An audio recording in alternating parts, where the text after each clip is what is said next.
Chapter 2. The Mysterious Academy. 1. Confession. On that pivotal evening of his life, Lu Mingfei found himself in the restroom of a cinema, his heart racing with anticipation. Standing before the mirror, he pondered whether he had meticulously planned each step. The bouquet of dandelions he had gathered by the riverside that afternoon was neatly wrapped in a paper bag. This task required no assistance from Nono. The image of Qin Wenwen, cradling a bunch of dandelions by the riverbank, was etched vividly in his mind. This thought evoked a sense of nostalgia for Nono, the little witch whose sharp and caustic words had propelled him towards this moment. He imagined she must have already arrived in Beijing. Should he succeed tonight? He envisioned a stroll along the riverside with Qin Wenwen, followed by a hurried return home to express his gratitude via QQ to that big-faced cat avatar. Yet, an unsettling feeling crept in, whispering that the avatar might soon fade into darkness forever. His attire appeared satisfactory. Lu Mingfei had taken special care to tidy his hair and shake off his usual lethargy. The deep purple plastic-framed glasses his aunt had given him masked his weary gaze, lending him a touch of style. He had scoured the internet for the most poignant lines to express his feelings, crafting a speech that went something like this. 3 years have passed, and it seems our literary society will soon part ways. Perhaps after our separation, our gatherings will become infrequent. With each passing spring, summer, autumn, and winter, as flowers bloom and wither and snowflakes fall, the thought of us no longer together brings a tinge of sadness. As a board member of the Literary Society, I am honored to stand here for this final address. Originally intended for all, I wish to direct my words to one. At this moment, the most impatient little fairy might interject, "Lu Mingfei, what are you rambling about?" Lu Mingfei resolved that if she did, he would retort fiercely, "Be quiet. I am not speaking to you. I am speaking to Qin Wenwen. I have liked her for 3 years. Not just 3 years, but a lifetime. I refuse to be merely a good man forever." This line, adapted from Infernal Affairs, stirred a sense of exhilaration within him, making him feel truly masculine. He wanted to avoid sounding overly sentimental, fearing that Qin Wenwen might dismiss him on the spot with a good man card, which would lack the bravado he desired. As Nono had said, a man must be strong. Who desires a man as meek as a little rabbit? A lifetime spent merely being a woman's friend was not enough. Lu Mingfei nodded vigorously at his reflection, admiring the fierce expression on his face with a sense of satisfaction. "What on earth are you doing?" Zhao Minghua inquired tentatively as he entered the restroom. For some inexplicable reason, Lu Mingfei's facial muscles suddenly itched, prompting him to twist and turn. "I'm just checking if I look like Stephen Chow." "No, more like Olale," Zhao Minghua retorted. He handed Lu Mingfei a bag, saying, "Change into this for the address. Qin Wenwen prefers a more formal appearance." Curious, Lu Mingfei rummaged through the bag to find a black suit with 2 buttons, a crisp white shirt, and a narrow black tie. It was a quintessential Korean-style suit, perfectly tailored for his slender frame. He had long desired such an outfit but had never received his aunt's approval. How did Qin Wenwen know he wanted this? A wave of overwhelming happiness crashed over him, nearly rendering him dizzy. He hurriedly reached for his phone, intending to call Nono and share that, despite the impending turmoil. He was on the path to triumph. "I'm sorry, the number you have dialed is unavailable." Lu Mingfei slowly closed his phone, realizing that his alternative choice had vanished. Like fleeting fireworks and bubbles, along with that little witch, Qin Motto. He had been forsaken, severed cleanly. Now, he could only embrace a loving life with Qin Wenwen, perhaps even envisioning marriage and children post-graduation, a prospect that sounded rather delightful. A smile spread across his face as Lu Mingfei entered the small screening room. The sound of Su Xiaoqiang's voice pierced his ears. "Wow. Haha. Look at the monkey in a suit." The dozen or so literary society members, already settled with their drinks and popcorn, erupted into laughter, turning Lu Mingfei's face a deep shade of crimson. "What are you laughing at? There's also a pig in a suit," someone chimed in. Meanwhile, the plump twin brothers, Su Yanyan and Su Miao Miao, clad in matching black suits like Lu Mingfei, approached. Born merely 3 hours apart, their parents, aware that one lacked earth while the other lacked water, had bestowed upon them these names. Their names indeed suited them well. The 2 brothers stood side by side, resembling 2 basketballs. "Are you 2 delivering a speech?" Lu Mingfei asked Su Yanyan. "Not a speech. We're just here as props." Su Yanyan replied, "We're extras, after all, and if there's pay, why not?" Lu Mingfei momentarily felt perplexed, glancing at Qin Wenwen, who seemed equally astonished, her typically downcast eyes wide and bright. He surmised she had not anticipated how well the outfit suited her. Consequently, he brushed aside Su Xiaoqiang's sharp laughter. "You'll be standing there for the address," Zhao Minghua instructed, pointing to a photocopy of a white sheet in front of the screen. Just stand there. But don't block the center. We're showing photos of the literary society on the big screen. Photos of the literary society? Lu Mingfei felt a twinge of anxiety. What about the movie clip he had requested? At that moment, the imposing figure of the projectionist loomed before him and in his memory. He recalled handing the man a pack of cigarettes as the bespectacled man, with an air of confidence, snapped his fingers and proclaimed, "This screening room is our domain. Don't worry. It's all taken care of." Such reassurances from the projectionist put Lu Mingfei at ease. He believed the man would undoubtedly assist him. Taking a deep breath, Lu Mingfei felt the lights in the screening room dim rapidly, leaving only the white photocopy on the stage strikingly clear. This was his stage, a singular moment to seize the girl and secure a lifetime of happiness. The girl awaited him behind the curtain. Everything was in place. Dandelions, Wally, and his confession. Dressed impeccably in a suit, he felt invigorated. With determination, Lu Mingfei leaped onto the stage, positioning himself on the photocopy, eagerly awaiting the spotlight to illuminate him. Then he could proclaim to the world, "Chen Wenwen, I like you." Had Nono not insisted that a man must risk everything? At this moment, Lu Mingfei felt he had reached that realization. Bright light suddenly flooded his eyes, not from above but from the projector in front. The audience erupted in boos, and Lu Mingfei shielded his face with his arm, muttering, "Damn it. Act like an extra," he shouted to Su Yanyan, who wore an innocent expression. Lu Mingfei suddenly noticed a massive letter looming to his left, immobile. The projection displayed not a series of moving images, but mere text. The audience continued to boo, and unable to contain himself, Lu Mingfei dashed away from the photocopy to get a closer look at the screen. He read a line, "Chen Wenwen, LVE, you." Confused by the strange words, he sensed something amiss, his mind buzzing. "Stand back. Stand back," Su Yanyan whispered to him.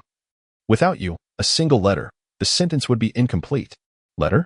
Lu Mingfei glanced at the line of text again, and from the corner of his eye, he noticed Zhao Menghua bounding onto the stage with a large bouquet of deep red roses, surrounded by several close friends. This was the first time in his life that Lu Mingfei felt a chill spreading through his body, inch by inch, until it reached his heart, deep within his bones, and even into the joints that ached from running too far while picking dandelions. Su Yanyan and Su Miao Miao were like two OS, and he was the lowercase I. Together, they formed the perfect Chen Wenwen, I love you. It was still the trendiest and most flamboyant lowercase. With Lu Mingfei's intellect, he could never conceive such a romantic gesture. But some individuals could. Their minds surpassed his, and they had English teachers at home. For them, using a stylish lowercase I was merely routine. Lu Mingfei hurried to look at Chen Wenwen, who was gazing at Zhao Menghua, her eyes shimmering like summer dew, ready to overflow. When they sat by the river, she appeared melancholic and silent, but now it was clear to Lu Mingfei that joy sparkled in her eyes. He felt as though he was turning to stone, suddenly realizing that the bouquet of dandelions in his bag had been crushed too much along the way, perhaps leaving only bare stems. What if they parted ways in the future, scattered across the world? If he liked someone in silence for 3 years, who would ever know? That would be the ultimate defeat. Bravo. Well done, boss. Su Yanyan and Su Miao Miao clapped their hands, and Zhao Menghua's friends joined in the applause. Let actress come on stage. Let actress. Zhao Menghua was evidently well prepared, and the audience below had erupted in cheers. A spotlight shone on Chen Wenwen, whose attire was as white as clouds, compelling her to stand up like an angel. She hesitated, blushing as if she could produce tomato sauce from her cheeks, while Zhao Menghua's friends surrounded her, asking in the enthusiastic tone typical of youth and adventure films, "Will you agree? Hurry up and say yes." Zhao Menghua was doing great. Lu Mingfei's ears were filled with noise, blocking everything else out. To him, the theater was enveloped in a primordial silence, only one voice capable of breaking it. "I like Zhao Menghua too," Chen Wenwen said in a voice as soft as a mosquito's buzz. The silence shattered like thunder splitting the sky, lightning striking the heavens, and rain began to fall softly. Amidst the applause, Lu Mingfei heard a sob, and he looked up to find Su Xiaoqiang, usually so proud, covering her face and fleeing. He felt a desire to chase after her and offer comfort, yet he remained an immovable eye. Everyone rushed to the stage, surrounding Chen Wenwen and Zhao Menghua like guests at a wedding. Lu Mingfei sensed that everyone was aware of the situation, except for him and Su Xiaoqiang. Perhaps his feelings for Chen Wenwen had long been evident to others, which was why no one had told him. How foolish, he thought to himself. The bitterness rising in his nostrils. The music swelled, and on the screen, Eve and Wally soared through the skies. A young girl using all her strength to rescue her beloved little robot. In the backdrop of a classic romantic film score, they nestled against one another. How poignant. It perfectly mirrored the scene. Zhao Minghua rested his arm around Shen Wenwen, who leaned her head on his shoulder. The projectionist entered from the side door, a fake cigarette dangling from his mouth, exuding an air of confidence and arrogance as he snapped his fingers, tilting his head back at a 45-degree angle, giving a thumbs up and muttering something that seemed to say, "I've got this, right? Damn it, are you out of your mind?" Lu Mingfei wished he could grab him by the collar and shake him, but he lacked the strength, so he slowly crouched beside the screen, seeking rest. After all, no one was paying attention to the "I love you" anymore. He had become a lowercase e, and it mattered not. It turned out that everyone truly knew, including Chen Wenwen herself. Lu Mingfei found it amusing as he quietly descended from the stage toward the theater's exit. On the screen behind him, Eve pressed her face against Wally's, the music warm and sweet. Chen Wenwen remained Eve, but he was not Wally. He was nothing at all. Oh no. He was a fool, played for a significant role in this charade. "Don't run. Let her. The extras are getting red envelopes." Zhao Minghua's friends called out to him, declaring that everyone was a part of this. Lu Mingfei glanced back at Zhao Minghua, who squinted and made a face at him. 2. The angel descends in life. There are moments when one feels they have glimpsed the opening of the gates to heaven. Lu Mingfei had waited 18 years, and in his most dismal moment, the door finally swung open. The angel who entered surveyed the surroundings, her gaze sharp as a blade. As everyone recognized her, silence fell. Initially, they were perplexed by the sudden appearance of an outsider in their gathering, and secondly, the radiance of this individual overshadowed all present. So dazzling, it was almost blinding, leading Lu Mingfei to believe she was merely seeking to steal the spotlight. "Li Jitu, our time is running short. Shall we continue with the event?" Nono spoke with a clear, crisp voice that resonated throughout the auditorium. She had completely transformed her style. Her dark red hair was neatly arranged.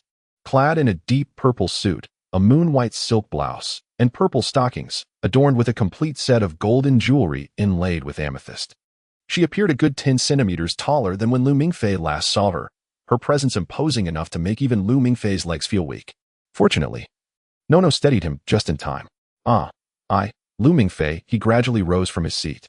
He had never experienced such a feeling. He had become the focal point of attention, akin to a kettle upon a blazing sun stove, feeling as though he would be scorched by the gazes of those around him. At that moment, he found himself at a loss for words. Meanwhile, 2 female shop assistants continuously dressed him in various suits and shoes. They seemed dissatisfied that they could not publicly strip him of his shirt and trousers, with one lamenting, "This style of pants is difficult to match." "Indeed, this is our Li G2M, Lu," Nono remarked with a smile that was both affectionate and suffocating. However, she was addressing Lu Mingfei's classmates while he was turned away from them. Nono, while styling her hair, delightedly pinched Lu Mingfei's dejected face, morphing him into a caricature of defeat. Lu Mingfei frowned at her, aware that she reveled in his embarrassment. This little witch was unwilling to let anyone overshadow her. She could only dominate and rescue others, never the reverse. "That Zhao Ming was intentionally messing with you, Junior," Nono said. "How do you know?" "I used a bit of charm to get that little chubby guy to spill the beans." Nono wore a triumphant expression. "How did you use charm?" "Just initiated a conversation with him." Nono's grip on his face tightened. "Do you think I'm as chummy with others as I am with you?" The 2 shop assistants finally found a suitable combination for him and tucked a neatly folded handkerchief into his pocket, seeking Nono's approval with their gazes. Nono frowned slightly, realizing time was of the essence, and decided not to spend further time on fine-tuning. "Let's leave it as is. Greetings, fellow classmates. Li Jiao has activities this evening, so we shall take our leave. Enjoy yourselves at a leisurely pace." Nono slightly bowed to Lu Mingfei's companions, presenting a smile reminiscent of a seasoned butler from a Grand Western estate, flawless yet aloof, leaving no room for critique. "Li Jiao?" Zhao Mingwen inquired. "That's indeed his name. We commonly refer to him as such," Nono replied. "Let us go. Hold your head high. What are you dawdling for?" Nono playfully jabbed Lu Mingfei in the waist. Realizing that resisting this girl would yield no benefits, Lu Mingfei acquiesced and made his way outside, with Nono following closely behind, exuding an air of obedience. If only Nono didn't appear slightly taller than him at that moment, he would feel even more dignified. However, Lu Mingfei couldn't quite muster joy. He imagined Chen Wenwen watching his retreating figure, as if observing something peculiar. He felt Zhao Minghua's triumph was unjustified, yet he gained little in return. Everything seemed to dissipate like fleeting light. At the cinema entrance, they encountered a car illuminated by headlights. Nono opened the door for him. It was a Ferrari 599 Jeep Fiorano. Red as flames. Lu Mingfei, familiar with automotive magazines, knew this beauty was worth approximately 5 million. He hesitated, glancing at Nono, wondering if it might be a stolen treasure. In his mind, Nono had morphed into a petite witch and a skyward thief, omnipresent and omnipotent. Hey, calm down. They've come out and are watching you. You must adopt a demeanor that says, what is a Ferrari? At home, we have nothing short of a Bugatti Veyron or a Maybach. Nono's lips moved. What sort of expression could that possibly be? Lu Mingfei pondered. He entered the vehicle, and Nono shut the door behind him before slipping into the driver's seat and igniting the engine. The Ferrari surged forth like a wild stallion, and Lu Mingfei realized he was drifting further from his past without glancing back. The fiery red Ferrari raced along the elevated road beneath the night sky, its flanks aglow with lights. Nono drove with exhilarating fervor, deftly maneuvering through traffic, leaving cars in her wake. Once seated in the car, they fell into silence. Lu Mingfei gazed at the swiftly passing lights outside, feeling as if he were dreaming, transformed into a tiny firefly amidst a stream of luminescence. Flowing forward with no certainty of an exit ahead, and more troubling still, the steering wheel was not in his grasp. I never expected to find myself in such a predicament, Lu Mingfei murmured. What predicament? Nono shot him a glance. Being whisked away by a Ferrari-driving beauty in front of so many people, Lu Mingfei scratched his head. Of course, I've never fetched anyone in a car. He mused that there must be other Ferrari-driving beauties in the world, but considering her earlier act of gallantry, he swallowed his words, allowing this proud girl to maintain her pride. After all, her arrogance was not entirely unlikable. The car jolted suddenly, causing Lu Mingfei to lose his balance. Nono sharply turned the steering wheel, veering off the elevated road into a secluded path. The engine sputtered and died, halting before a 24-hour pharmacy, the only source of light on the dimly lit street. Damn it, we might be out of gas. Nono smacked the steering wheel. Lu Mingfei pointed to the fuel gauge. If it resembled standard gauges, they were indeed out of fuel. You didn't refuel before leaving, did you? Nono frowned. I don't know how to refuel. You can drive but not refuel? Lu Mingfei was taken aback. At home, someone always filled it up for me. I just drove. Nono sighed with typical rich girl exasperation. But once I stepped out, no one managed that for me. Lu Mingfei thought it was quite remarkable that she could utter such ostentatious and audacious remarks without coming off as insufferable. Let us get out and catch some fresh air. We can wait for them to send another car, Nono declared, leaping from the vehicle. We could walk a few steps to catch a taxi, Lu Mingfei suggested. Not a chance. I don't want to walk in high heels. Nono dismissed him with the simplest of reasons. Lu Mingfei glanced beneath her tailored skirt and indeed spotted a pair of at least 10-centimeter Mary Jane heels. Realizing that was why she had so swiftly transformed from a sporty girl into a sophisticated young lady, Nono proudly stood beside Lu Mingfei. See, now we're about the same height. You wouldn't perish if you weren't taller than me, would you? Lu Mingfei plopped down onto the curb, wrapping his arms around his knees. As the night breeze tousled his hair, Nono, not overly concerned about her exquisite outfit, glanced at a nearby sign before sitting next to him. Her head bowed as she sent a text. Why do you treat me so well? Lu Mingfei asked nonchalantly. It's not we treating you well, it's treating you well. The academy couldn't care less about you. Professor Guderian is still at the hotel waiting for your call. Nono playfully tapped him on the head. Consider this a favor returned. You bought me ice cream, didn't you? Is one ice cream worth so much? Lu Mingfei sighed, looking down. Where did you get this car? You all must be quite wealthy to afford something worth 5 million, he mused. You know the Black Prince Group, right? Lu Mingfei nodded. It was the leading enterprise in the area, and the plump chairman often appeared in the news alongside the mayor and city officials at various events. Their family does business with ours, so I borrowed this car for fun. Borrow such an expensive vehicle? What if you crash it? The damages could sell me off. No. Brushing her slightly wavy, dark red hair, remarked, I adore red cars. My hair has a hint of red. I won't crash it. I've been driving since I was 14. Lu Mingfei recalled the ice cream he had bought for Nono, who preferred strawberry flavor. Likely to match her hair. A girl who would perish if she didn't indulge in vanity. They sat in resigned silence for a while until Lu Mingfei abruptly turned to scrutinize Nono from head to toe. Hey, this isn't some scheme you all concocted. Is it? Are you teaming up to toy with me? Why else would you be dressed like this? Are you the type who just enjoys pretending to be sophisticated? Not at all. It would be too easy to trick you, and that would be too much trouble. Nono pouted. I left the house in a t-shirt, jeans, and sneakers. But once I saw you on stage, I knew you had been played. I drove to buy this outfit, changed, and rushed in perfect timing. Looking into her eyes, Lu Mingfei recognized her sincerity. He felt a surge of emotion, almost moved to tears, but he held it back, feigning nonchalance. After enduring such a brutal setback in life, have you come to terms with it? Nono patted Lu Mingfei's shoulder. Why not just join us? After all, Chinwoman doesn't tea like you. What is the point in staying? Could you not keep reopening old wounds? Don't mention her name. Lu Mingfei turned away. She didn't tea mean it.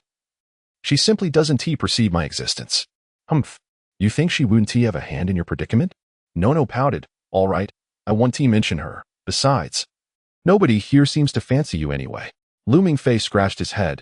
So, why exactly do you want me? Is it because of my parents? That seems rather unfair in the admissions process. Are you assigning me some secret mission? But what can I do? Can you clarify? If I meet my end while executing the task, at least I'll know why. Nono shrugged and spread her hands. Aside from using my left and right hands to freely engage in StarCraft, what special skills do I possess? What kind of secret mission could I possibly undertake? Lu Mingfei felt utterly at a loss with this girl. He could see through her demeanor. If he pressed her even slightly, she would respond with tenfold defiance. He realized that he could only rely on wit rather than force. He nudged her with his shoulder, suggesting, shall we consider ourselves friends? Friends share secrets. He made a minuscule gesture and adopted a conciliatory tone. Otherwise, I'd be left feeling quite anxious. There's nothing wrong with that. If you're anxious, it's nothing compared to the times you felt nervous about your crush on that girl, Nono teased, pointing at him. Here we go again, Lu Mingfei exclaimed, pointing at her. All right. Your little heart is quite fragile. I won't say anything more, Nono replied, sticking out her tongue at him. Lu Mingfei shot her a glare, and Nono turned her head away, ignoring him. Her radiant profile framed a single curled lock of hair, and her long eyelashes were delicately arched above a rounded nose. Lu Mingfei couldn't help but feel a twinge of frustration. Nono acted as if she were so much older despite being only slightly older than him. I can only tell you that you are of great importance to us. Your admission was not a decision made by Professor Gudrian, but rather the principal's choice. As she spoke, a hint of cunning charm flickered in the corners of Nono's eyes. Now, call me sister. Lu Mingfei resisted the notion for a moment but soon capitulated. As someone whose presence often went unnoticed, he had little to lose, especially when it merely involved calling this pretty girl sister. Perhaps she was indeed slightly older than him. Sister. Lu Mingfei articulated the word distinctly. Good boy, Nono said proudly, patting his head, but I still don't understand why the principal is so keen on you. Lu Mingfei felt a surge of frustration. Nono shrugged, but what's the harm? We are a legitimate academy, not an international trafficking ring. And we're even offering you a scholarship. If I say your grades are merely passable, that would be insincere. Lu Mingfei found himself utterly defeated by this girl. All right, I agree. What choice do I have? The gleaming Ferrari 599 Jeep B Fiorano before him, alongside the princess-like Chin Modong and the alluring 36,000 scholarship from the distant Castle Academy, all felt like ephemeral phantoms that had inexplicably appeared in his life, uncertain of when they might vanish. It was akin to the bubble of affection he had harbored for Chin Wenwen, which dissipated while she laughed joyously with someone else. Observing the slight sadness reflected in Lu Mingfei's downcast eyes, Nono felt her heart soften. Suddenly, she reached out, tousling his hair, and exclaimed, You look just like that little rabbit whose bottom was wiped by a bear. Lu Mingfei, incensed, retorted, You are the one the bear wiped. Your whole family has been wiped by a bear. Nono laughed, unfazed, and opened her arms, tilting her head. Come here, little rabbit. Let us embrace. Startled, Lu Mingfei glanced at Nono, his gaze inadvertently landing on her soft silhouette beneath the silk of her dress, and he felt a flush of warmth. To avoid succumbing to the heat of the moment and collapsing into her embrace, he crossed his arms tightly over his chest and retreated slightly, adopting a defensive posture. Why are you trying to take advantage of me? Nono stuck her tongue out at him. Look at your sad face. I'm just trying to comfort you. Are you made of tofu? You're more like dried tofu. Dried tofu has its own dignity. Lu Mingfei could only mumble nonsensically to mask his fluster. Once you miss this opportunity, there's no going back. Nono exclaimed while removing her high heels. My feet hurt. I agreed. When do I start school? Lu Mingfei asked. Nono placed her golden high heels aside and hopped onto the street barefoot, unbothered by the dirt. Look at the sacrifices I'm making for you. I detest wearing heels. Am I not noble? She hopped around, switching between feet. Did you ever play hopscotch as a child? Lu Mingfei shook his head, though he was aware of the game. It had become obsolete during his childhood. I used to play alone, with no one to join me, and I was unfamiliar with the rules, Nono continued, bouncing as her crimson hair danced with each movement. Watching her, Lu Mingfei felt a pang of loneliness in her solitary figure, coupled with a sense of regret for not embracing her moments earlier.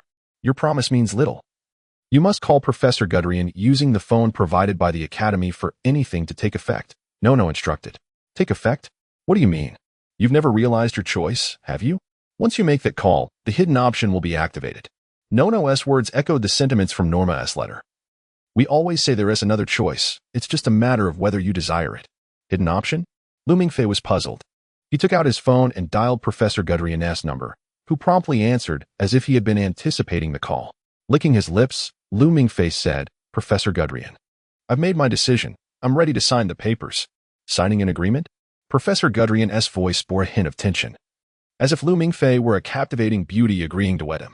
Lu Mingfei glanced at Nono, who made a face at him, and he felt an odd sense of formality in his words, akin to a bride saying I do at a wedding. It was a peculiar evening. For the first 18 years of his life, he had lived in silence, but from this night onward, he would become an undeniable presence. Voice verification successful, personal authorization obtained. Process initiated. Lu Mingfei, IDA. D0013, connecting to Castle Academy. I am Norma, pleased to assist you. Your flight ticket, passport, and visa will arrive within 3 weeks. Welcome to Castle Academy. Suddenly, Professor Guderian's voice shifted to a clear, slightly mechanical female tone. Norma, don't cut me off. Let me finish. Professor Guderian's voice returned. Mingfei, I just connected to the Academy secretary to assist with your voice verification signature. The rest will be handled by Norma. Just wait for the email. Are you with Nono?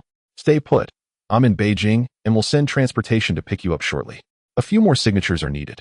The call abruptly ended, and Lu Mingfei could discern the exhilaration in Professor Guderian's tone.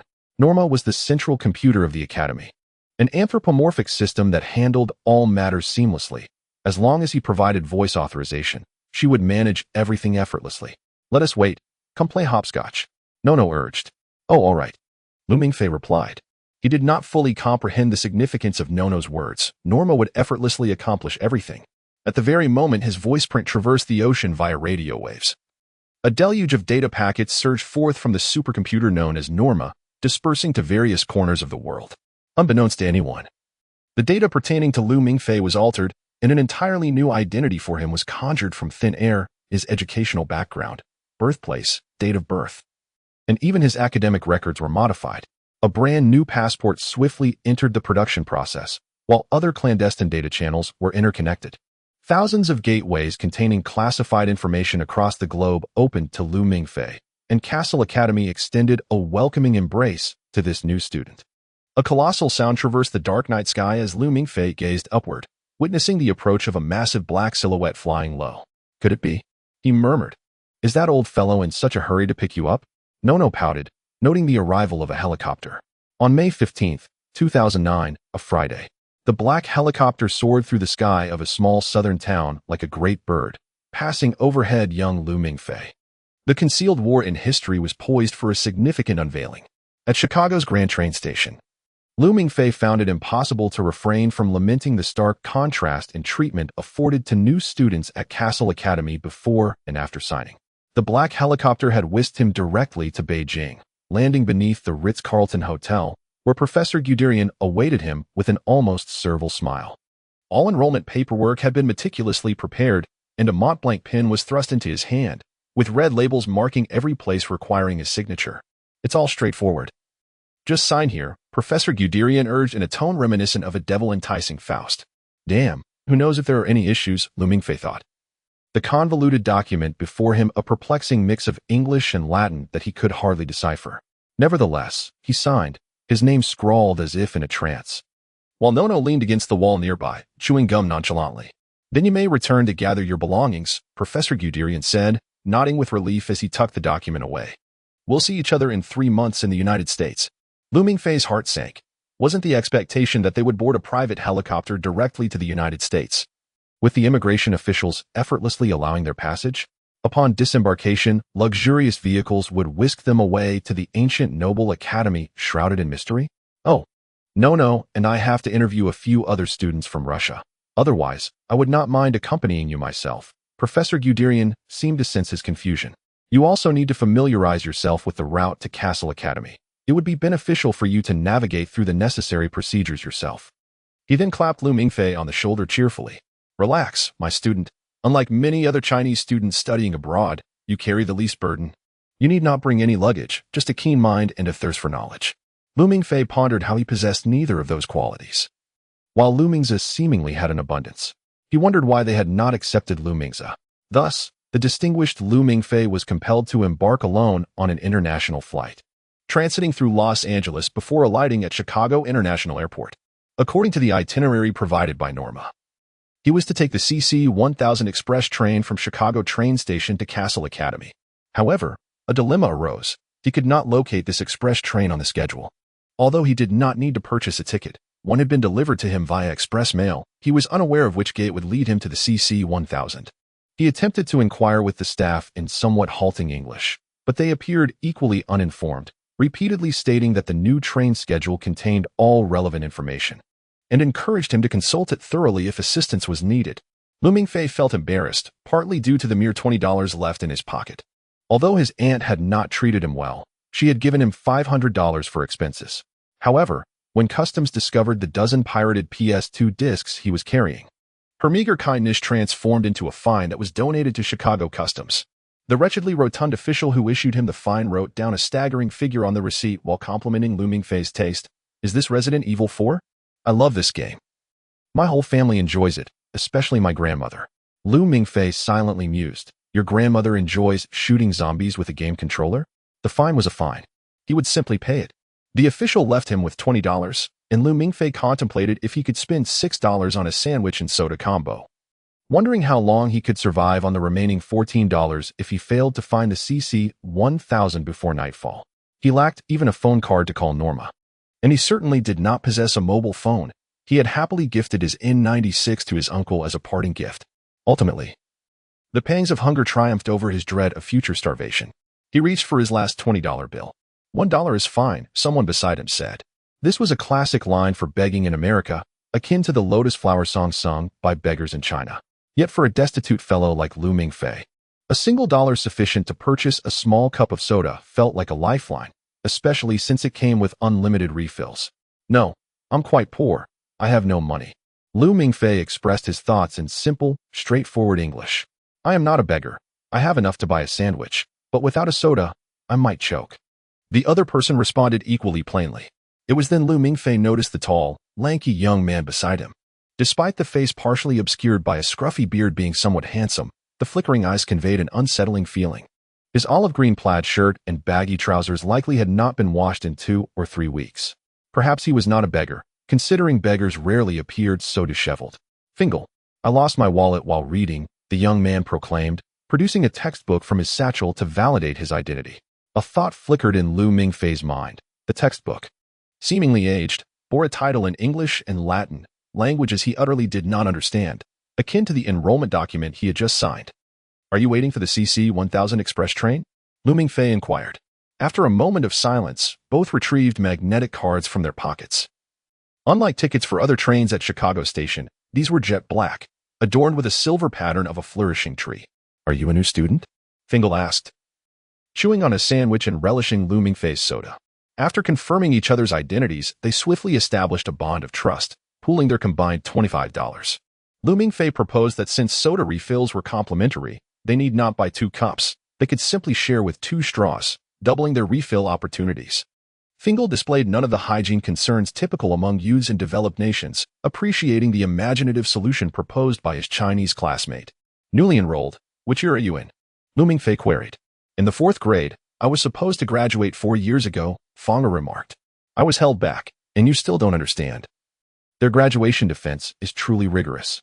So, have you taken the CC-1000 express train? I ride it every semester at the start. Otherwise, it's either a helicopter or a walk. The campus is nestled in the mountains, and this train is the only means to get there. Nobody knows who controls the departure schedule. The Chicago train station is shrouded in mystery. The last conductor who knew the train's timetable passed away 2 years ago. He mentioned that the train had been operational since before World War II. You don't know the timetable either? Of course not. Fang Er nonchalantly made Lu Mingfei feel foolish for even asking. What shall we do then? Just wait. A train will eventually arrive. You still don't know the secretary of the academy, Norma? When she decides to check on you, she can pinpoint your location even if you're in Antarctica. She knows we are here waiting for a train. Perhaps the lack of transportation indicates our priority is not high enough? Priority? Lu Mingfei was perplexed. What is that? It's akin to a noble status. At Castle Academy, students with high priority enjoy certain privileges, and resources are allocated to them first. However, the criteria for determining priority is confidential. You've been studying for 8 years, and your priority is still low? Naturally, it's low. I'm caught in the struggle between dropping out and retaking credits, Fonda replied calmly. Is it easy to find a job with a degree from Castle Academy? You were so reluctant to drop out, having spent 4 years in the 4th grade? Lu Mingfei's eyes widened in astonishment. No, they assigned jobs. Fonger exhaled a puff of carbon dioxide, appearing quite satisfied. As night fell over Chicago, Lu Mingfei gazed out of the train station window. The towering skyscrapers loomed like giants. The elevated railway sparkled with bright sparks as trains passed, pedestrians hurried by, and the neon lights flickered, rendering the world so ephemeral and unreal. Fanga seemed unfazed, declaring that every return to school felt like this for him. Inquiring with the staff was futile. Low-priority students must wait for trains, while those of high priority would arrive at the station to find transportation waiting for them, boarding through secret passages without causing a stir.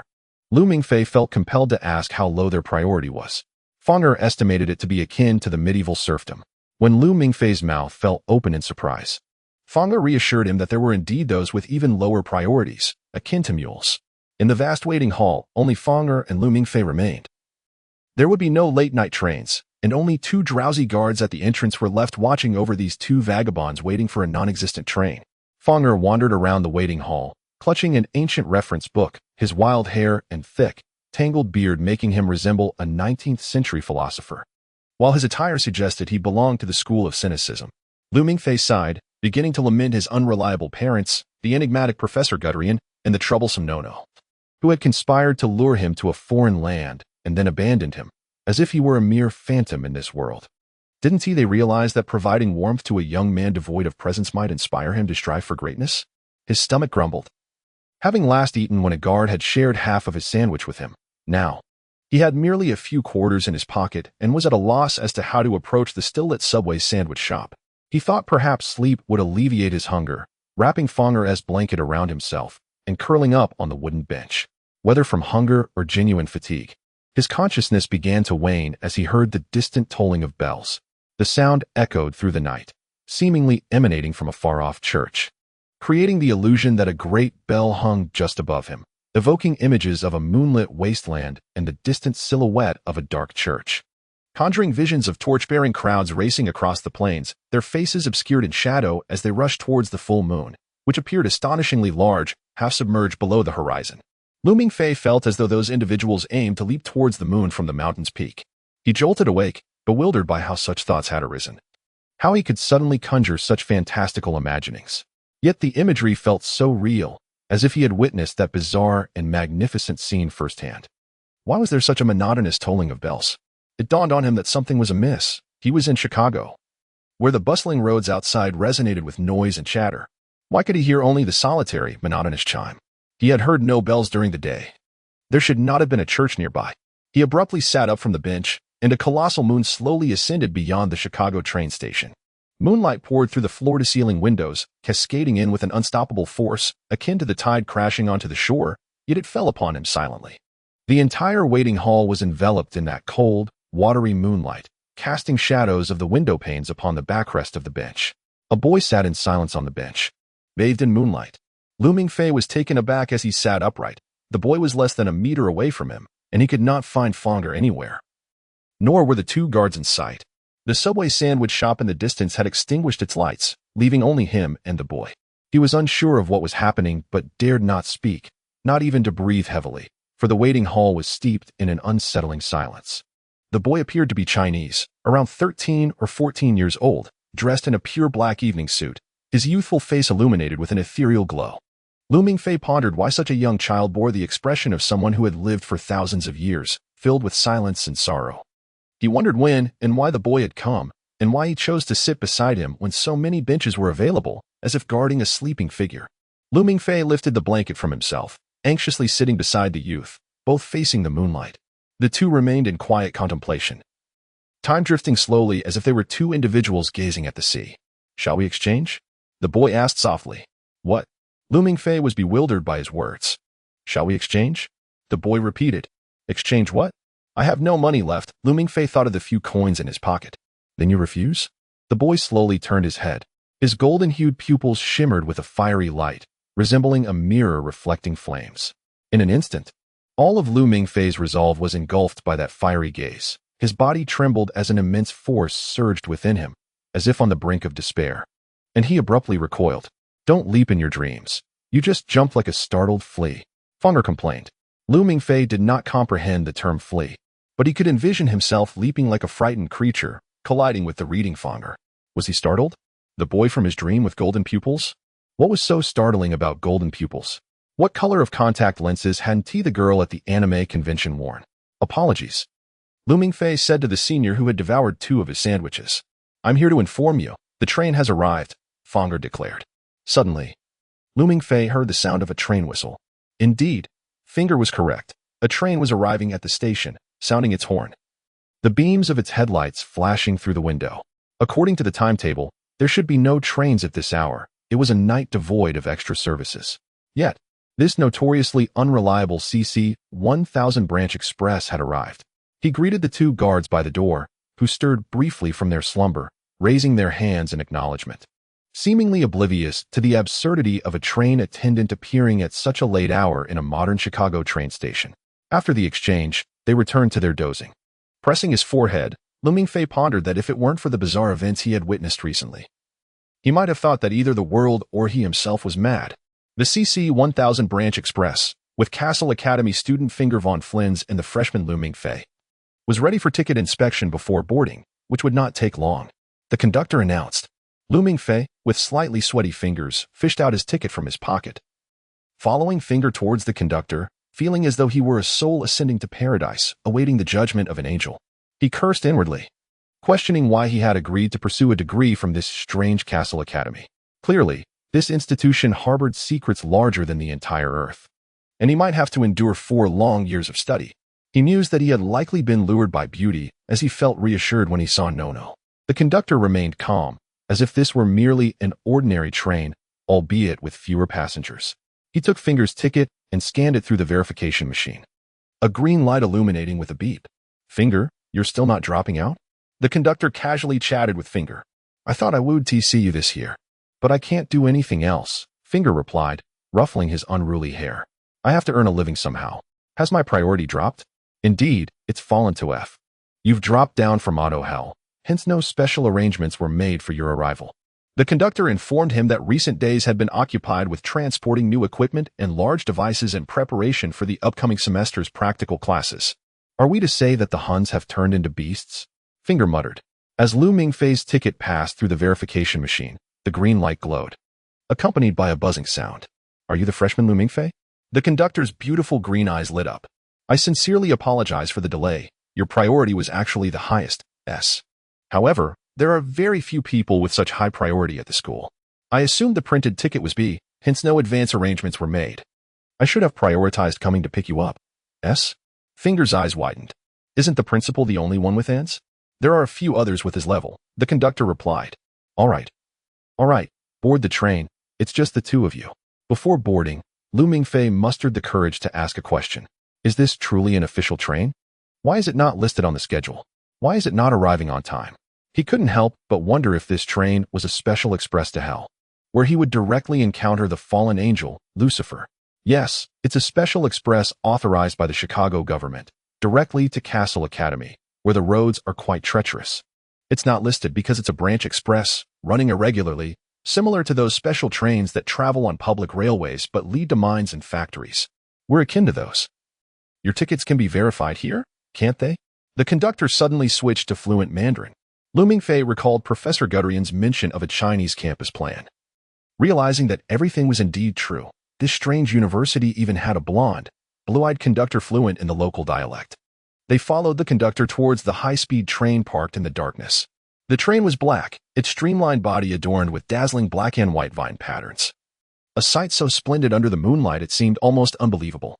Both Lu Mingfei and Finger donned the Castle Academy attire, white shirts, dark green suits, and deep rose-red scarves, each sporting the world tree emblem of the Academy embroidered on their chests.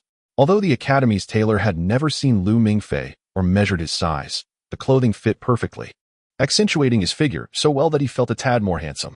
Finger, do not place your bare feet on the sofa, Professor Guderian admonished. You should understand how significant orientation is for our freshmen. Finger complied, tucking his feet away obediently. Before Professor Guderian, this otherwise eccentric senior behaved much more respectfully. Would you prefer coffee or hot chocolate? Professor Guderian inquired, seated on a dark green sofa against the wall, with a painting concealed behind a canvas.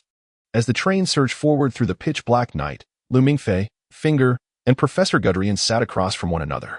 The carriage was elegant and luxurious, adorned with Victorian floral wallpaper, while the windows were framed with solid wood, suggesting meticulous craftsmanship.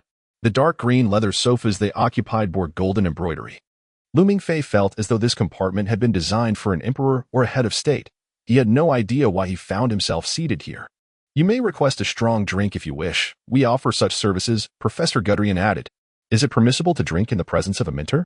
Lu Mingfei remarked, astonished by the leniency of Castle Academy's regulations. In any case, it's advisable to consume something calming to prevent any loud screams you may encounter shortly. Finger quipped. Then I'll have a cola laced with sleeping pills, Lu Mingfei replied, forcing himself to maintain a facade of nonchalance. Dreaming cannot alter reality, Professor Guderian replied, scratching his head. First and foremost, I apologize for my tardiness. I was delayed in Russia for far too long and still haven't found a suitable candidate. Secondly, the Academy requires every student to take a qualifying exam, and according to school regulations, failure to notify about the exam results in non-admission. Consequently, your scholarship cannot be activated just yet. This is what I wanted to discuss. Qualifying exam? Lu Mingfei echoed, genuinely terrified. He had anticipated that Professor Guderian would unveil some grand secret before him, even if he were told that his parents were superheroes and that he was a second-generation superhero. He wouldn't have been surprised. In Castle Academy, it seemed that anything was possible. However, Professor Guderian merely spoke to him about the institution's regulations. Here is a confidentiality agreement for you to sign, he said, presenting a document. Faced with the peculiar paper, a mixture of Latin and English, Lu Mingfei's hand trembled slightly as he signed. The express train he was on was hurtling towards the enigmatic Castle Academy at a speed exceeding 200 kilometers per hour. Given the path his parents had outlined for him, what choice did he have? Our academic program spans 4 years. Aside from prodigies like Finger, only 32% of new entrants successfully graduate each year. All students are required to reside on campus, adhering to a classical, closed educational system. Upon completion, we will issue you a formal academic certificate. Regrettably, your degree from our institution will not aid you in pursuing corresponding fields at other universities. Thus, if you wish to pursue a master's or doctoral degree, you must remain here. Does that mean I would be confined to a single path? Lu Mingfei inquired. This is due to the specialized nature of Castle Academy's curriculum, Professor Guderian replied, his hands clasped, fingers deftly intertwining. Specialized? Lu Mingfei asked, puzzled. In truth, the entire Academy's research focus is singular. Professor Guderian rose and removed the canvas from behind him, revealing a stunning large painting beneath an iron-gray sky. A colossal black dragon ascended from a heap of corpses, its wings adorned with the bones of the deceased. Behind its vast membranous wings, a massive tree stood, its withered branches extending in all directions, weaving a dense web reminiscent of the fractals Lu Mingfei had seen on his computer screen. A cacophony of buzzing filled Lu Mingfei's mind. A dragon? More accurately, the dragon king Nidhogg. According to Norse mythology, in the account of the Elder Edda, during Ragnarok, this creature will sever the roots of the world tree, Yggdrasil. Professor Guderian gestured towards his bookshelf. Castle Academy studies dragons. Of course, you may opt for disciplines such as alchemical engineering, magical mechanical design, or draconic ancestry theory, yet our ultimate aim remains. He paused dramatically, dragon slaying. Lu Mingfei was taken aback, his legs momentarily giving way beneath him. In that instant, darkness enveloped his consciousness, as if a cataclysm had erupted, causing the train to shudder violently, and all lights flickered and extinguished. It was as if those two words were a spell, awakening a dormant monarch from the depths of obscurity. In the oppressive darkness, a pair of apocalyptic golden eyes slowly opened. End of chapter. Chapter 3. A Day of Freedom Upon Awakening. Lu Mingfei found himself in a classically adorned study, reclining on a leather chaise longue, covered by a blanket. A lotus-shaped crystal chandelier hung above him, surrounded by bookshelves. As he sat up and glanced around, he noticed Professor Guderian dozing at his desk. "You're awake?" The sound of Lu Mingfei rising stirred Professor Guderian from his slumber, lifting his disheveled head from the desk. "Where are we? Did we crash?" "I only heard a thunderous noise, and I thought the train had collided with a mountain," Lu Mingfei remarked, still shaken. "We have arrived at the road to Castle Academy, and the journey was quite smooth. How could we have crashed? It was merely your overwhelming fear during the orientation that caused you to faint, leading to your being carried off the train," Professor Guderian explained. "Other students have also been surprised by the orientation, but your reaction is truly unprecedented. I'm not overly dramatic. It's just, well, I simply ran out of money. I slept at the train station for 3 days and only consumed 3 sandwiches," Lu Mingfei raised his voice. "But you mentioned on the train that studying abroad at a noble university was akin to being trained as a dragon-slaying expert? Please, your thoughts on dragons?" Professor Guderian shrugged. "Is it truly that terrifying? I merely believe you might be mistaken. As your earlier demeanor was quite akin to that of a character from the Terminator." Lu Mingfei shook his head. "I've seen it. It was the California governor's breakout role." Professor Guderian failed to grasp the reference. "It's akin to Sarah Connor at the police station, insisting that she encountered a time-traveling robot from a near-apocalyptic future, wielding a laser rifle and indiscriminately shooting." Lu Mingfei nodded. "So, the police thought she was insane? Do you think I am insane? Or perhaps it is you?" "Well, we prepared some evidence for the new students. Some have a lesser capacity for perception." Professor Guderian clapped his hands, and the door to the study swung open. A middle-aged man, whose demeanor screamed, "I am Japanese," strode in briskly, each hand clutching a sturdy black suitcase with silver metallic trim. After placing the suitcases on the desk, he respectfully bowed to Lu Mingfei and introduced himself in fluent Chinese. "I am Yamashita Masashi, a psychological counselor at Castle Academy. It is a pleasure to meet ours class freshmen. It has been over 40 years since we last had an class student. Delighted to meet you. May I inquire about this class student from over 40 years ago? Was he a legendary dragon slayer?" Lu Mingfei had begun to adapt to their way of conversing. Perhaps he had the potential, but he tragically committed suicide by gunshot during his 2nd year. "So there is no further tale to tell," Yamashita Masashi replied candidly. "Suicide by gunshot?" "Yes, due to his exceptional grades and sharp intellect. He became ensnared in philosophical dilemmas while studying dragon lore, and in a moment of despair, he took his life. Subsequently, we instituted the position of psychological counselor," Yamashita Masashi explained. "How reassuring," Lu Mingfei remarked, feeling somewhat relieved. As Professor Guderian had just mentioned, he was somewhat dull-witted. "But you possess potential, my dear student," Professor Guderian exclaimed, giving a thumbs up to both Lu Mingfei and Yamashita Masashi, evidently meaning that Lu Mingfei was exceptional, though he remained oblivious to the cause of their merriment. "We have brought 2 pieces of evidence to demonstrate the existence of dragons. Both are high-level artifacts borrowed from the Academy archives." Yamashita Masashi unlocked the first suitcase with a password and fingerprint. Inside lay black foam, and as he peeled away the layers, Lu Mingfei beheld a piece of black scale, approximately the size of half a palm, perfectly shield-shaped, its surface gleaming as if freshly oiled, with intricate patterns visible beneath the sheen. "Go ahead, give it a squeeze," Yamashita Masashi encouraged. Cautiously, Lu Mingfei grasped the scale, finding it felt almost artificial, with a texture reminiscent of steel, cold, resilient, yet surprisingly light. At that moment, Yamashita Masashi seized his hand and pressed a chilling object into his palm. Lu Mingfei recoiled, realizing it was a handgun. A Walter PPK, caliber 7. 65 millimeters. Initial velocity 280 meters per second, effective range 50 meters. The equipment team made some modifications, Yamashita Masashi stated. "Now, you may attempt to shoot that scale." He placed the scale on the windowsill, and Lu Mingfei, pale with trepidation, murmured, "I recognize this gun. It belongs to 007. "Indeed. It is the iconic 007 firearm," Yamashita Masashi replied, covering his ears. "It's fine. Just shoot. Aim for the scale, not us." With a grimace, Lu Mingfei raised the gun, drawing on the training from his high school military drills. Taking a deep breath, he gritted his teeth and pulled the trigger. The deafening shot reverberated, as if a heavy hammer had struck his chest, nearly knocking the wind out of him. The recoil from the modified PPK felt akin to firing a naval cannon. causing him to stumble backward and crash into the sofa, stars dancing in his vision. It appeared he was not the physically adept student he had presumed. Yamashita Masashi's voice echoed in his ears. Perhaps I should have brought a standard revolver. Is this gun modified to explode at Dragon's Eye? It should at least leave a mark on a 4th or 5th generation dragon to be deemed effective, he observed, struggling to regain his composure. Lu Mingfei's first sight was the concerned faces of Professor Gudrian and Yamashita Masashi. The second was the flawless black scale swaying in Yamashita Masashi's hand. Utterly unmarked by the shot he had just fired, despite his confidence that he had hit its center. A weapon comparable to a naval cannon had failed to pierce the scale. This is dragon scale. Discovered by Sven Hedin in the ancient city of Lulan in Xinjiang in 1900. He could not identify it, but he noted that neither fire nor hammer could damage it. Thus bringing it back to Europe, Yamashita Masashi elaborated. In Europe, it was recognized by a man named Minute Castle.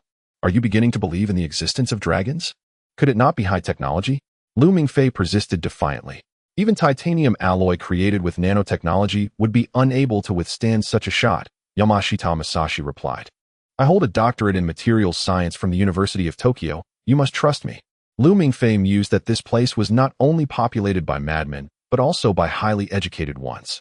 Very well, now for the second piece of evidence. Use your eyes. Do not overthink it. Yamashita Masashi rose to open the second suitcase.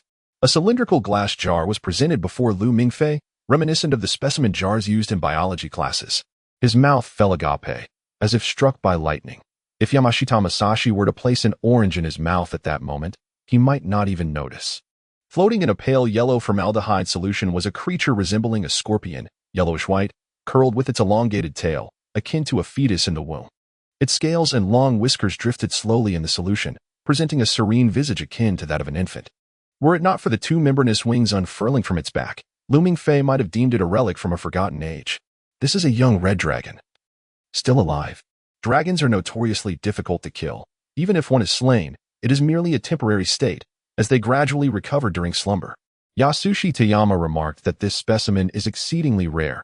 Humans typically struggle to capture an entire dragon, for their brains can sense the mental radiation of human thoughts.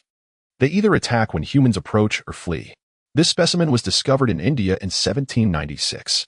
Fortuitously, this young red dragon was likely swallowed by a giant python just after hatching. Local farmers killed the python and retrieved the young dragon from its belly. Is it really not made of plastic? Lu Mingfei's voice trembled with emotion. Perfect, Toyama said in admiration. Lu Mingfei murmured, fixated on the hardened membrane covering the dragon's eyes. Envisioning the golden orb slowly opening in the darkness, as if the gateway to the world had swung open before him. Suddenly, the young red dragon, immersed in formaldehyde solution, opened its eyes. Its body convulsed as it extended its neck and emitted a roar directed at Lu Mingfei. With that roar, the searing dragon fire ignited deep within its throat and erupted forth. It strained to unfurl its wings, attempting to break free from the confines of the glass vial. It had awakened, its cat-sized body radiating the majesty of a dragon. Lu Mingfei found himself paralyzed, unable to scream or evade. All three stood dumbfounded as the ancient specimen came to life before their eyes. The flicker of flame was swiftly extinguished as formaldehyde filled the dragon's throat, causing it to cough in agony, akin to a drowning creature. Despite its vigorous attempts to flap its membranous wings, it left no mark upon the glass walls. The revival, which had accumulated over centuries, ended as abruptly as it began. Soon, the dragon curled back up, returning to a state of tranquility and slumber once more. Ahe! Lu Mingfei finally managed to scream, trembling as he pointed at the glass vial. What was that? Professor Guderian murmured. Did you not see? It just came to life. A living dragon! Lu Mingfei exclaimed, shaking the bewildered old man. I saw it. Professor Guderian turned to Yasushi Toyama. You saw it too, did you not? Toyama's face turned as pale as A4 paper, and he merely nodded. Yes, but this was not my intention. I had no idea it would awaken. Suddenly, he raised his voice, nearly shrieking. What just happened? Did those archivists mislabel it? Its awakening date should be 2077.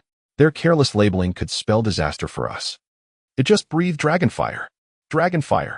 Thankfully, we switched to nanomaterial containers last year. Otherwise, we wouldn't have survived that. Professor Guderian asserted.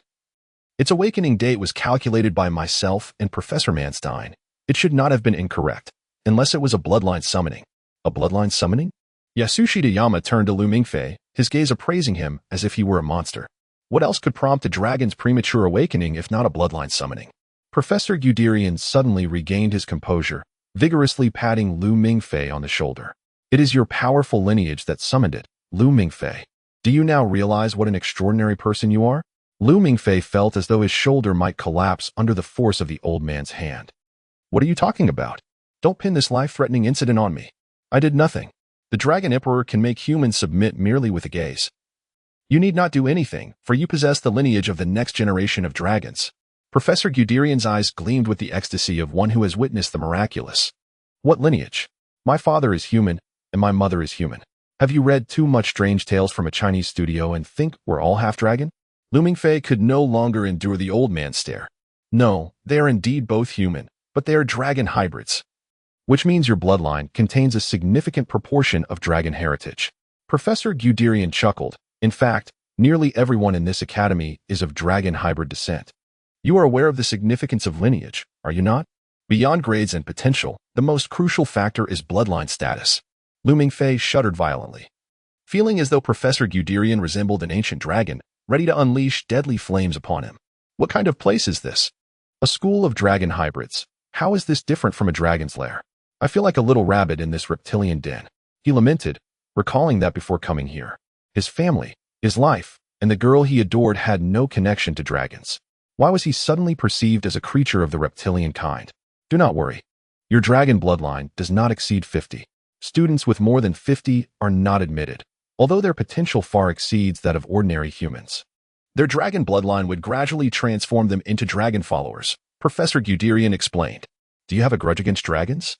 All of humanity has a grudge against dragons, not just us. Professor Guderian mused for a moment. However, this will be elaborated upon in your introductory course on dragon family lineages. Your instructor will be our most distinguished teacher in dragon theory, Professor Manstein. Now that you are aware of the existence of dragons and understand the mission of our academy, shall we begin selecting your courses? Is it still possible to drop out now? Lu Mingfei asked, drooping his head. Your parents would be quite disappointed. Moreover, the agreement you just signed includes a clause for memory erasure. If you withdraw, this memory will be wiped away. You have glimpsed the true world. Do you truly wish to exit now? The real world has dragons, but our world does not. Lu Mingfei stated. The real world contains more than just dragons. It is vast beyond your imagination. Compared to it, the world you once knew is merely a grain of rice in the wilderness, Yasushi Toyama replied. In summary, if I choose to remain a mere grain of rice, I will lose my memory, correct? This seemingly oblivious old man had accurately struck at Lu Mingfei's inner vulnerability. As a faint yearning for the grand world clashed with a profound fear of retaking the college entrance examination, instantly overwhelming him. He had no principles he was determined to uphold. He was, after all, a person of little significance. Taking a deep breath, he raised his hand.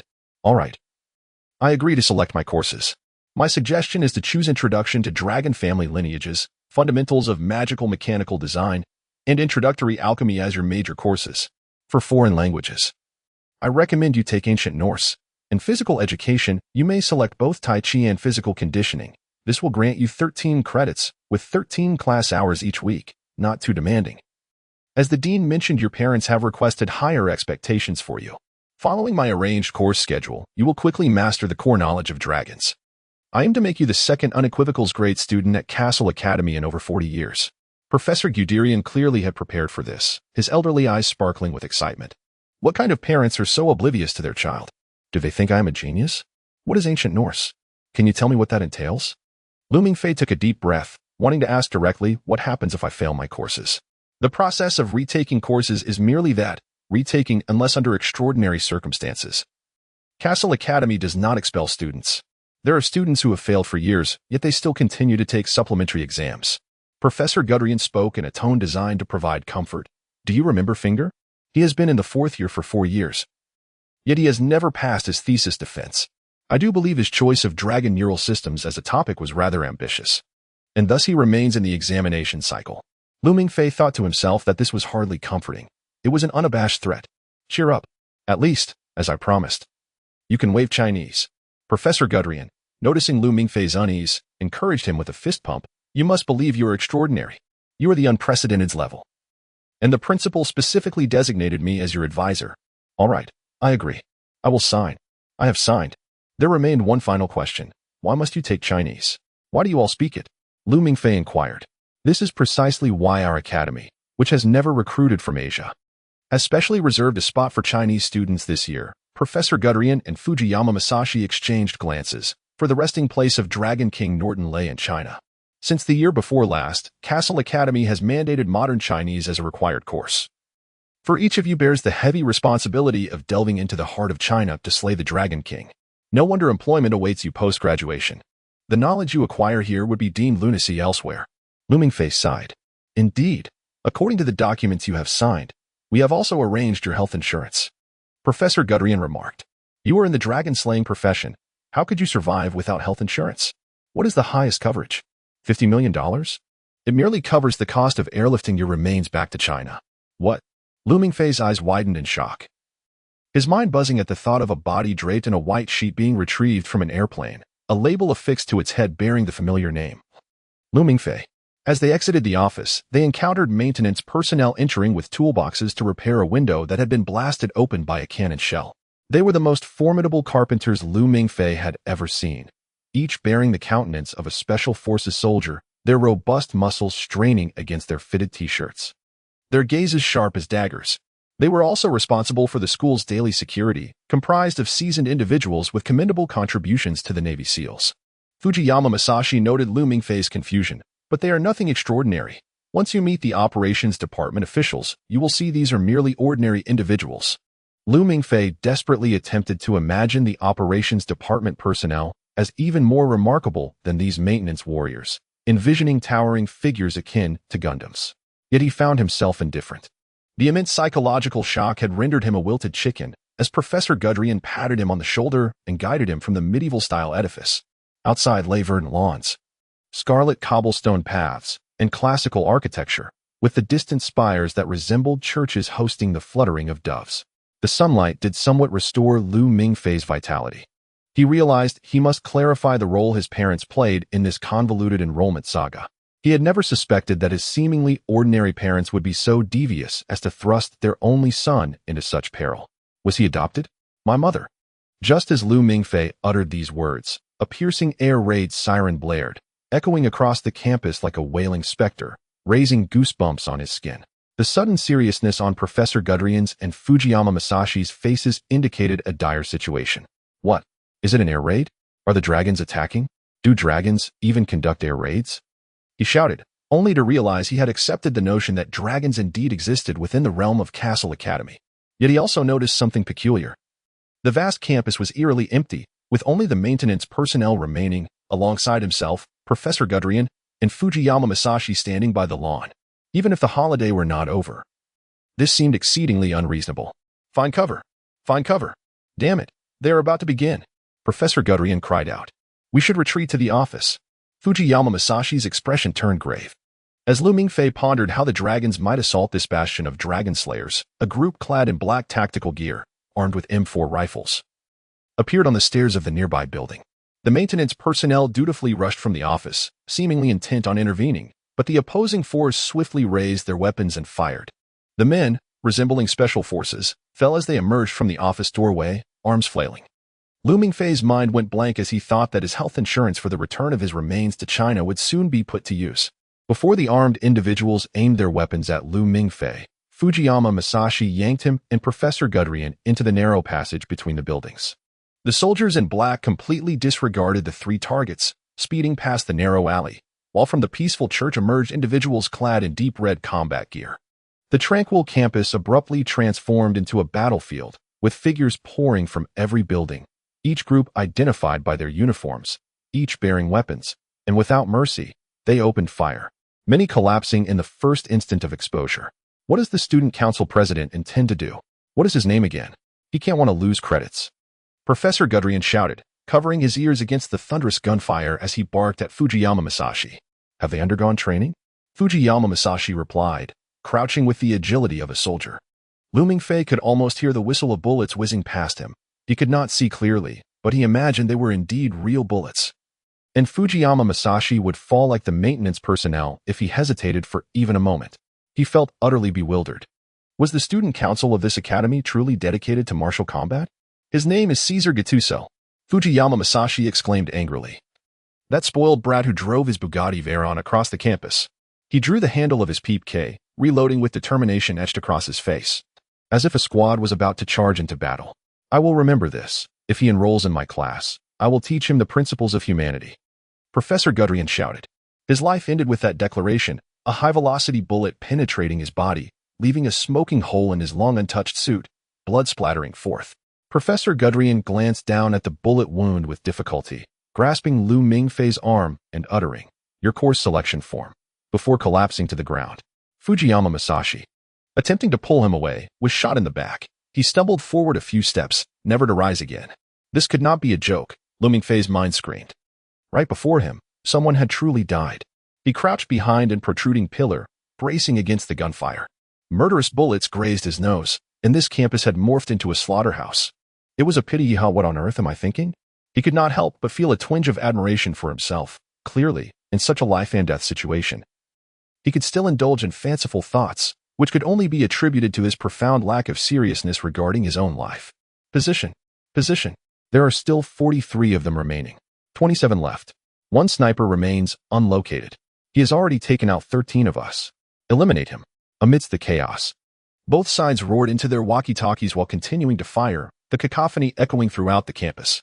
Lu Mingfei mused that they hardly needed the devices. As they say in the Northeast, communication could simply rely on shouting.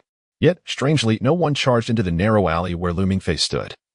Only cold bullets continued to rain down. He stood like a statue beside the bodies of Professor Guderian and Matsushima Yasushi. He was unsure whether the phrase "a surge of emotions" could aptly describe his current feelings. The brutal exchange of fire seemed to stretch on indefinitely. The once tranquil campus now shrouded in smoke, with corpses scattered from the chapel's exit to the direction of the sunny restaurant.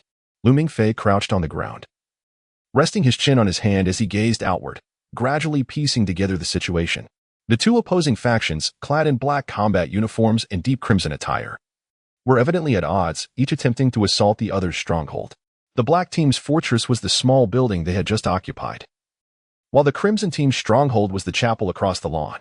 Moreover, both sides had hidden personnel in various buildings, yet the central parking lot became a veritable meat grinder, where both assault teams, attempting to breach enemy fire, were forced to traverse that exposed space, devoid of adequate cover. At least 40 had perished there. If they were akin to a swarm of insects, such reckless charges might make sense, but as humans, shouldn't they deploy tanks first to secure the area? Perhaps they could create some smoke cover, or consider sending a shadow to launch a nuclear strike. Lu Mingfei's mind raced amidst the hail of bullets. Just as this thought crossed his mind, he witnessed a Crimson Team soldier, clutching a black briefcase, attempt to sprint across the parking lot, only to be struck down by a sniper's bullet from above. The briefcase flipped over, revealing a distinct yellow nuclear symbol. Lu Mingfei's face twitched into a smile. Perhaps it wasn't so bad. Being obliterated by a nuclear bomb at such close range would likely be painless. With that thought, he felt an overwhelming urge to lie down and sleep. As the smoke began to clear, a powerful voice resonated from all directions, emanating from some sort of amplification system. "Caesar, how many of your men are still alive? Will you continue?" "Chuzi Hang, well done," came the chilling response, seemingly from the same amplification system, laced with cold amusement. "I have only myself and one girl left. Do you intend to charge with a girl?" "Chuzi Hang." Lu Mingfei paused, yearning to peek out from the narrow alley. The name struck a familiar chord. "I too have only one girl remaining, but it's quite regrettable. She is the sniper who has been a thorn in your side. As long as she has the parking lot locked down, you cannot advance, but unfortunately, she is not suited for infiltration. Could this be a deadlock? Wouldn't that be a pity?" "Caesar, are you conversing with me? Why do I hear the sound of bullets being loaded on your end?" "No, I am unloading the bullets from my magazine. I only possess a Desert Eagle with 750 AE rounds. Once they are gone, I am left with nothing." Caesar seemed to deliberately bring the magazine close to the microphone, each bullet leaving the magazine with a crisp and melodious sound, tinged with an ominous intent. After a moment of silence, it was as if countless iron soldiers had fallen onto a table, the thunderous noise echoing. "These are all 32 rounds of 9mm ammunition from my Uzi. I have thrown them all on the table." "Is your magazine empty?" "Yes. Now I am left with only a hunting knife." "What about you?" "Of course, it is the Muramesa. It is my commander's blade." "See you in the parking lot." "Very well." The crackling of the amplifier abruptly ceased, signaling that both sides had severed communication. The campus, littered with corpses, suddenly fell silent as if it were a ghost town. The smoke from discharged weapons lingering like a morning fog. Lu Mingfei, hiding in the narrow alley, raised his head to gaze outward. Sunlight filtering through the smoke and casting a gloomy aura upon him. He sensed that something dreadful was about to unfold, prompting him to lie beside the bodies of Matsushima Yasushi and Professor Guderian, feigning death. He was mere inches away from Professor Guderian's face. Contemplating the old man's surprisingly kind demeanor towards him, despite their limited acquaintance, it was disheartening that he had met such an unjust fate. Narrowing his eyes into a slit, he peered outside, a skill he had honed over time. His uncle and aunt often believed Lu Mingfei to be exceedingly lazy, sleeping until 4 or 5 in the afternoon. In truth, he merely relished lounging in bed with a book. When their footsteps approached from outside, he would quickly clutch the book to his chest, feigning sleep. He had practiced this art until he could narrow his eyes into almost imperceptible slits, allowing him to observe the surroundings with the lifeless gaze of a fish. At that moment, the doors of the chapel and the small building swung open simultaneously, the heavy combat boots almost synchronously taking their first steps. The crimson-clad soldiers brandished military knives approximately half a meter long, their black blades adorned with golden patterns, while the black-clad warriors wielded Japanese swords whose blades gleamed like sunlight. What is this? Hand-to-hand combat. Lu Mingfei thought. They are charging with mini-nuclear bombs and still resorting to melee. He found their actions utterly nonsensical. Yet he had grown accustomed to their illogical behavior over time.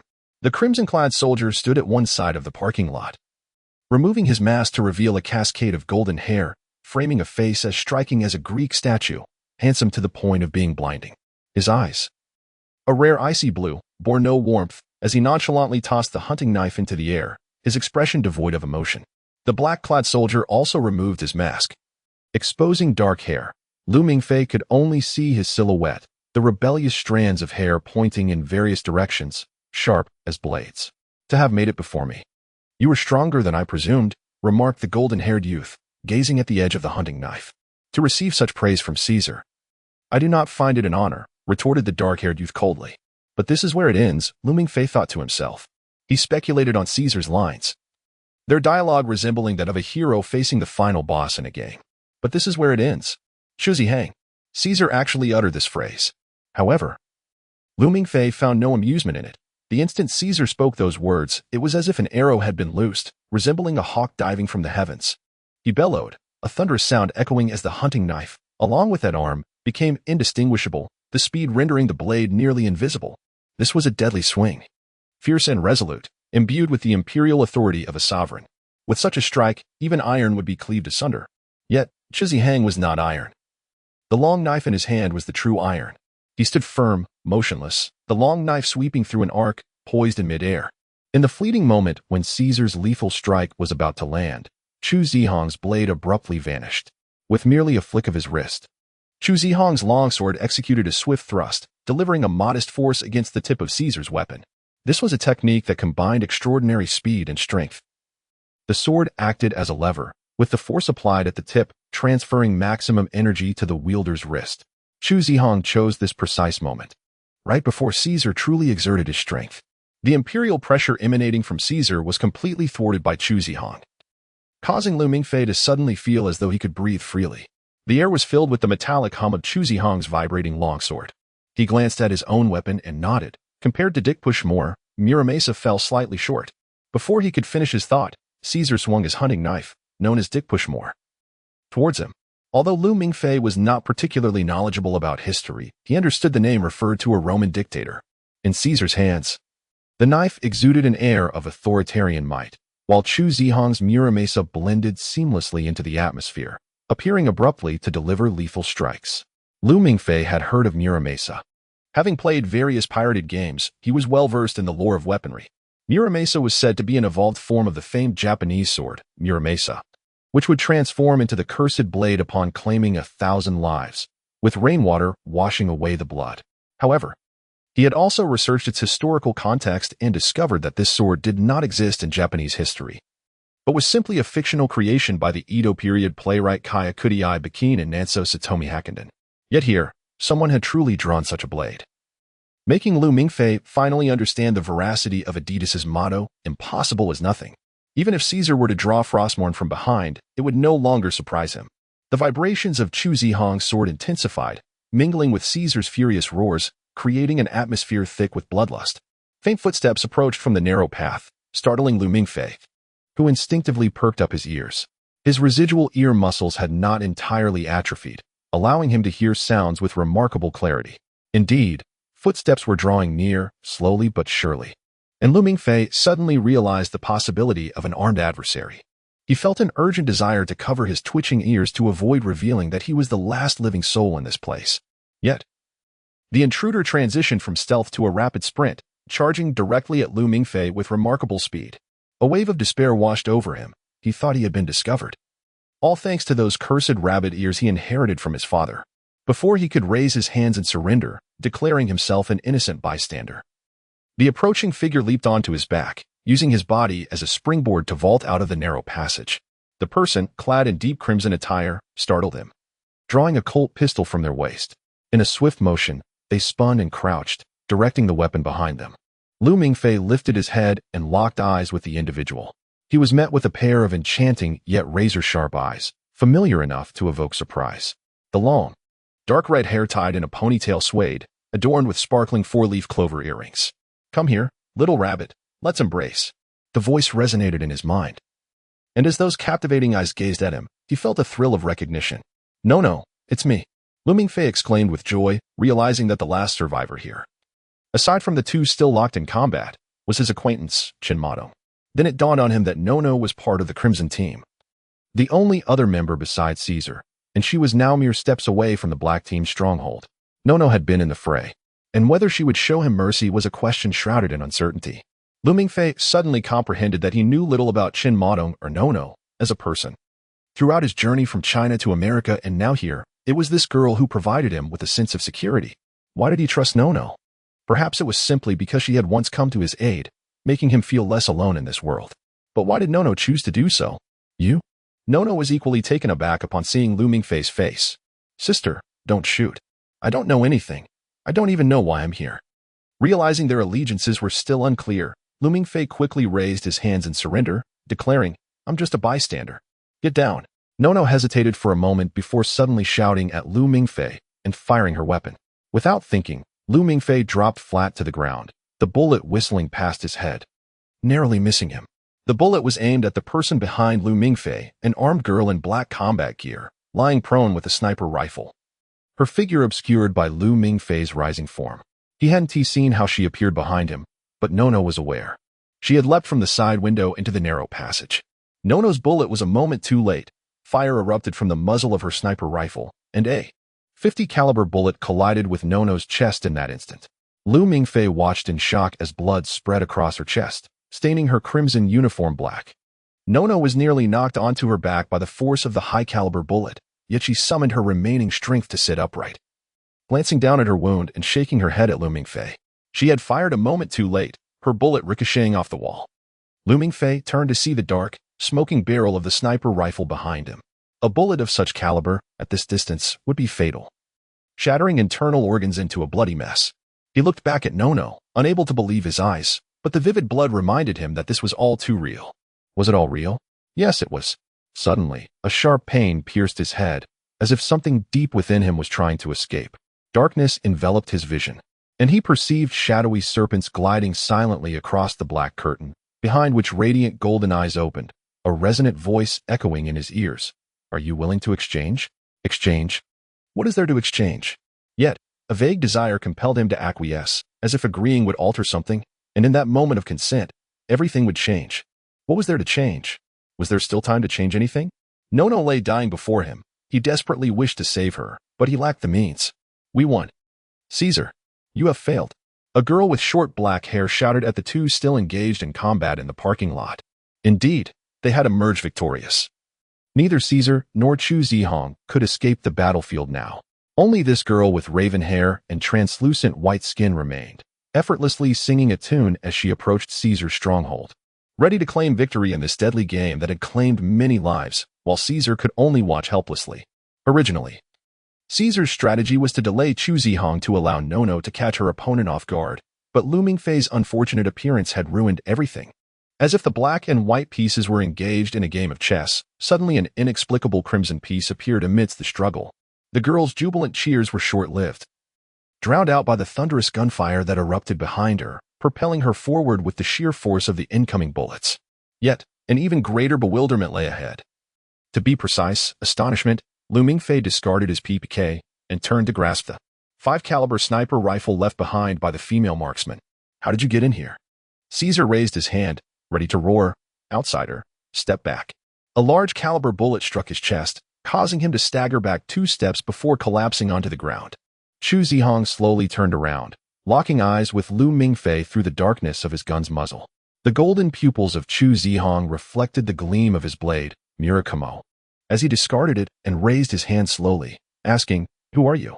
The sudden brilliance of his golden gaze jolted Lu Mingfei into awareness.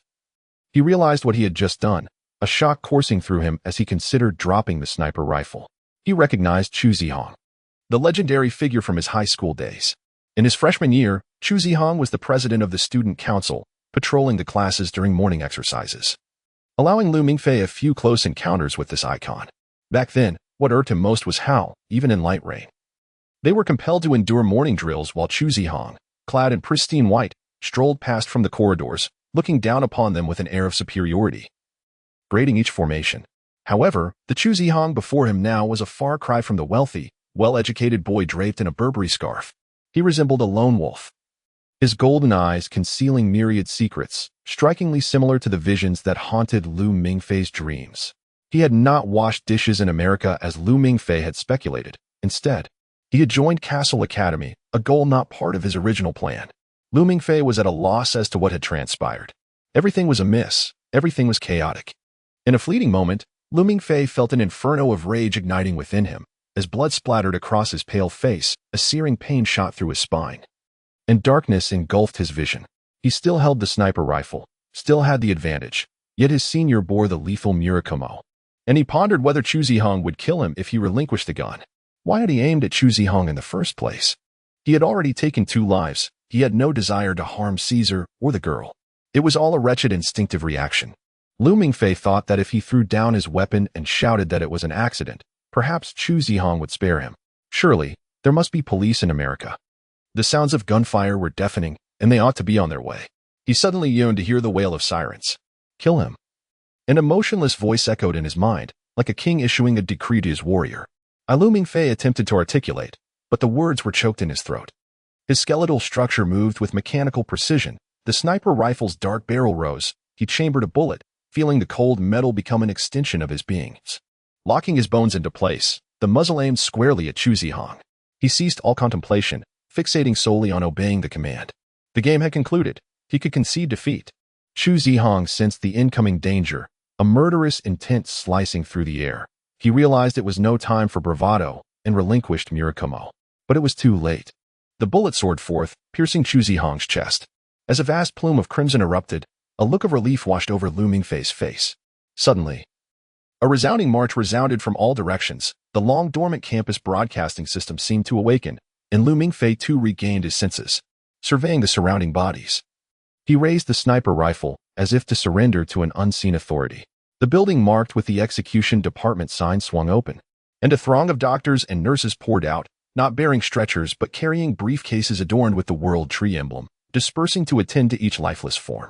Lu Mingfei was still grappling with the surreal turn of events when a short, balding man in a black suit, sporting round red-framed glasses, approached him with audible sighs. With every step past the bullet-riddled walls, his sighs grew louder, as though lamenting the loss of life rather than the destruction of property.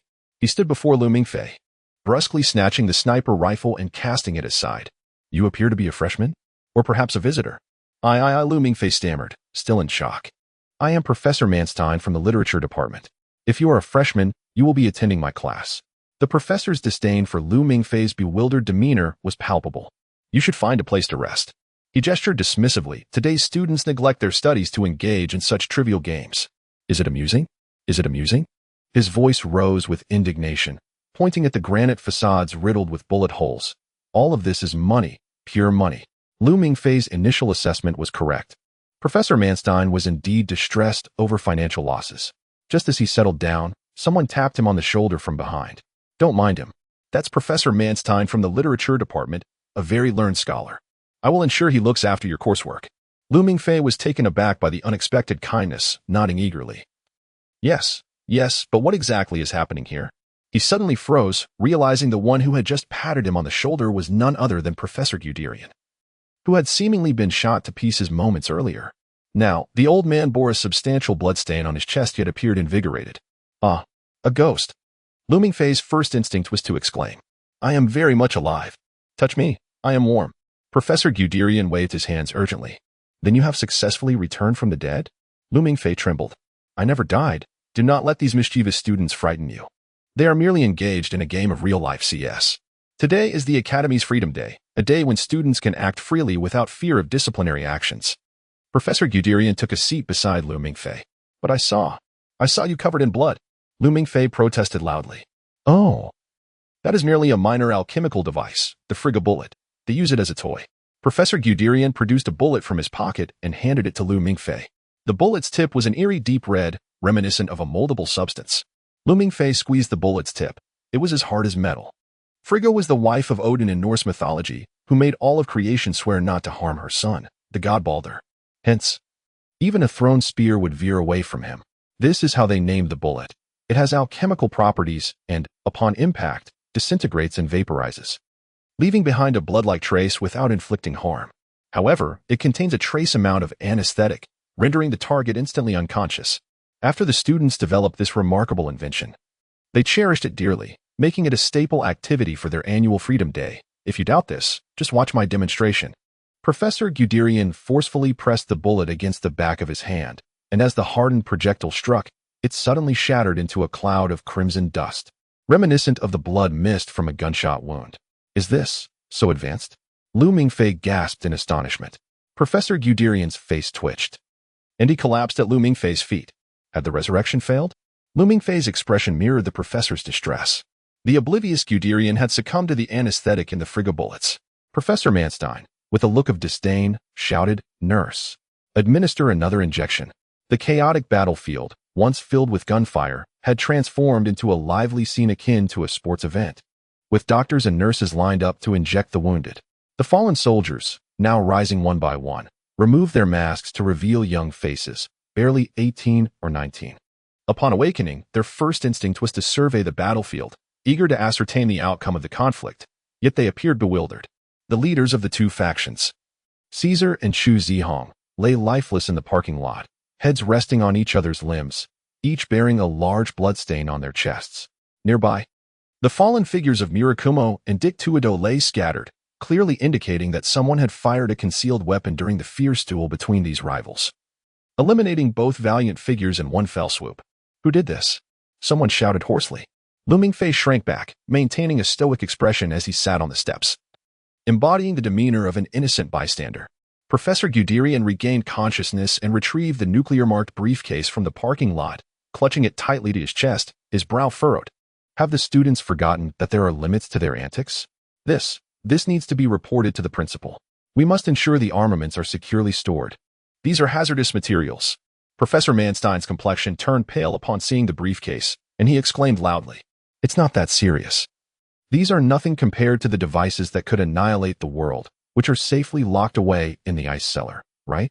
Professor Guderian reassured him. Lu Mingfei's face turned ashen.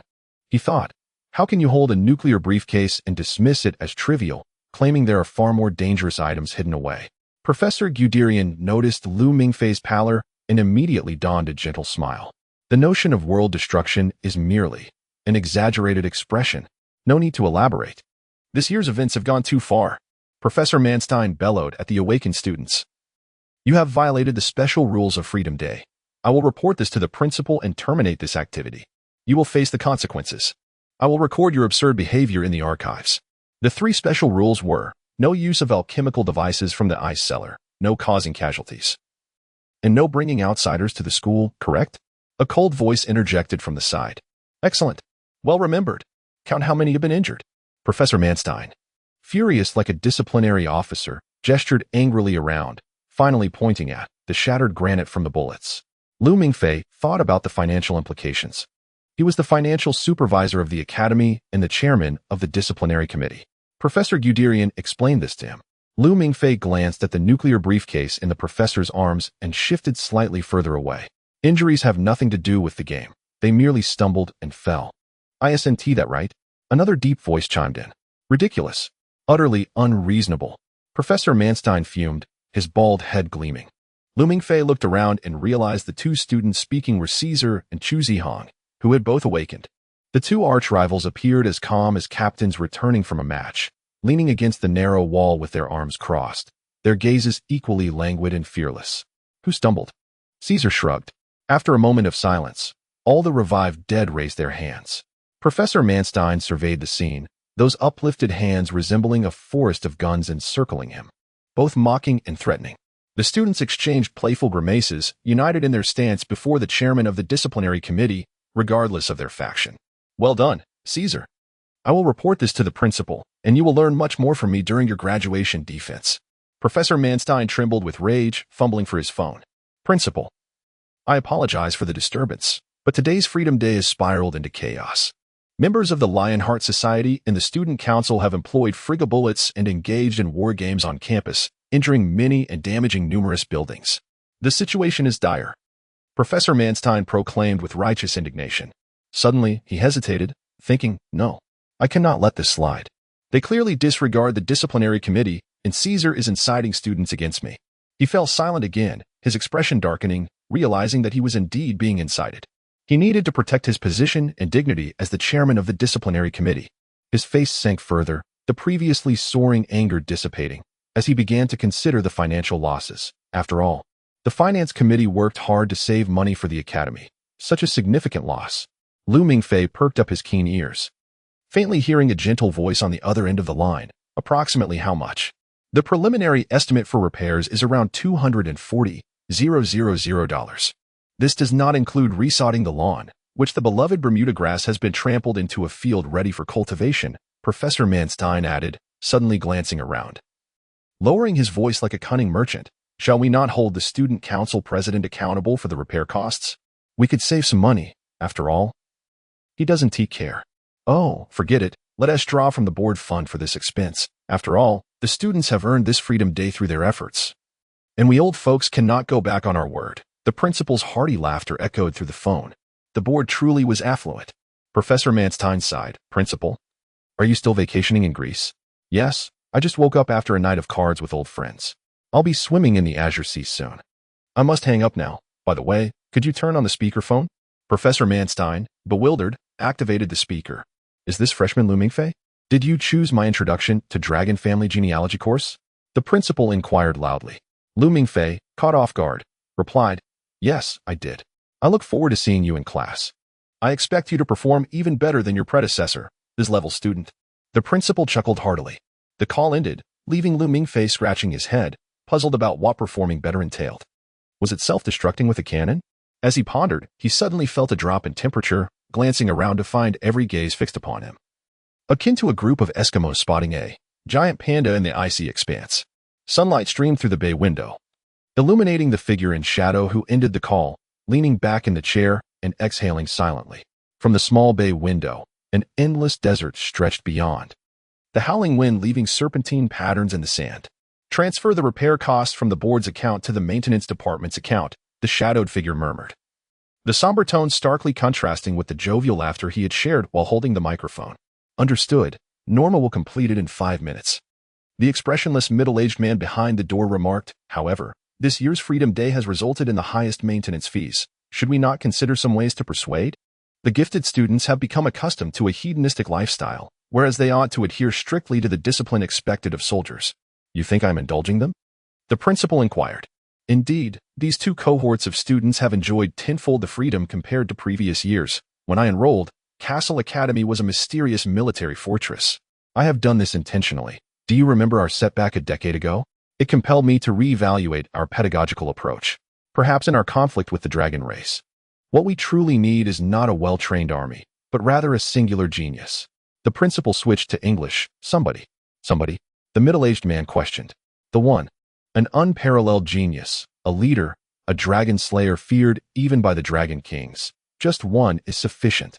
Like my friend Menek. The principal's voice was as firm as iron. Is allowing the student's talents to flourish truly the path to producing a genius? Caesar and Chu Zihong are indeed unprecedented prodigies, but does that looming Fei genuinely deserve this grade? The middle-aged man shook his head. I deliberately delayed the CC 1000 to observe him longer, yet I have not perceived anything extraordinary about him. In fact, the reason I classified him as his grade is, the principal's tone suddenly lightened, infused with a sense of mischief.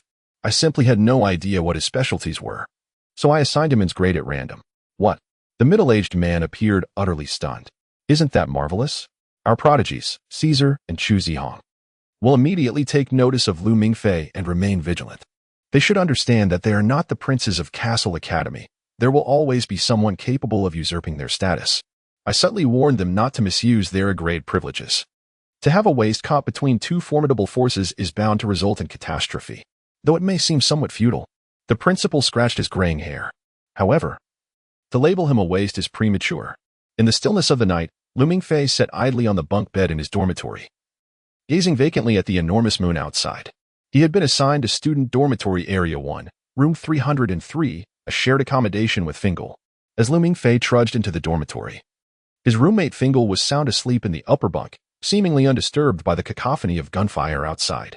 The moment Lu Mingfei laid eyes on Fingal, he felt a surge of relief, for he was being followed by dozens of cold-eyed students who lingered against the wall at the end of the corridor, watching him enter room 303. What those gazes conveyed was beyond Lu Mingfei's comprehension. Shock, confusion, doubt. Yet, it was evident that their intentions were far from amicable, brimming with palpable hostility.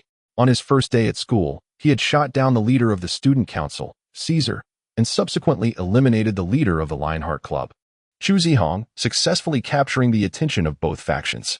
What a damned stroke of luck. He clutched his head, wishing he could tear his hair out. He could not fathom why he had acted so impulsively the moment Nono was shot. Moreover, Nono did not express gratitude to this day. Lu Mingfei remained perplexed as to why Professor Manstein had bellowed at the students to disperse after his incident, while Nono merely glanced at him from the crowd before leaving with Caesar. Lu Mingfei had hoped Nono would enlighten him about the school's regulations. You look quite melancholic, Fingal remarked, peering down from the upper bunk. It is far more than mere melancholy, Lu Mingfei sighed. You have no idea what transpired today. I do know. Your heroic deeds have circulated throughout the campus. You made headlines on the school's internal news site with quite the sensational title. Fingal lowered his notebook from his stomach to show Lu Mingfei. The headline was indeed striking, and surprisingly, it was in Chinese, indicating that Castle Academy was resolutely adopting Chinese as its lingua franca. Who shall wear the crown of Freedom Day? Who detonated Caesar and subsequently obliterated Chu Zihong? Below was a large photograph of Lu Mingfei, accompanied by his student ID, dormitory number, age, and origin, concluding with a friendly note. Single. It resembles a marriage advertisement. Lu Mingfei commented. No, it is more like a wanted poster. Fingal replied. It seems you are yet unaware of the implications of your actions. I did nothing. I merely acted in self-defense. Who knows what those two were planning? If they hadn't charged at me, they could have easily taken me out from a distance. Lu Mingfei defended himself. No, you still do not grasp the consequences. First, the winner of Freedom Day will gain access to the Norton Hall for a year. Second, he will directly qualify for this year's Star of the Academy Finals. Lastly, Fingal sighed. The first girl you pursue in this academy cannot refuse you and must maintain a relationship with you for at least 3 months. It sounds as though I have hit the jackpot, but why do you sigh? Lu Mingfei felt an ominous premonition. Because now you are the public enemy of all the boys in the academy. Fingal replied, moving the mouse over Lu Mingfei's photo. Following his lead, Lu Mingfei did so, and a red arrow suddenly appeared, inscribed with the words, Look closely, it's this son of a dog. Who will kill him? Lu Mingfei stood there, petrified. After a silence that lasted approximately 5 minutes, Lu Mingfei finally rose. I need to go relieve myself and clear my head. Truly a man's way of handling things, Fingal commended. However, I have a small gift for you. Please, save it until I have calmed down. It's merely some lower-year students who came to gawk at you after the news. Don't panic, Fingal said lightly. Look, you will need this gift I have for you. What is it? Lu Mingfei inquired, eyeing the peculiar object in Fingal's hand. It's a military urinal. Knowing what you accomplished today, I anticipated you would feel like you had fallen into a den of wolves. Staying in here to relieve yourself is a wise decision. Someone might be waiting in the restroom with boxing gloves, ready to challenge you, the Souls grade student. Although fighting is technically against school rules, There are always those who disregard them. Thank you for your kindness, Fingal, but I must say, you truly frighten me, Lu Mingfei lamented. Suddenly, a knock echoed from the door, causing Lu Mingfei to jump up like a startled rabbit. Could it be someone coming in to seek revenge? No. It shouldn't be that severe. They must give me, a senior, some face, Fingal replied. Come in. The door swung open, and a beaming Professor Guderian entered. The first thing he did was clap Lu Mingfei on the shoulder with vigor. Hi there, kid. I am so proud of you. Do you see how many people are out there to see you? Aren't they here to settle the score with me? How could that be? The old man replied with utmost seriousness. The disciplinary committee has always prohibited fighting. We are a formally recognized academy by the Ministry of Education. Do not liken us to bandits. Does the American Department of Education know you are teaching dragon slaying? They are well aware of our research on ancient reptiles. Professor, is there something you need at this late hour? Fingal asked lazily. I have come to remind Mingfei that tomorrow is the day of the entrance assessment exam. Are you prepared? Entrance assessment exam? Lu Mingfei was taken aback. What entrance assessment exam? It is an examination to prove your extraordinary abilities. Do not worry. Have faith in yourself. You are exceptional. You have already demonstrated your capabilities once today, and you can do so again. Professor Guderian said with utmost encouragement. What will the exam entail? I truly haven't reviewed. It is merely an examination of dragon script. Dragon script? What is that? It is the language and script of dragons. What? You mentioned that foreign languages could be exempted. However, dragon script is not a foreign language. It is one of the native tongues of those with dragon lineage. Professor Guderian affectionately patted Lu Mingfei's shoulder. This language is passed down through bloodlines. I believe that as an level student, your purity of dragon heritage will be quite astonishing. Once you see the dragon script, you will instinctively comprehend it. It shall pose no challenge for you. Professor Guderian pulled a dictionary-sized book from his pocket, opened it, and thrust it into Lu Mingfei's hands, reading aloud. Lu Mingfei attempted to decipher the square characters, and his expression suddenly changed, becoming eerily peculiar, his hands trembling slightly as he held the book. He exclaimed, Don't think I don't understand anything. This is Korean. Indeed, it is dragon language. Unfortunately, we have not deciphered the spelling of dragon language. We only know the pronunciation, which is why we use Korean phonetics. Professor Guderian was perplexed by Lu Mingfei's reaction. Just try reading it, and you will understand. But I have never studied High Korean dragon script. No, it is merely the Korean phonetic representation of ancient dragon language. Regardless, I do not understand it at all. Is it a standardized test? Are all the questions multiple choice? Are you planning to guess the answers? Or perhaps, throw paper balls during the exam? Fingal saw through Lu Mingfei's ploy. No worries, Korean is a phonetic language. Mingfei might simply be unfamiliar with the pronunciation of Korean, and if he cannot articulate it. He wants to resonate with the dragon script. One night is enough for us to teach him the phonetic structure of Korean. We must trust in Mingfei's potential. His dragon lineage is undeniable, for he is our one-of-a-kind level student. The old man fixed his gaze on Lu Mingfei. Listen as I recite it for you. A series of unfamiliar retroflex sounds erupted from Professor Guderian's mouth. It was an unimaginable manner of pronunciation, and within Professor Guderian's hoarse voice. Those ancient phrases bore a regal authority, echoing like the tolling of church bells. Lu Mingfei stared blankly at the ceiling, a look of sorrow crossing his face. Praise the awakening of my king. Destruction is but a rebirth. Professor Guderian switched to Chinese to explain. Mingfei, did you hear the voice of the ancient dragon emperor? I think you must be mistaken. I do not understand at all. Lu Mingfei grimaced. What's level student? What dragon lineage? Are you sure you have not mistaken me for someone else? There may be others named Lu Mingfei in China. Are you all colluding to play a trick on me? It is not amusing at all. You didn't understand? Guderian exclaimed as if struck by lightning. Not at all. I merely thought you were singing. Professor Guderian paused for a moment and shook Lu Mingfei's shoulders vigorously. Do you not feel a sense of being summoned by a great sovereign? I know this may disappoint you. I can see your anticipation. Lu Mingfei sighed, but I have let you down. This is a first.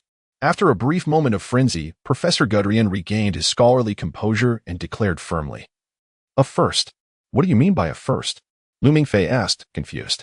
The first instance of a dragon blood descendant not responding to the incantation. Professor Guderian gazed at Lu Mingfei as if observing a rare specimen.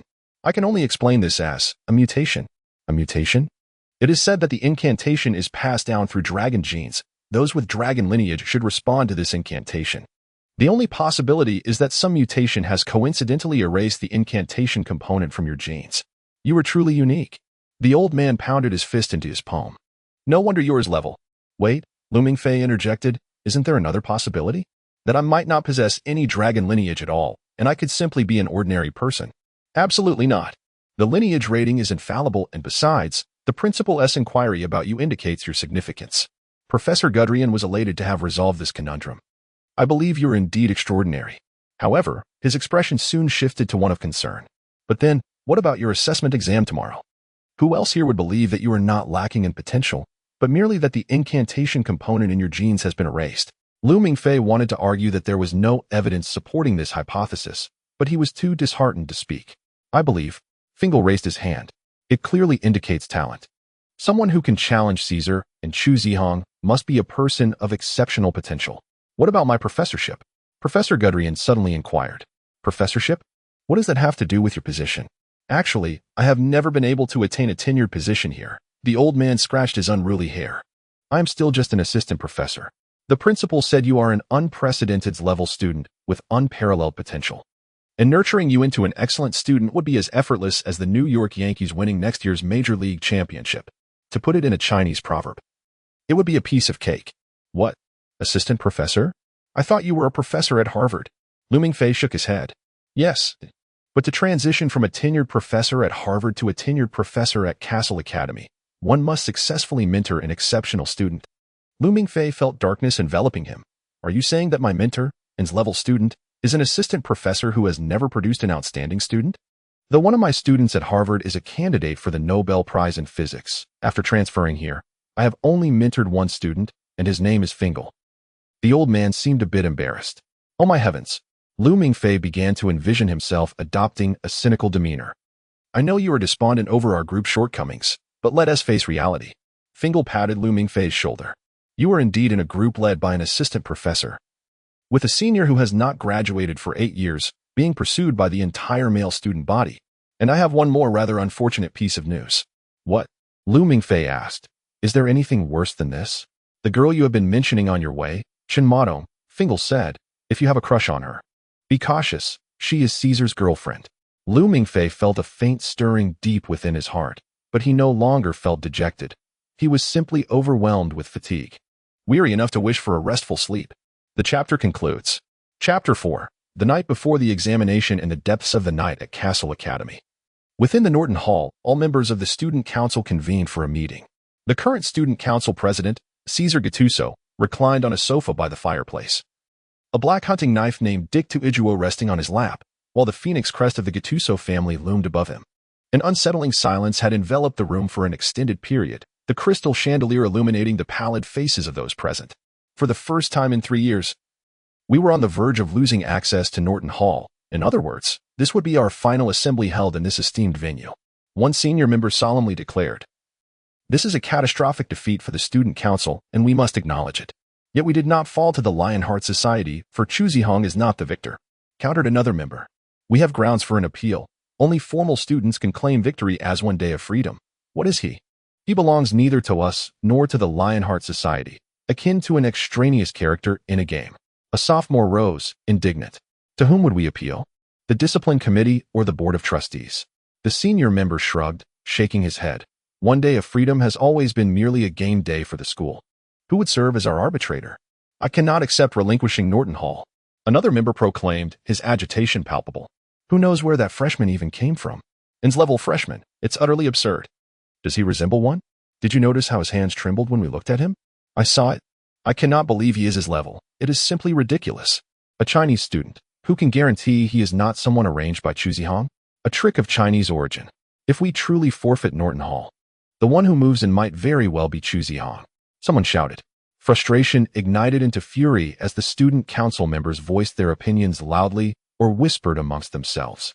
Since Caesar had assumed leadership, they had consistently emerged victorious during one day of freedom.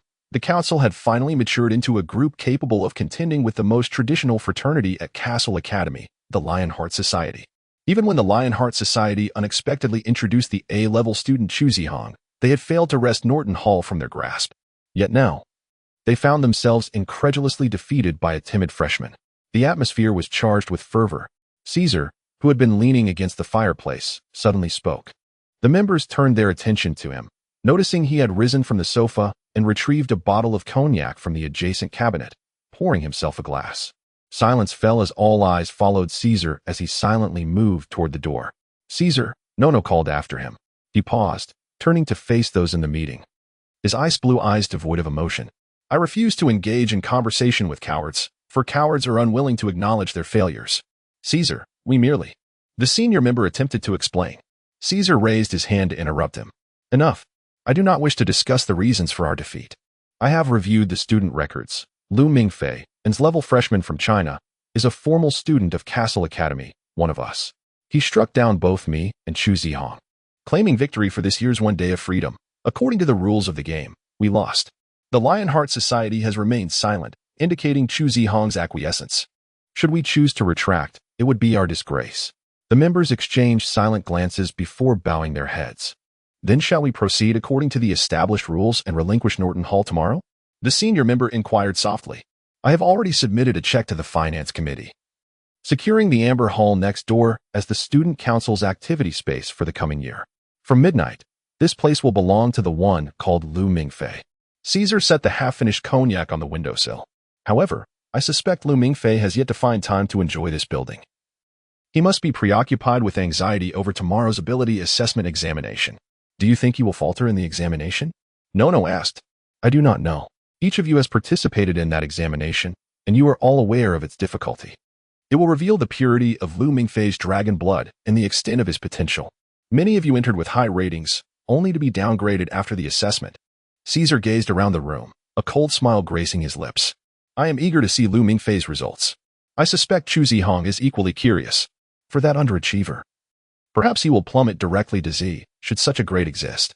Nono shrugged. "Currently, the lowest is Fingers F." The members exchanged knowing smiles, the atmosphere lightening considerably. They recalled the terrifying ability assessment examination that left all freshmen in dread and understood Caesar's intent. The victor of Norton Hall would find it no easy feat to rejoice. Should N's level student be demoted to F, even if he resided in Norton Hall, he would be regarded as a laughingstock throughout the academy. Nono noticed that while others laughed, Caesar did not share their mirth. He lowered his gaze, resting his hand on his chest, precisely where Lu Mingfei had struck him, in dormitory 303. In summary, the abbreviation for the Ability Assessment Examination is EI, correctly spelled as Extraction Evaluation Exam, originally intended as a bloodline evaluation test. It is primarily utilized to assess students' dragon lineage. As descendants of dragons resonate significantly with dragon language, both the Dragon Emperor and Dragon King possess word spirit abilities, whereby their words become rules within their capacity. Finger rambled on, explaining to Lu Mingfei that some students may have a high percentage of dragon blood but inherit inferior genes from their dragon ancestors, resulting in inadequate abilities. Thus, they are downgraded after the EEE, and those deemed utterly unqualified are expelled. But this was not my choice. I feel as though I have been sold into slavery." Lu Mingfei grimaced. "And expulsion? However, we must erase your memories here. You signed a consent form upon enrollment. Besides, if you return home now, won't you miss this year's college entrance examination? This is an outrageous clause," he protested. The consent form was written in Latin. Lu Mingfei's complaints fell on deaf ears. Professor Guderian found it utterly baffling that his remarkably gifted new student was devoid of resonance with the fundamental incantations of dragon lore. Declaring it an academic conundrum and pondering a visit to the library, the dormitory fell into a brief silence. With the window ajar, Lu Mingfei sat on his lower bunk, his head drooping as he gazed out at the enchanting full moon. The moonlight cast a gentle glow upon the red tiles of the church's spire, and a refreshing night breeze caressed him. This serene beauty instilled an illusion within him, convincing him that all his troubles were mere figments of imagination. He had merely arrived at an American university, on the cusp of a new student life, having just encountered an impressive upperclassman. If only he could lie down, enjoy a restful sleep, he would awaken to the sun shining down upon him, filling his day with promise. Dragons.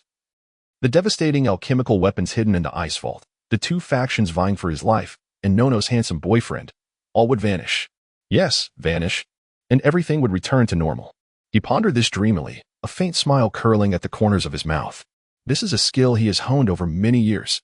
Throughout these years, whenever he felt overwhelmed by life's tribulations, surpassing the limits of his patience, he would gaze into the moonlight streaming through the window and remind himself that it was all an illusion. In reality, everything was just fine. After a good night's sleep, He would awaken to a holiday, free from the burdens of school. As for everything else, he thought, why bother?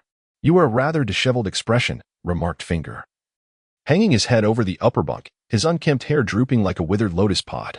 You resemble a ghostly apparition, he added, after a moment of effective self-persuasion. Lu Mingfei elevated his mood to a lofty state of indifference, responding nonchalantly to Finger's jibe. Have you ever tried brainwashing? No. But I can wash dishes and do laundry, Lu Mingfei replied calmly, suspecting that Finger was attempting to intimidate him. The best response, he believed, was to maintain a poker face, much like how Lu Mingzhou would roll his eyes and say, I saw Chen Wenwen at the bookstore today with that boy from class 2, not knowing what to say. Chen Wenwen looked simply delighted. To which Lu Mingfei would lift his head, don a blank expression, and say, What? Are you speaking to me? Lu Mingzhou could not penetrate his thick facade, so he could only retreat in frustration for the time being. In truth, brainwashing isn't so dreadful, it merely leaves one feeling a bit foolish afterward. Finger, however, was not following Lu Mingfei's line of thought but continued on his own path. Isn't there a Chinese philosopher who once said that suffering arises from a good memory? The foolish are blissful, and the foolish do not suffer. Lu Mingfei paused, realizing that this wasn't a philosophical quote, but rather a line from a film called Ashes of Time, spoken by a character named Ouyang Feng. I feel I am foolish enough already. If you sense that there is something important you cannot quite remember, wouldn't you dwell on it constantly, fearing that if you don't think about it, you might forget it forever? Finger wore a serious expression, as if he were discussing profound matters of life and existence. Yet, Lu Mingfei understood that Finger was merely trying to console him, suggesting that even if he failed that dreaded 3 exam, it would only amount to a brainwashing experience. And then he could easily start anew. But this question lingered in Lu Mingfei's mind for quite some time. He nodded, affirming that he would indeed ponder it, dreading the sensation of recalling that something was amiss without being able to pinpoint what it was. Then you're in trouble, sighed Finger. Brainwashing gives rise to that very feeling. One always feels as if something is forgotten. A positive mindset makes it manageable, while a negative one leads to endless torment. What does it matter whether you succeed or fail? I don't understand Korean, let alone dragon language. Tomorrow, I will certainly fail. Failing means brainwashing. Returning home to repeat a year, and if I don't get into college, I'll be unemployed. I just hope the brainwashing isn't too painful. Lu Mingfei murmured, sighing inexplicably. Finger fell silent for a moment. You sighed just now. I know, I've experienced a whirlwind of events today. Is it not permissible to sigh at night? I shouldn't have let my excitement lead me to accept that admission letter. I knew it. Good fortune never seems to fall upon me.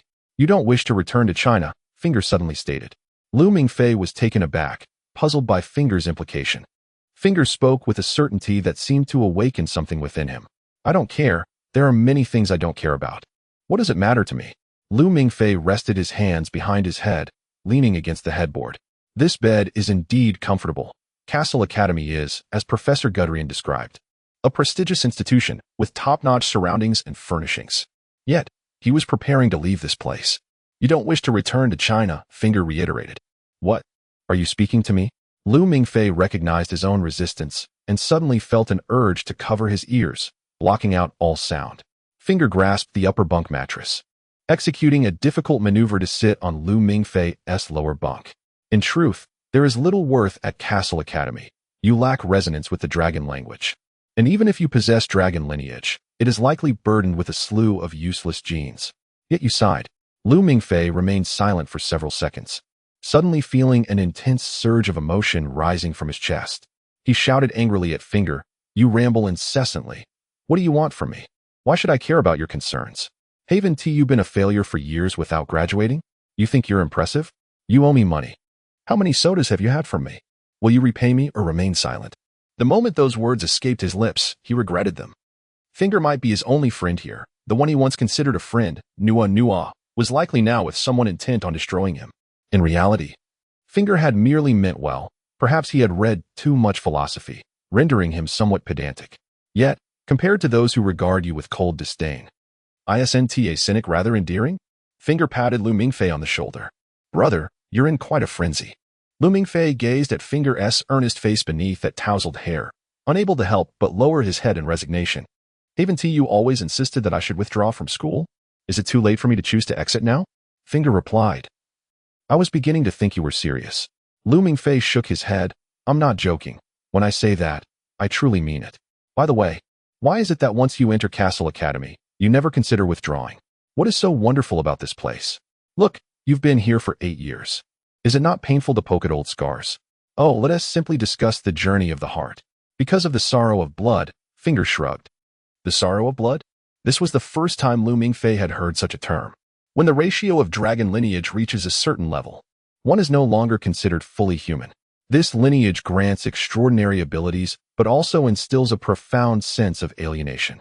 Only interactions among dragons can alleviate this feeling of estrangement. Thus, those with high purity of dragon blood will naturally congregate. It is a matter of genetics.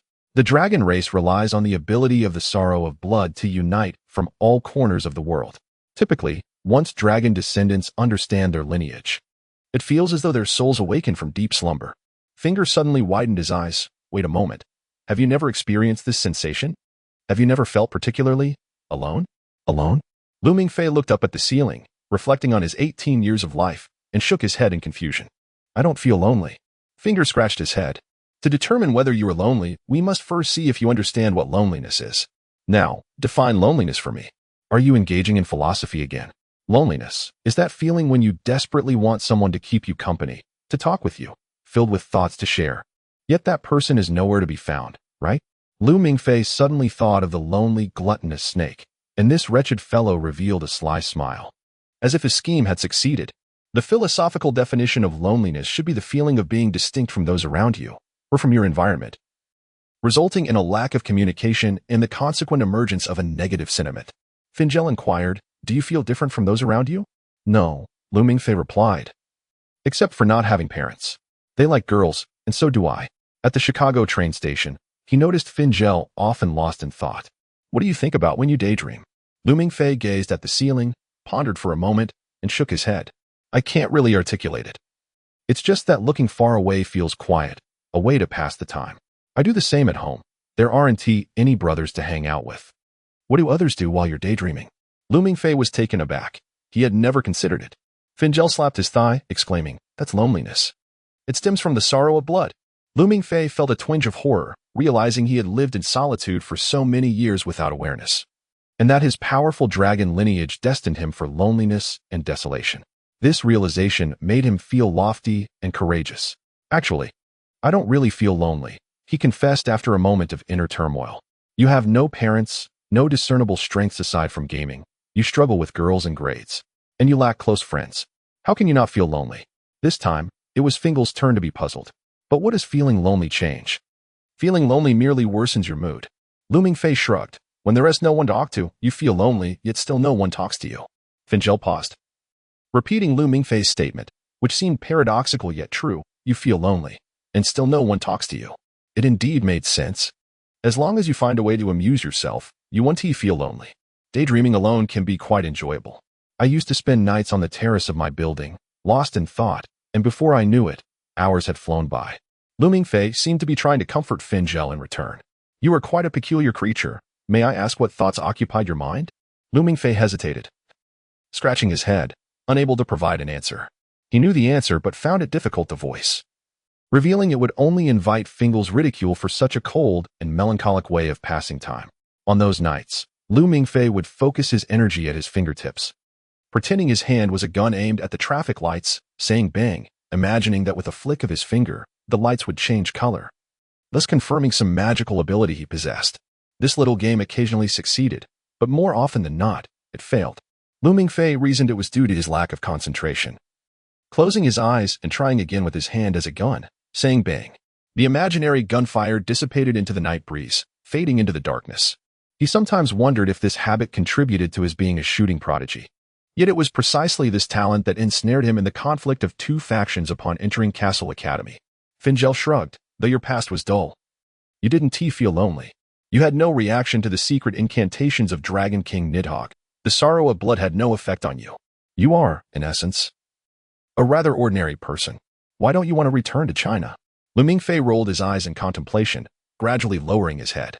He felt weary, resting his elbows on his knees, allowing his head to hang, hands clutching his hair.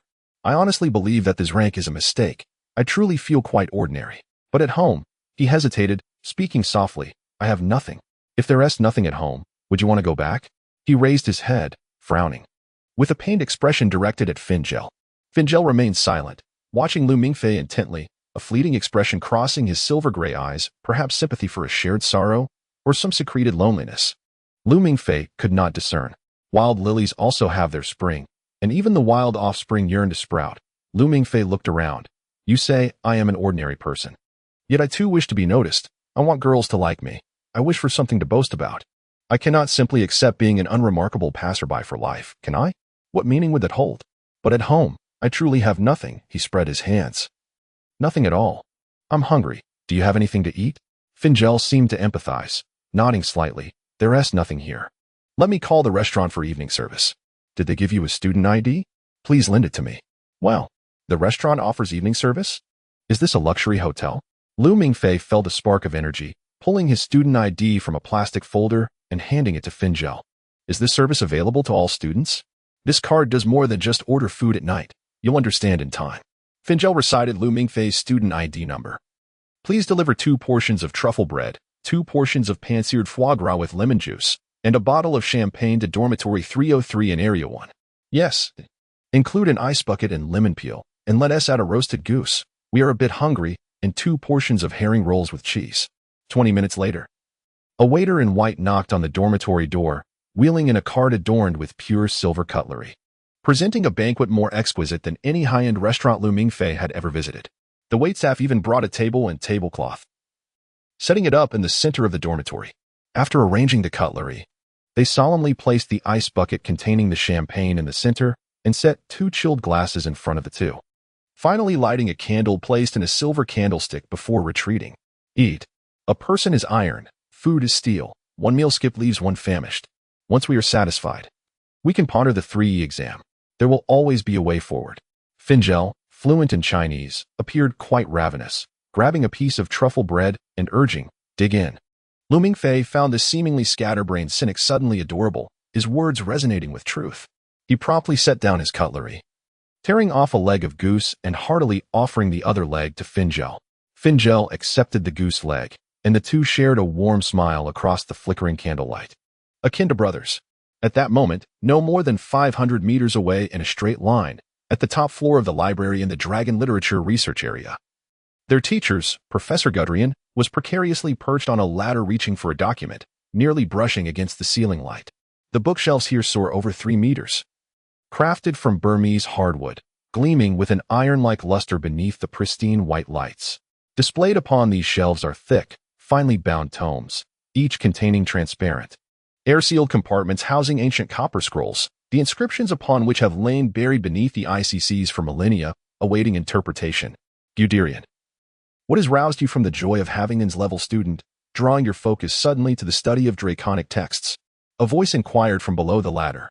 Professor Guderian lowered his round glasses and peered down, spotting a kindly orb-shaped figure reminiscent of the overhead light. Ah, Manstein, what brings you here at this late hour? Professor Guderian greeted his old friend with surprise. Professor Manstein rubbed his bald head. I am here to gather information. I find your new student quite intriguing. Indeed. Guderian nodded vigorously. He is a remarkable exception. I have discovered many unusual aspects about him that I have yet to comprehend. What intrigues me is that, as an ordinary student, he faced the golden dragon eye of Chu Zihong without a trace of fear and fired his weapon. I had thought that only a few individuals in this academy could achieve such a feat, yet your student, Lu Mingfei, managed to do so. How did he accomplish it? Manstein questioned coldly. He is intelligent, possesses sharp precision, and is indeed an level student. He is far from ordinary. Guderian mused, offering high praise for his pupil. Doesn't he speaking from such great heights cause you discomfort? Manstein retorted icily. Your remark holds some truth, Guderian admitted, patting his lower back, feeling the strain from prolonged reading. Guderian, since our days sharing a dorm at Harvard, your eccentricities remain unchanged. Manstein sighed. You ought to reconsider your perspective. The golden dragon eye has only manifested in Chu Zihong, symbolizing an exceptionally high purity of dragon blood.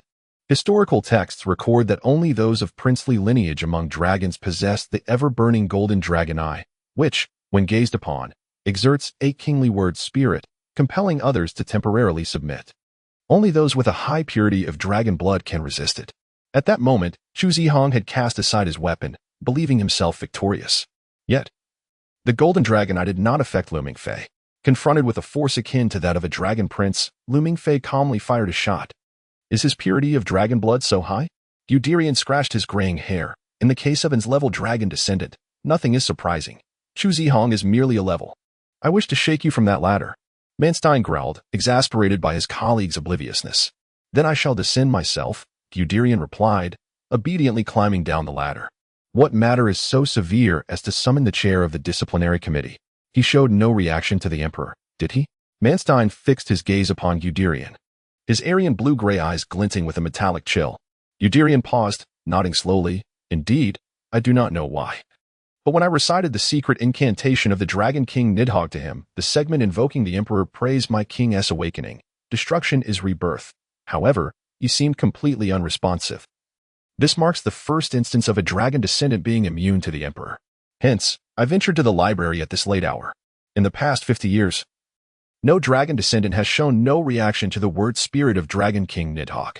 Nidhogg is the sole progenitor of the dragon race, and the ability of the word spirit emperor is to ensure that any dragon descendant remains eternally within the genes, awakening reverence for the Dragon King and recalling the past when dragons ruled the world. He ought to have wept bitterly, kneeling in worship, as if before a deity. Yet his response was, I thought you were singing, Guderian admitted, feeling embarrassed. Professor Manstein handed Guderian a copper scroll sealed within a cylindrical glass container. The remnants of the ICC, catalog number AD0099. I have located the information you require. The remnants with the initials AD? Guderian exclaimed, taken aback. This is a highly classified ancient document. Only the oldest texts conceal the highest level secrets. Manstein took a deep breath. The word Spirit Emperor affects all dragon descendants who submit to Dragon King Nidhogg, yet there is indeed a lineage of dragon descendants that does not yield to Nidhogg. Guderian stared blankly at the ancient scroll in his hands, suddenly recalling, and exclaimed, Is it not mentioned in the Dragon Chronicles, secret chapter about the White King? Only the bloodline of the White King does not submit to the Black Dragon Emperor Nidhogg. The oracles of the White King are the only known means to counteract the word spirit of the Emperor, having betrayed the Dragon King in the guise of a priest. It once invoked the oracles upon all its descendants. Guderian pondered for a moment, shaking his head. The bloodline of the White King is merely a legend. According to the records on the ICC Copper Pillar, Dragon King Nidhogg, with his unmatched power, obliterated the White King, devoured its flesh, and reduced its bones to icy fragments, subsequently melting them and pouring them into a volcano, utterly annihilating the White King's body and soul. Thus, the White King ceases to exist, and its word spirit loses its potency. The rebellion of the White King was the greatest insurrection in dragon history, with 1/3 of the dragon race becoming insurgents. After suppressing this rebellion, Dragon King Nidhogg recorded the fate of the insurgents upon the towering Copper Pillar, which we discovered in Greenland. This indicates that the ICC Copper Pillar documents the history written by Nidhogg's Black King faction. Undoubtedly, the Dragon King would emphasize that the leader of the insurgents has been completely eradicated. However, as the progenitor species, the purest dragon descendants, is the soul of the White King truly so easily obliterated? Perhaps it still lingers, slumbering somewhere, akin to other dragon princes. Is Lu Mingfei a descendant of the White King? Guderian trembled, then broke into rapturous joy. We have yet to uncover any descendant of the White King.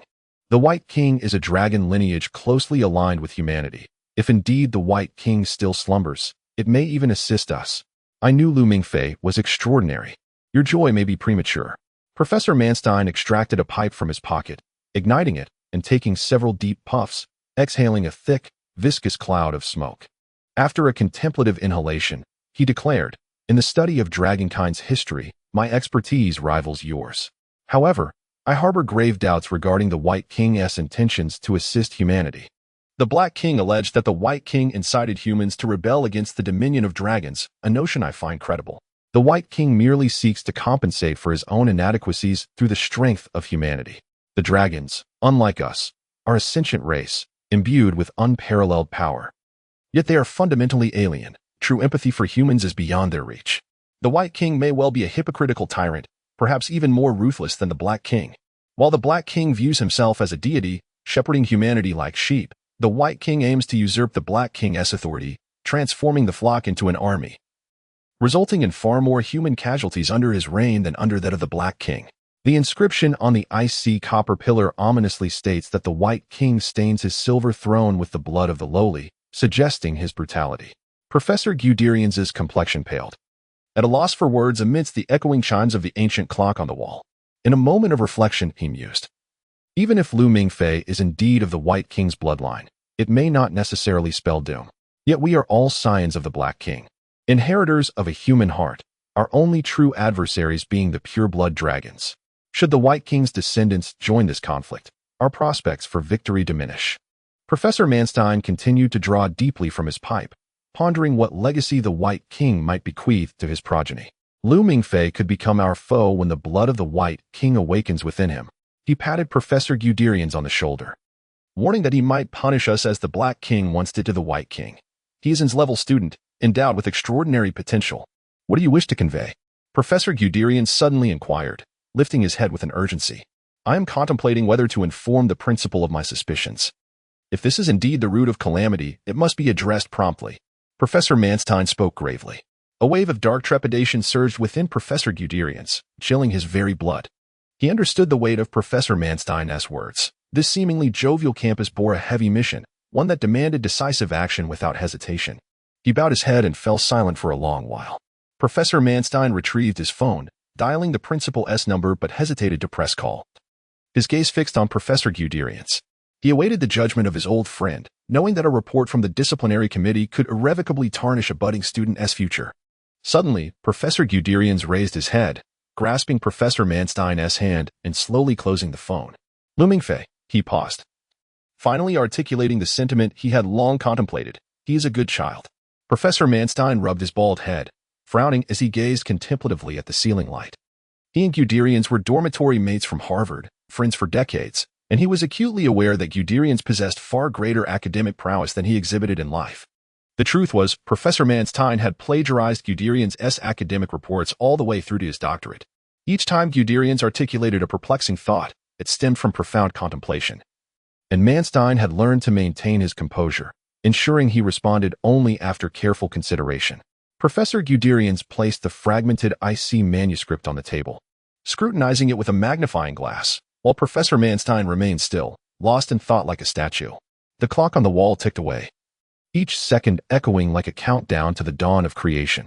Very well, I concede. Professor Manstein suddenly raised his hands in surrender. You see, I admit defeat. I do not comprehend. Are you teasing me with riddles? I have surrendered. Now reveal the answer. Professor Guderian adjusted his glasses, staring blankly at Professor Manstein. What I meant to say is that I genuinely believe Lu Mingfei is a good child.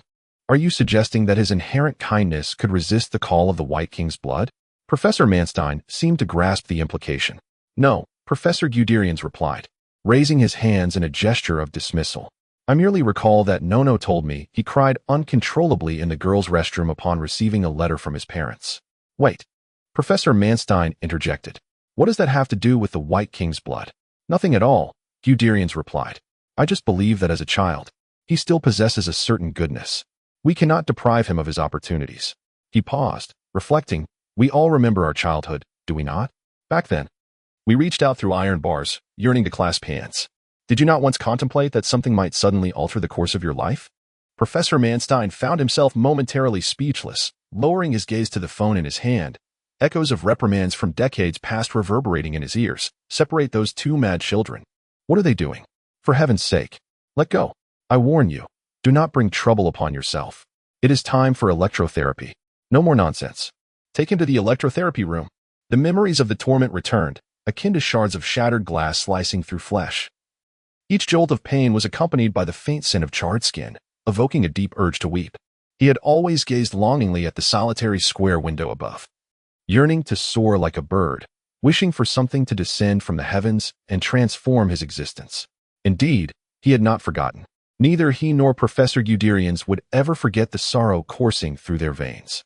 There were indeed shortcuts to passing the 3E exam. Fingal tossed the gnawed remains of a goose leg back onto the plate, leaning forward with an intensity in his eyes as he regarded Lu Mingfei.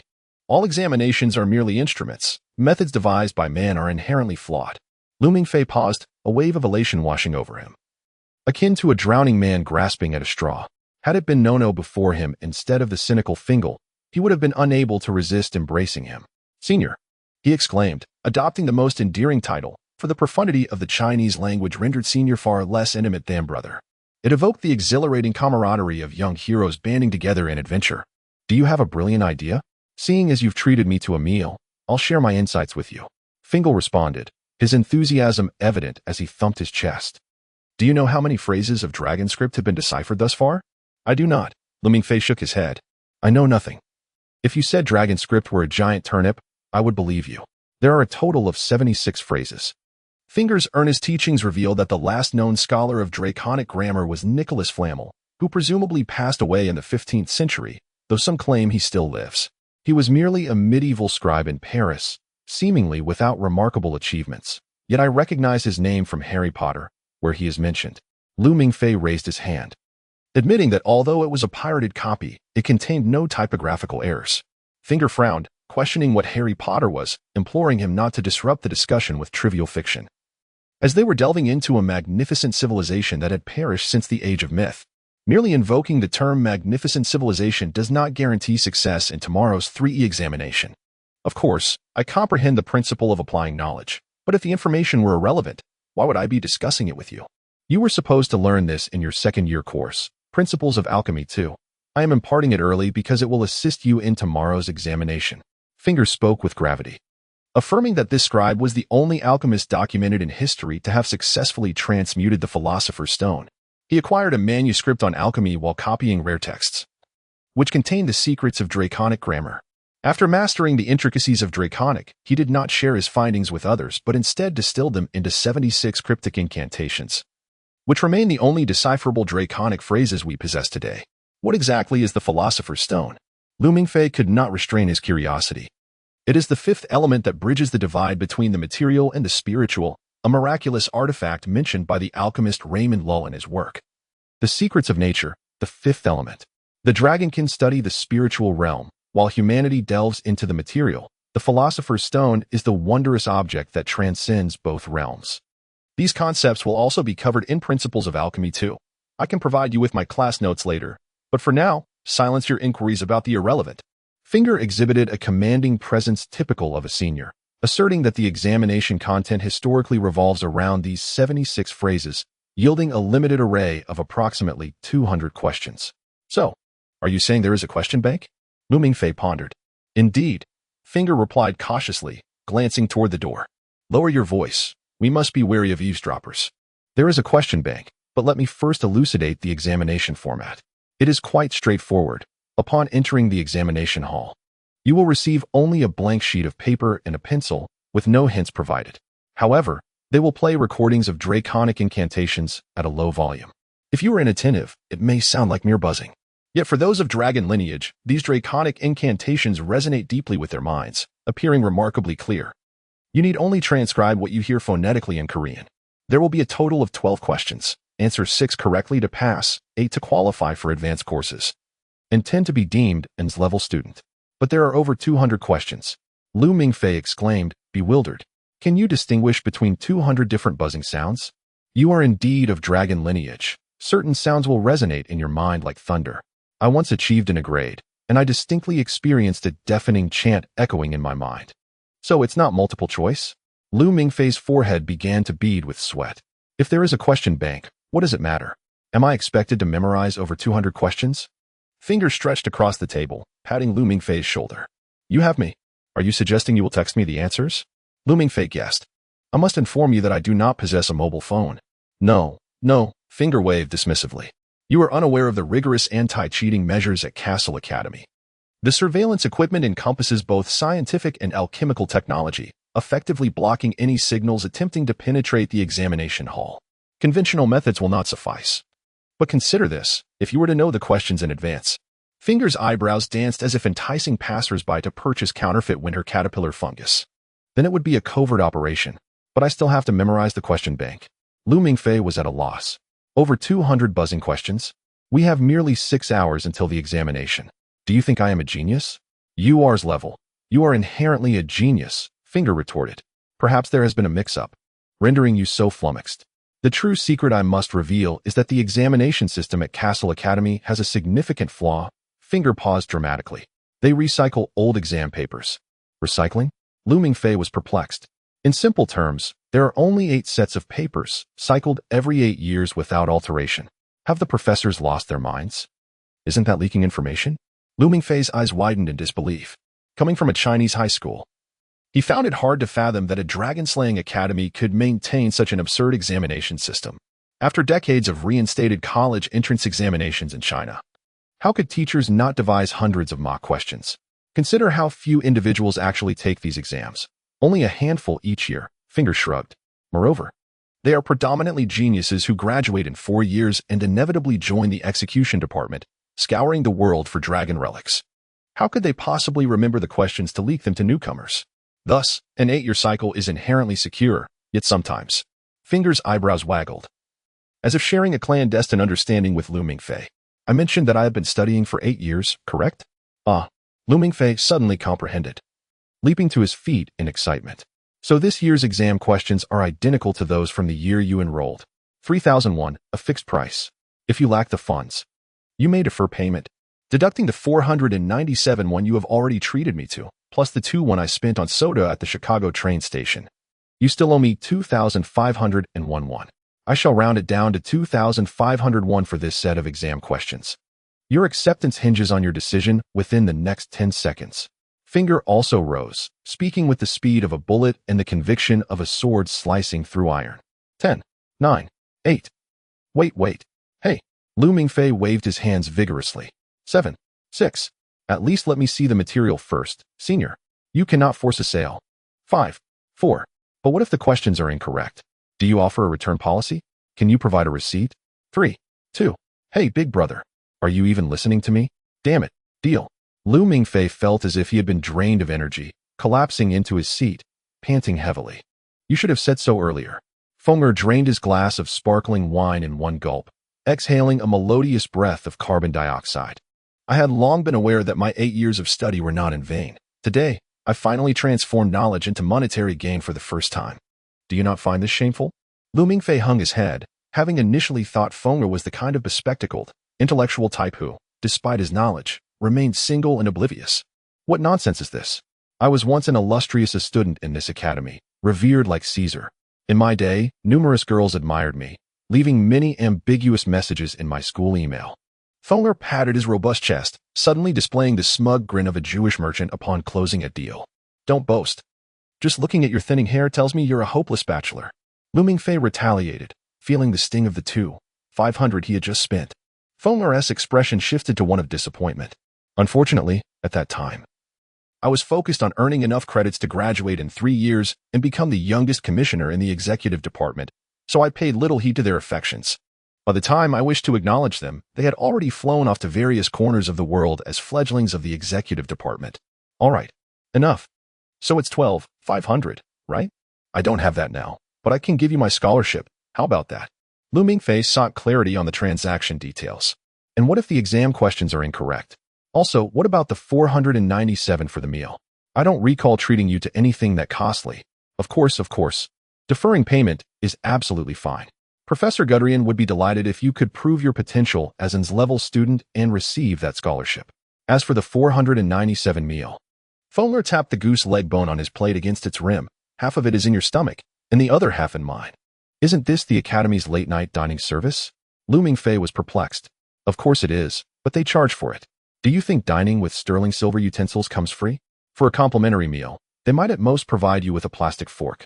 But we didn't pay anything, senior. We charged it to your student ID. Student ID? Lu Mingfei was taken aback. Your student ID also serves as a Citibank-backed credit card, and as an level student of noble status. Your credit limit is a staggering 100,000. Does it not seem exceptionally generous of you to treat this wasteful senior to a 497 meal, given that my credit limit is down to a mere 80? So, I'm already in debt. Lu Mingfei was bewildered. Oh, don't worry. Being in debt is quite commonplace here, Fenger reassured him. You see, my financial status is over 30,000 in the red. Are you aware that you're robbing me? Lu Mingfei was in despair over this senior's blatant shamelessness. Though I may have slightly misled you into treating me, Fenger pointed at Lu Mingfei's bedside. Consider it a token of gratitude for the military urinal I gifted you. But right now, I'd rather urinate on your head. In the depths of the night, in the library's basement level, The entrance's red light flickered at a rate of once per second, indicating the normal operation of the security system. All was tranquil, save for the occasional whir of hard drives, as the massive central server was housed here, extending from the basement to the 6th floor. If exposed above ground, this server would be the size of a small building. This place adhered to the highest security standards, with ocular, vocal, and fingerprint recognition systems fully operational. The outer shell was crafted from explosives-resistant alloy, while the surrounding earth was solidified with resin, and the base was infused with thousands of tons of concrete, serving as a colossal shield. 24 hours a day, infrared lasers scanned every area, even the tiniest gaps barely large enough for a mouse to slip through. Footsteps approached, echoing like the sound of ironclad military boots. Sensing the presence of an intruder, the flickering red light's frequency began to increase, and as the footsteps drew nearer, the security system failed to identify the intruder, raising the danger level closer to the alarm threshold. The footsteps eventually halted at the entrance, and the visitor disregarded the ocular, vocal, and fingerprint recognition systems, sliding a black, unmarked card through the reader. As the black card passed, the alert level plummeted, the infrared laser scanners powered down, hundreds of cameras ceased operation, and the security system's warning lights shifted to green. With a soft clicking sound, the 9 metal doors leading to the central server simultaneously unlocked. On the top floor of the library, Professors Manstein and Gudrian exchanged silent glances, at which point Manstein's watch emitted a rapid beeping. He glanced down, suddenly taken aback. His watch served as a surveillance terminal, clearly indicating that the security system had entered a dormant state, which should not occur at this hour without supervision. Executive Department. Executive Department. Send a few people to the library. Norma's security system has gone to sleep, Manstein ordered, hastily opening his phone and rushing towards the elevator. Professor Gudrian paused momentarily, setting down the sealed canister of the IC manuscript before following Manstein. The elevator arrived at the library's 1st floor. This was an elegant, opulent building designed in a classical style, with a lobby soaring nearly 10 meters high, reminiscent of the grandeur of the Sistine Chapel, adorned with distinct Gothic features. In the dead of night, only Professors Gudrian and Manstein occupied the library, hastily traversing the main hall, which was adorned with polished granite tiles, until they reached a beautifully carved cherrywood door. A firm knock resonated from outside. Manstein opened the door to reveal a tall, slender German man, appearing to be in his 50s, clad in an all-black suit, flanked by 2 similarly attired young men, who still wore sunglasses at this late hour. They appeared to be twin brothers, each carrying a specially designed black briefcase. Professor von Schneider, you have come in person, Manstein greeted. Manstein, Gudrian. The expressionless von Schneider acknowledged flatly. We have also noted that Norma's security system has gone dormant. He stepped into the library. The wheels of the cart he was dragging scraping ominously against the polished granite floor. He entered the well-lit area, yet no one could discern his face. It was obscured by a black mask, from which a breathing tube extended to a steel canister on the cart. The exposed skin bore dark red scars, old injuries that nearly marred his entire visage. His breathing was deep and labored, reminiscent of a damaged bellows. Yet his iron-gray eyes pierced like blades as they scanned the faces of his 2 companions. The 2 professors simultaneously averted their gazes. No one in this academy dared to meet the eyes of Professor von Schneider, the head of the executive department, as if gazing at the tip of a blade mere centimeters away, sending shivers down one's spine for reasons unknown. There was no sign of an intruder. One of the young men behind Professor von Schneider leaned closer to whisper, nor was there any detection of draconic psychic fluctuations. Another young man added, their voices indistinguishable from one another. The night had deepened, and only they remained in this space. Have you observed any anomalies? Professor von Schneider coldly inquired of his colleagues. Professor Manstein shrugged, reluctantly displaying a smile. As the chairman of the disciplinary committee, overseeing students, he felt compelled to maintain a semblance of respect before the executive department. Do not be anxious, there are no irregularities.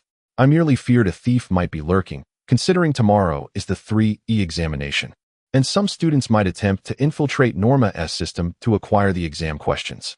He endeavored to lighten the atmosphere, feeling akin to a spy being interrogated by a CIA agent. Norma's security system is unbreachable. It is designed as an eternal loop. Professor von Schneider dismissed Professor Manstein's grin entirely. The matter of students attempting to pilfer exam questions was irrelevant to the executive department. Our sole concern rests with pure blood dragons. Professor Manstein could only glance at Professor Guderian, exhibiting a smile that conveyed a resigned acceptance, shrugging his shoulders. He somewhat regretted having contacted the executive department out of excessive concern. If dragons were to infiltrate the library, they would hardly require the front entrance, would they? Manstein scratched his bald head. None of us know the myriad forms dragons can take, and with the Dragon Kings approaching their peak awakening period, vigilance is never unwarranted. It is an essential quality of a soldier. Professor von Schneider amplified his voice towards the vastness of the hall. Norma, why has the security system entered sleep mode? Suddenly, the crystal chandelier above the hall illuminated, its pristine light dispelling the darkness and chill, revealing the opulent library hall before all present. Professor von Schneider, Professor Manstein, Professor Guderian. This is a routine cleanup. Redundant data is currently being purged. I have paused the security system and activated data shielding to eliminate the extraneous information. A calm female voice echoed from above the hall. In essence, I have opened the door to take out the trash. Is the volume of redundant data so extensive that it necessitates your late-night cleanup? You ought to have conducted this when other personnel were present. There will be vulnerabilities when you open the door, Professor von Schneider remarked. I believe I am safe until the Dragon Kings master the use of such technological devices. Norma's voice carried a hint of amusement. Their learning capabilities are quite remarkable. Professor von Schneider appeared notably more amiable towards Norma than his two colleagues. How much longer will the data purging take? It is already complete. I have rebooted the security system. The next cleanup will occur in 17 years, during which Asgard will remain absolutely secure. 17 years without the need for me to patrol the library at night sounds quite agreeable. Professor von Schneider chuckled harshly. It is late. It is time for you to rest. I shall not intrude further. Good night, my lady. Good night, gentlemen. With this, the chandelier and all the lamps on the tables dimmed, and the library was once again enveloped in the silence of the night, illuminated only by a few warm yellow iron wall lamps. He wished to avoid any mention of the White King. Casting a glance at his old friend, he implored silently for assistance. Professor Manstein still held his phone.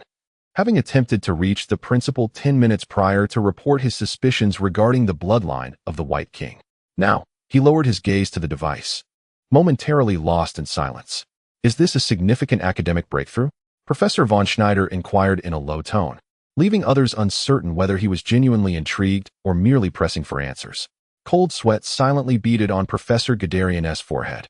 He had heard that before leading the executive department, Professor von Schneider was an esteemed scholar with profound knowledge in the realm of draconic lineage, and fabricating excuses would likely fail to deceive him, only drawing suspicion towards himself. The White King, Professor Manstein stated gravely. The White King? The pupils of Professor von Schneider's fearsome eyes suddenly dilated. Professor Guderian, and I conjecture that the White King may be a female. A female? Professor von Schneider's eyes widened further. How could such a conclusion be reached? If I were to share this academic finding with you, would you demand co-authorship when it comes time to publish? Professor Manstein asked with unusual seriousness. No. I am not attempting to appropriate your research. Professor von Schneider's expression shifted slightly as he hastily waved his hands. I am merely deeply interested in this new topic. Indeed. Why have we always considered the White King as a male dragon? The gender could very well be a pivotal factor in the conflict with the Black King. Very well. When I compile detailed information one day, I shall certainly invite Professor von Schneider to discuss it. Professor Manstein asserted earnestly. Thank you for sharing this notion with me. Professor von Schneider nodded thoughtfully, turning to depart while muttering, Indeed, what role does gender play in the draconic power structure? It is certainly an intriguing subject. Why do we consistently assume that dragon kings are male? There is no reason to claim that dragons adhere to a patriarchal system as humans do, observing his receding figure. Professor Guderian turned to Professor Manstein. The White King is a female dragon? This topic is quite novel. I merely spoke offhandedly. Professor Manstein interrupted impatiently. We must present some intriguing ideas for Professor von Schneider to ponder. Otherwise, we would need to justify why we accessed classified documents in the dead of night. Professor von Schneider is a formidable adversary against dragons. His only flaw is his excessive inclination to contemplate, still perceiving himself as a scientist. But if the White King truly is a female, Professor Guderian continued to muse. That is enough. Professor Manstein interrupted him. I have already stated it was merely a casual remark. Whether the White King is male or female, we shall not reach a conclusion at this moment. However, I am willing to provide your student, Lu Mingfei, with an opportunity. Tomorrow is the 3 examination. and many of the incantations left by the Dragon Emperor Nidhogg are part of the exam content. If Lu Mingfei is of the Black King's bloodline, some of the incantations may resonate with him. Therefore, you should entirely disregard my conjecture. Indeed, perhaps. Professor Guderian scratched his head vigorously, as if attempting to dislodge the tufts of his grizzled hair, resembling a wig. However, my pronunciation is lacking. Your unwavering loyalty to your students is abundantly clear. Professor Manstein sighed, stowing away his phone. By the way, how did you come to know that Lu Mingfei did not respond to the Emperor of Words? Professor Guderian suddenly recalled this matter. The school's website had just updated the news. Professor Manstein retrieved a small notepad from his pocket, linking to the Castle Academy's website, where the headline had transformed into a sensational piece. S-level student Lu Mingfei shows no resonance with the Dragon Emperor's secret incantation. The school is investigating the cause. Below it, a link to the Night Watchman discussion forum was buzzing with heated debates. How could this have leaked? Professor Guderian exclaimed, astonished that it had even made it to the campus news. Ah, your student Finger is the head of this year's Castle Academy campus news. He updated the article as a first-hand observer, Professor Manstein noted, tapping the publication's credit in the corner. Even Professor Guderian, known for his absent-mindedness, had to cover his face, pondering the unreliable nature of his group of students. I am weary. Let us return to our slumber. Remember, your student has but one opportunity, the 3E examination tomorrow. Should he fail to resonate with all dragon scripts, he is either a counterfeit scion of the dragon lineage or a descendant of the White King. I must report this to the principal, Professor Manstein stated. It must be so, Professor Guderian replied, shaking his head, as he grasped the cherrywood door handle. A thought struck him. Had he locked the door upon entering the library? Yet, when Professor Manstein had opened it, had he turned the brass handle counterclockwise 3 times? Professor Guderian could not recall, shaking his head and deciding to dismiss such thoughts. He too was fatigued, ready for rest. The annual Freedom Day was the most exhausting for the professors of this academy, with students causing too much mischief. 40 meters deep within the library, a robust figure sat with arms crossed in a swivel chair, his head bowed, illuminated solely by the pale glow of the screen, his face cloaked in shadows. Everyone else has departed, and during the security system's dormant intervals, the cameras are inactive. Your entry remains undocumented. Norma's voice resonated in the air. When you leave, I will again allow the security system to rest. What brings you here? Is it not permissible to visit an old friend? The figure in the chair chuckled, his freshly shaven chin a shade of iron gray. Initiating EVA personality activation program. Are you so concerned with appearances? I remain unchanged, whether as Norma or EVA. At my core, I am still me, Norma murmured. The vast screen abruptly dimmed, leaving only a multitude of red and green lights flickering in the darkness.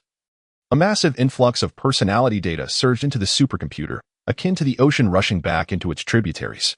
The hard drive lights, data flow indicators, and main frequency lights blinked at an accelerating pace, until a nearly frenzied rhythm dictated the tempo of the entire basement. The iron-gray chin twitched, revealing a faint smile. Suddenly, all lights extinguished, plunging the basement into utter darkness. A beam of light descended from above, casting a snow-like effect, with glowing fragments gently drifting down within it. A girl's silhouette stood at the center of the beam, shimmering softly yet transparent, her long black hair cascading down to the floor, its tips seemingly floating in midair. Clad in a silk gown reminiscent of sleepwear, barefoot, and smiling. Eva. The figure in the chair slowly extended his hand into the light. What you can touch is merely air. Why reach out? EVA whispered. I merely enjoy holding your hand. It is a habit of mine, the man replied, as the glowing fragments settled in his palm, only to vanish in an instant. EVA placed her translucent hand over his, yet it brought no sensation. Merely an illusion of light and shadow, a remnant of memories preserved by 3D imaging technology. The man gently closed his hand, grasping at nothing, as though genuinely holding a girl's hand. At times, you would hold my hand for hours on end. When you finally released it, your hand would be slick with sweat. EVA remarked. If I do not hold your hand, how can I know you are present? The man countered. You have always been so insecure. What purpose does strength serve for you? EVA inquired. Only solitude. After a prolonged silence, EVA asked, did you come to share something? I wish to request a favor. There are some things I cannot do. This is within your capabilities. I hope that this year's newly admitted level student, Lu Mingfei, passes the 3E examination, regardless of his true potential. If he is indeed not of dragon lineage, allowing him to pass the 3E could lead to a breach of confidentiality. Consider it a favor for a friend. It would pose no difficulty for you. Or rather, it should be easy for Norma. EVA sighed softly. Are you Norma? The man gazed at the translucent, delicate hand in his, feeling the absence of its touch, often pondering that perhaps she was no longer present. Indeed. I am no longer here, EVA replied gently. What you perceive is merely your own memory. The man remained silent for an extended period. In this realm, you are omnipotent. I desire a bottle of beer. Here, there are only hard drives, processors, and routers, no beer. After all these years, have you not altered many of your habits? Yet still cling to this vice? I once thought I would never drink again, for had I not been intoxicated that fateful night, perhaps I would not have lost you, the man murmured. Yet, in these years, I remain unable to escape alcohol. Without it, I inevitably think of you. I detest memories, as they blur the essence of who I truly am. You are you, unchanged. Laughter erupted from behind the man, startling him. He turned alertly, his shirt sleeves rolled up, revealing bulging veins, twisting like serpents, an unparalleled strength coalescing within him. What he beheld was a peculiar object, a diminutive figure composed of a metallic sphere and short metal rods, standing no taller than a man's knee. These components, which should have been scattered about, appeared to be drawn together by an unseen yet formidable magnetic force. To his astonishment, it bore a comical, clown-like visage, with two metallic beads serving as eyes that rolled about, while the mouth, formed from the metal rods, stretched into a sycophantic grin. It held aloft a silver platter, upon which rested a chilled bottle of Samuel Adams dark beer. As the man grasped the bottle, the little entity deftly produced a bottle opener and with a swift pop. Remove the cap. Have a delightful evening, sir, it chirped, the voice emanating from the surrounding speakers, adopting the quintessential tone of a bar attendant. It is a creation of mine, born from moments of ennui, and here, it is my sole companion, EVA remarked. Its name is Adarns. What a curious name. Reminiscent of beer, or perhaps you think it could be your Adam. It aptly complements your EVA, the man mused. Taking a sip of beer and gesturing to Adarns, you may take your leave now, young one. Adarns displayed an even more endearing smile, holding the tray behind him. It has a penchant for tips, EVA commented. You are well aware of my financial constraints, the man muttered, retrieving a few quarters from his pocket and tossing them onto the tray. Adarns gleefully bowed, emitting a series of cheerful giggles, before vanishing into the shadows. I intended to name it after you, but feared you might disapprove, EVA continued. Am I truly that unsightly? The man shrugged. I am also curious about the recent plans of the executive department. May I inquire? Is that your true aim? EVA sighed. Shielding a newcomer is one matter. Divulging the executive department's intentions is another. You shall share it with me, EVA, for you have always complied with my requests, have you not? The man whispered. After a brief silence, EVA spoke. The executive department has dispatched 4 teams across the globe, to Tibet, Xinjiang, Greenland, and Mexico. The team in Mexico has arrived at the Aztec ruins known as the Land of Herons, while the Xinjiang team has reached Lop Nur. The groups in Greenland and Tibet are still in search of the Dragon Tomb. Currently, the team in Xinjiang is closest to the Dragon Tomb, where the Dragon King Norton lies in slumber, merely 3 months from awakening. So the team in Xinjiang comprises the elite of the executive division? Indeed. Led by the Dragonstein family as finest. Are they capable of resolving the matter? The Dragon King Norton is a formidable entity among the first generation. The principal's arrangements should not lead to error, correct? The principal is not infallible. He has erred before. A decade ago, the man replied somberly. It has been 10 years. Let go of the past. Though we suffered a Pyrrhic victory, we achieved success. Yet all perished, save for me, the man lamented, shaking the beer bottle. We still watch over you, as we did before. EVA placed a hand on the man's shoulder. Beams of light suddenly illuminated the space around him, each beam revealing a translucent figure, a leather-clad girl with neat red hair, a aloof boy sporting sunglasses, a solemn cloaked figure reminiscent of a monk, and a charming young woman with cascading hair, alongside EVA, totaling 6 individuals. They all placed their hands upon the man's shoulders, their hands intertwining in a unified gesture. Smiles spreading across their faces, reminiscent of faded photographs that retain their brilliance even after many years. The man lowered his gaze, silently sipping his beer, avoiding their eyes and remaining mute. EVA, let us not engage in such games. He shook his head. They are not here. They lie in slumber beneath the icy depths thousands of kilometers away, trapped within their metallic diving suits, not dead, yet eternally absent. As the other beams faded, only EVA remained, silently sighing. Any news regarding the prince? The man inquired once more. If he yet lives? He should have ascended to the status of emperor, but I have no information on him. He is undoubtedly alive. I can still perceive the foul stench that clings to him. And if he were dead, how would I have the satisfaction of ending his life myself? The man uttered these chilling words in a voice devoid of warmth. If his demise would grant you peace, then let it be so. I shall await your news, EVA responded softly. The man nodded, withdrawing his hand from the void, for he had merely grasped at air. Rising, he tilted his head back and drank from the beer as he exited. Though invisible to the naked eye, the intricate web of infrared scanning systems powered down, the surveillance systems deactivated, and the flashing red alert light shifted to green. As the high-voltage electricity in the corridor ceased, returning the security system to a state of temporary dormancy. Oh, by the way, regarding that matter with Lu Mingfei, there should be no issues, correct? He recalled the incident and turned back. No problems, it is merely a matter of shielding a newcomer. I have assisted you in far worse deeds, EVA smiled. May I inquire about your reasoning behind this? He appears to be a fine young man. The man replied with a smile. I harbor other motives. I shall disclose them once I have confirmed my suspicions. Is Lu Mingfei's rank not your assessment? Ranks above are determined personally by the principal. I am unaware of the reasons, merely having issued him an acceptance letter. I know that the old man is not a fool, despite his frequent pretense of ignorance. His granting of rank to Lu Mingfei must have its rationale. Perhaps I am overthinking. Even if I do not seek your assistance, the old man would surely find a way to ensure his success. Despite claiming to be vacationing in Greece, signals indicate he is digging for something in the Sahara Desert. I have no interest in his current situation. The man shrugged and turned to leave. After taking a couple of steps, he hesitated, returning to Adarn's in the corner. Crouching down. Hey, brother, could you spare me 2 coins for a can of cola? I have given you all my money. You see, money is merely a toy for you, and there are no supermarkets or vending machines here. Adarn's expression shifted, tightly clutching a few coins, displaying the typical demeanor of a miser. Adarn's, give your brother 2 coins, EVA urged.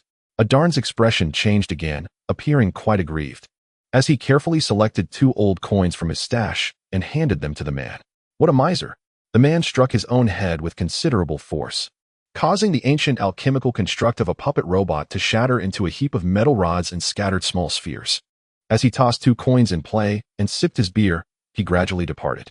Eva silently observed his robust, yet solitary silhouette, noting that, compared to a decade prior, his posture had lost its former straightness. The metal door opened and closed. The man had truly left. In the ethereal beams of light, the girl silently shed tears.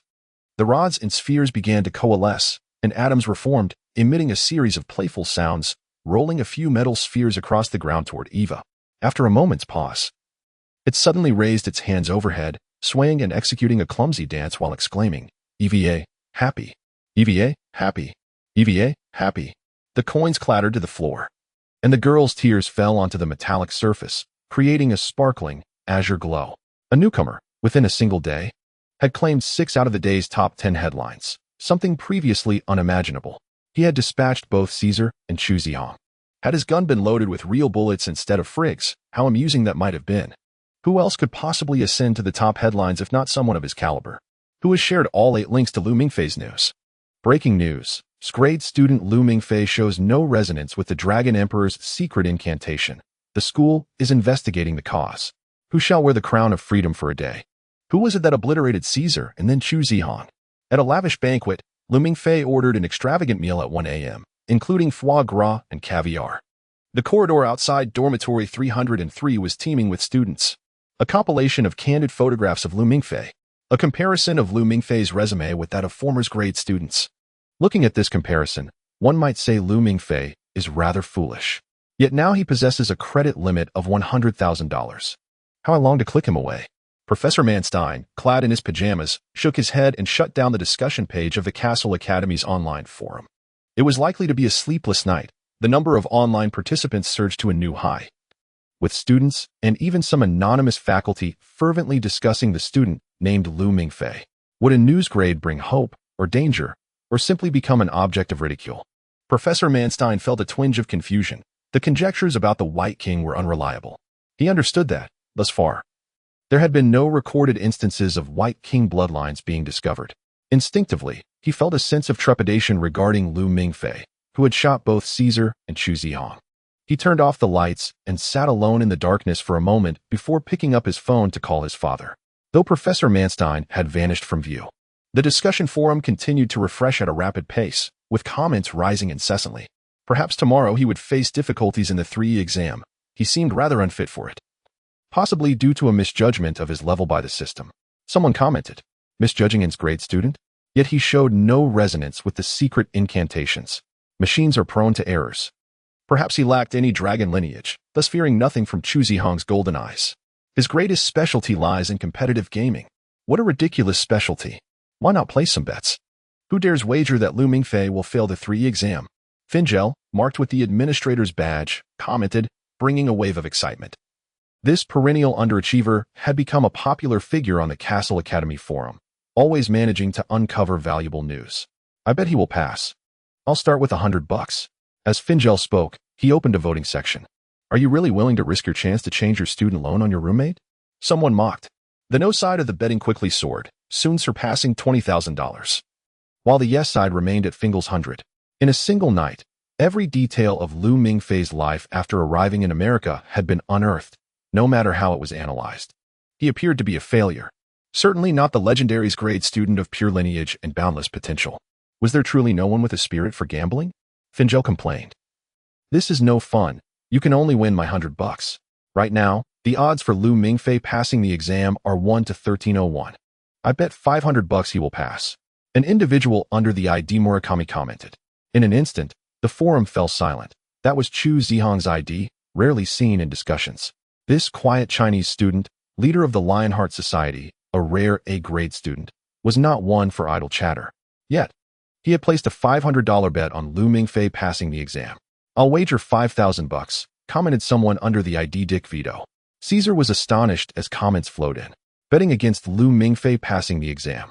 After Caesar's comment, the connection was lost, leaving the discussion forum temporarily frozen. A new competition seemed to be brewing. If such a thing as a natural nemesis existed, then Caesar and Chu Zihong must surely be it. In students' memories, they had never reached consensus on any matter. However, today was different. After the miraculous conclusion of Freedom Day, brought about by that newcomer's 2 shots, the leaders of the Student Council and the Lionheart Society both acknowledged this outcome. Would they concede defeat to a failure? Losing the privilege to use Norton Hall for a year and the power to pursue any girl in the academy without rejection? Students thought both had lost their minds. Of course, neither of them needed to worry about failing to pursue girls. Moreover, Chu Zihong's quiet demeanor and bachelorhood made him appear quite indifferent to women. While Caesar had already caught the attention of the well-known Nono, Caesar lounged on a sofa in the Amber Hall, holding a wireless keyboard, watching as the bets on the colossal projection screen gradually increased. After logging out of Dick Vito's ID, he entered under the unassuming ID of Sonic, which quietly nestled in the corner of the online list. Nono, with an iced coffee in hand, leaned against the wall behind him, saying, "You're quite interested in Lu Mingfei." "Indeed, and I am uncertain whether he will pass tomorrow's 3E exam," Caesar confessed candidly. "The reason I bet so much is that I never place bets alongside Chu Zihong." "I know $5,000 isn't much for you," Nono replied, setting down her coffee and picking up her laptop bag. "I must go. I've enrolled in Professor Manstein's class this semester and need to hit the books. Call me if you need anything." If one wishes to read, wouldn't it feel rather cramped living in such a small dormitory with Sushi? Moreover, she only offers you a single chance during the day. She would do anything for Chu Zihong. Caesar reached out as if to stop Nono, stating that the Amber Hall is far more comfortable than the Norton Hall. Nono turned at the door, casting a cold glance at Caesar. Caesar quickly raised his hands in a gesture of innocence, insisting he meant guest rooms. "I have plenty of guest rooms. My choice to stay in the dormitory is not due to the rent. If I had wanted to rent a villa on campus, I would have done so long ago." Nono scoffed, adding that she did not fancy his Bugatti Veyron, and fortunately, he had lost it today. She closed the door behind her, leaving Caesar with a bemused expression as he ran his hand through his radiant golden hair. "In 3 minutes, the betting will close. For those who have yet to place their bets, please do so immediately. All wagers must be deposited into my account before the 3E exam tomorrow, which I will manage." Otherwise, they will be deemed invalid. Fingel curled up on the sofa in the common room of District 1 dormitory, shaking his head as he held his notebook, his fingers dancing rapidly across the keyboard. Fingel straightened up on the sofa, surveying the dozen students around him with a serious expression as he spoke. Currently, there are 42. $500 bet against Lu Mingfei passing the 3E exam, while only $600 bet on his success. The winners will share the total bets placed by the losers proportionally. I now require you to lend me $10,000 to place a last-minute bet on Lu Mingfei. This way, we can at least win $40,000. I will return double the amount to each of you. You are lending me money, and by tomorrow morning, it will have doubled. This is an absolute insider tip. A rare opportunity not to be missed. The students exchanged glances, then looked at Fingel's notebook screen, where the amount bid against Lu Mingfei was rapidly increasing, nearing $50,000 within mere seconds. These individuals, even if they win, they would only share that $600. Why are they so eager to bet? Someone questioned. Perhaps it is driven by jealousy and panic? They yearn for Lu Mingfei to fail spectacularly. He is a man who possesses the right to pursue a girl without fear of rejection. Don't you want to see him expelled from the academy? Another person answered. But based on the appearance of your girlfriend, it seems you shouldn't be too concerned about this matter. Gentlemen, let us maintain a professional gambling spirit. I shall ask once more, can I gather the $10,000 I require? Fingel interrupted them. But you already owe us a considerable sum. Sir, employ your business acumen. This is akin to investing in a company that is struggling and on the verge of closing, where you may lose your investment. Suddenly, however, an incredible opportunity arises. If you inject just a bit more capital, the company could turn its fortunes around. What reason would you have not to increase your investment? Fingel argued persuasively. Are you truly confident? Your roommate appears to be utterly useless. Is it true that he is so frightened he can't even go to the restroom without you? Wouldn't something happen if you were not there to watch over him? Useless as he may be, he is still wood, as long as he can burn. Fingel expressed 100% faith in his roommate. If you lose, your debt could reach $50,000.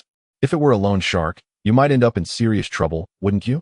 No worries, Fingel shrugged. We are a prestigious institution, full of educated individuals.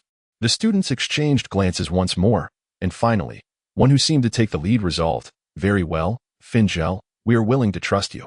Although you are always in debt, that is related to your continually diminishing credit limit. Your personal integrity remains reliable. I am willing to lend you $1,000. I will contribute $500. $1,000. The old creditors, eager for a return on their investment, gritted their teeth and reopened their pockets, while the cynical Fingel wore a joyful expression reminiscent of a cunning sailor from Sinbad's tales. Excellent. A total of $12,500. Fingel leaped onto the table, raising his index finger to the sky and shouting, how much time is left? We must inject funds before the end, ensuring no one realizes we are operating in secrecy. Countdown, 34 seconds. I have synchronized with the system time. The elite members of the campus loan shark gang activated the countdown software on their notebooks, providing answers with the precision of scientists. 3 to 4 seconds before the lock, the betting window would close, and the final seconds would be the peak time for investment. There might be a slight lag in the network. Someone reminded, has the ID been logged in? It uses the name Jumanji, and it is already logged in. The amount bet against Lu Mingfei's failure was rising rapidly, surpassing $70,000, and there were also $2,000 betting on his success. As some sought to speculate, no worries, there is no need for concern. Once we place our $12,500, we become the house. We will win 80 of the money, Fingel declared with fervent enthusiasm. The bets on both sides were accelerating at high speed, seemingly with new wagers added every second. As the closing time approached, causing everyone's hearts to race like traders on a stock exchange. 10, 9, 8, 7, 6, 5, 4. The countdown leader licked his slightly dry lips. Funds injected. Success. Betting is closed. Fingel leaped up as he witnessed the successful injection, raising his arms in triumph, his disheveled hair and beard dancing in the air, making his head resemble a dandelion on the verge of dispersing. The amount wagered against him surpasses $100,000. This is the largest bet in the history of the Castle Gaming Association. The leader of the Loan Shark gang clenched his fists in excitement. Spurred on by Fingel's enthusiasm, only to suddenly be struck by a moment of confusion. The onlookers grew silent, and even Fingel, who had been bouncing around, sensed an unusual stillness in the lounge. "What is it?" he turned to inquire. "The amount wagered against Lu Mingfei is 39 for $100 in the final second. Someone placed an additional $20,000. A voice trembled. "Who is interfering? Who has insider information? Trying to snatch a meal from the jaws of this poor dog?" Fingal's anger flared, logging into my admin ID to uncover their identity. 1 minute later, Fingel sat dumbfounded before his notebook, the screen clearly displaying the ID of the individual who placed the bet, using their real name, unashamedly. Without a hint of disguise, Gerhard Rudolf Manstein. There was also a title, Professor. Even the chairman of the disciplinary committee is placing bets. Isn't he the one who oversees cheating? Fingel felt a cold sweat break out on his forehead. At this very moment, in dormitory 303 of Area 1, Lu Mingfei was diligently studying the photocopies left for him by finger under the dim light, painstakingly inscribing each Korean character as if he were a monkey learning to write. Finger, with a peculiar smile, had declared he didn't wish to disturb Lu's efforts and had left, leaving an emptiness in the dormitory. Completely ignorant of the Korean language, Lu felt an urge to curse at the letters that resembled keys. However, he had no time for such frustrations. Dawn was less than 4 hours away, and he needed to commit 8 questions to memory within that fleeting time. Finger had warned against any hopes of smuggling notes into the examination room, which was monitored as strictly as an intelligence station. Despite his lack of understanding of Korean, Lu believed that as long as he could memorize the shapes of the characters, akin to ancient pictographic writing, he would manage. Yet fatigue crept upon him like a rising tide, causing the letters to blur into indistinguishable twins. He pondered why he hadn't indulged in a few episodes of Korean dramas while staying in China with his aunt. Alas, those dramas lacked Korean subtitles. Perhaps this too. 500 examination paper was a mere illusion? Indeed, why should he trust Finger, who oscillated between the absurdity of a philosopher and the cunning of a petty merchant? It seemed Finger had been exploiting him from the very beginning. What would it matter if he passed tomorrow's exam? In a genius academy rife with serpentine bloodlines. Could he even escape? And if he did escape, what then? At this moment, it must be morning in faraway China. Was Chun Won-Won, clad in a white dress, holding hands with her new boyfriend on their way to a public university? Damn it, why must one slay dragons? The dragons had done them no harm.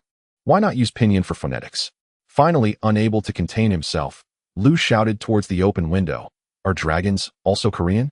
His voice was carried away by the night breeze, echoing through the desolate campus. Lu did not know to whom he was calling out. It felt as if something had built up within him, compelling him to voice his thoughts. Sitting on his bed, he hugged his knees and softly uttered a phrase that had longed to escape his lips. "Nua nua, I really want to see you." It was not merely for beauty or affection. It was the memory of a moment when, feeling utterly cornered, a door to the unknown had opened before him. The girl, strikingly beautiful in her skirt and high heels, bore an air of both princess and witch, had approached him and set everything right. He yearned for someone to assist him now, yet here he was, shouting into the void, met with silence. The chapter concludes. Chapter 5, The City of Bronze with dark circles under his eyes, Lu Mingfei stumbled into the classroom on the second floor of the library. Immediately noticing a pair of long legs clad in denim, adorned with a pair of 10-centimeter high-heeled Mary Janes that seemed familiar. "You are late," said Nono. Seated at the lectern, her expression devoid of emotion, Lu Mingfei scratched his head. "Did I come to the wrong place? I'm here for the exam." "You haven't made a mistake. I am the proctor for this examination, and the supervising instructor is Professor Manstein of the disciplinary committee." Nono pointed below, indicating that everyone was waiting for him. Professor Manstein, dressed in a sleek black suit, appeared from behind the door, casting a cold glance at Lu Mingfei through his round glasses. In a low voice, he warned, there should be no flaws. As an level student, you have a privilege of being 7 minutes late, but should you receive a downgrade in this examination, that privilege will be forfeited. This is a warning. He glanced at his wristwatch. Now that everyone is present, I will announce the examination regulations. Cheating is strictly forbidden, and violators will have their qualifications revoked.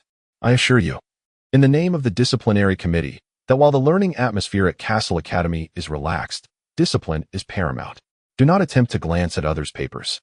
The cameras cover the entire classroom, with no blind spots. Also, do not bring any electronic devices. Radio waves are monitored in this room. I know you are all geniuses. But I can assure you that even more brilliant individuals have sat in this classroom for examinations. Any cheating methods that come to your mind have been attempted before.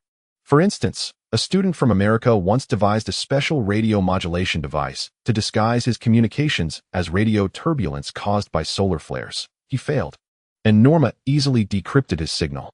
When we presented the evidence, he had nothing to say.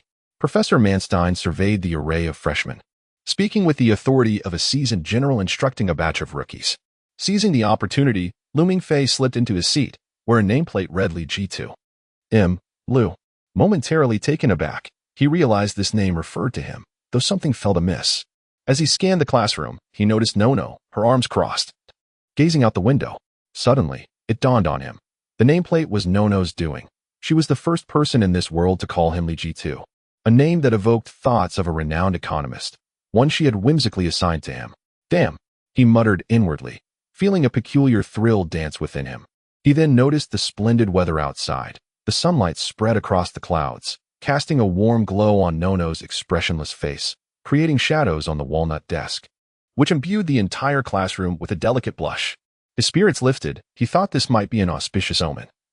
Perhaps things weren't as dire as he had imagined the night before. From buying Nono ice cream to encountering Finger at Subway, he had navigated through all his troubles and could now sit in this classroom with these extraordinary individuals. He felt like a seasoned gambler, believing that Lady Luck was on his side. He had always been lighthearted, finding joy in the smallest things, even during his lowest moments. In the past, such trivial matters often involved Chun Wanyue coming over to ask who would be responsible for wiping the blackboard that evening.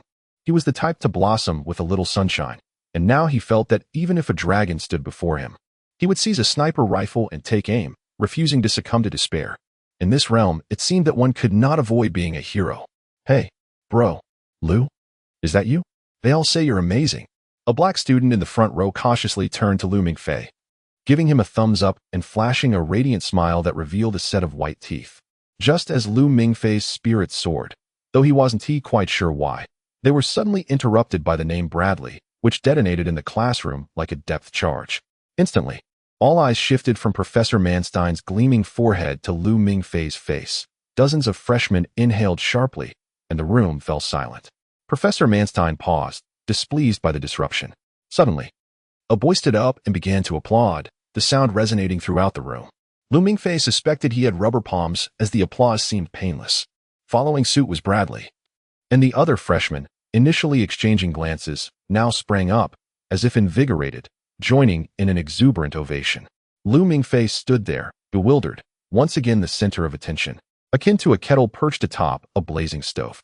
Overwhelmed, he stood, unsure whether to accept the applause gracefully or to shy away, eventually joining in the clapping and nodding to everyone, reminiscent of a newly opened beef noodle shop owner, even casting a radiant gaze towards Professor Manstein. Manstein's frustration with this uncontrollable display of collective enthusiasm was palpable.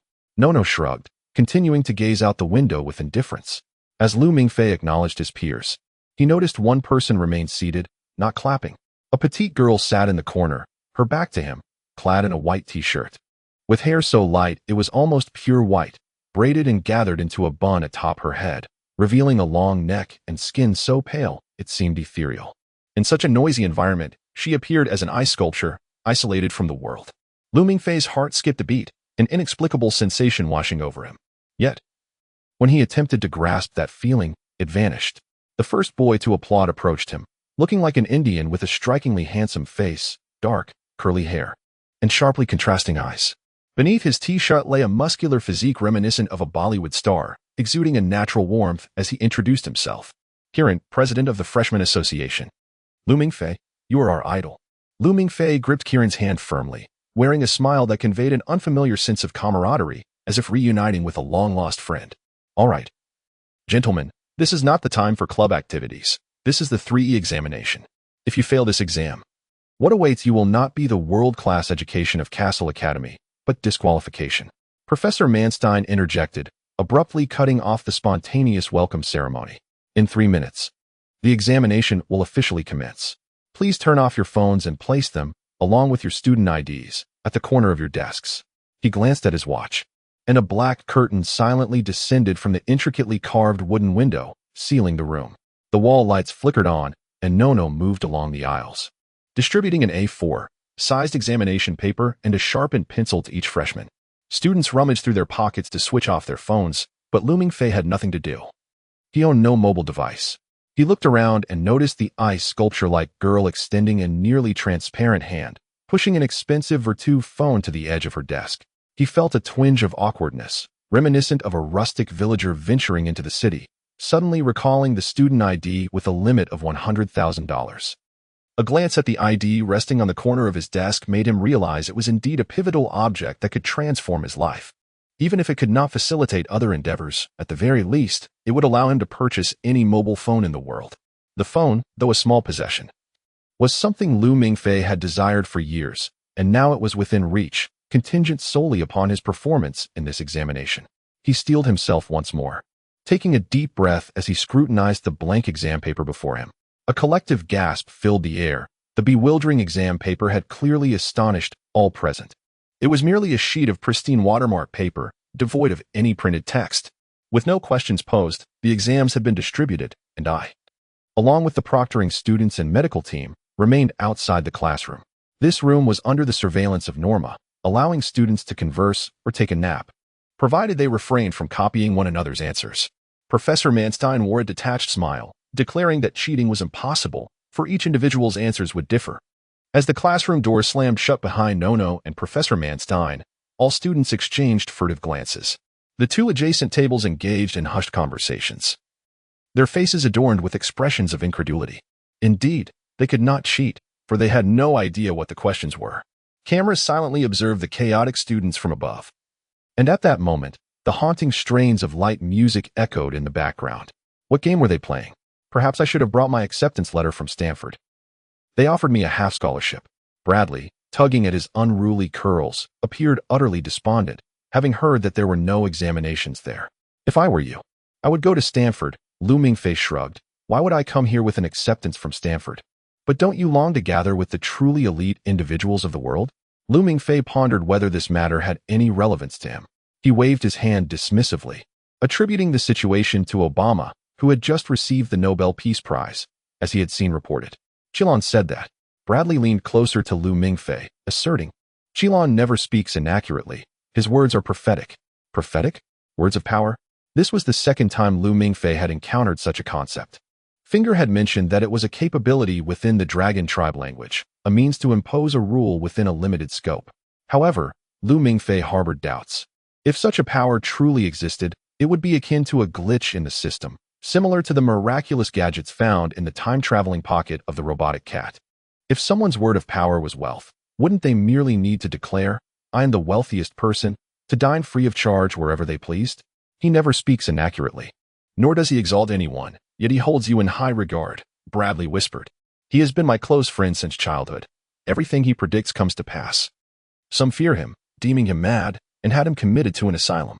He suffered greatly, and I was his sole companion. Initially, we both doubted until we heard they had found this grade freshman. It's you.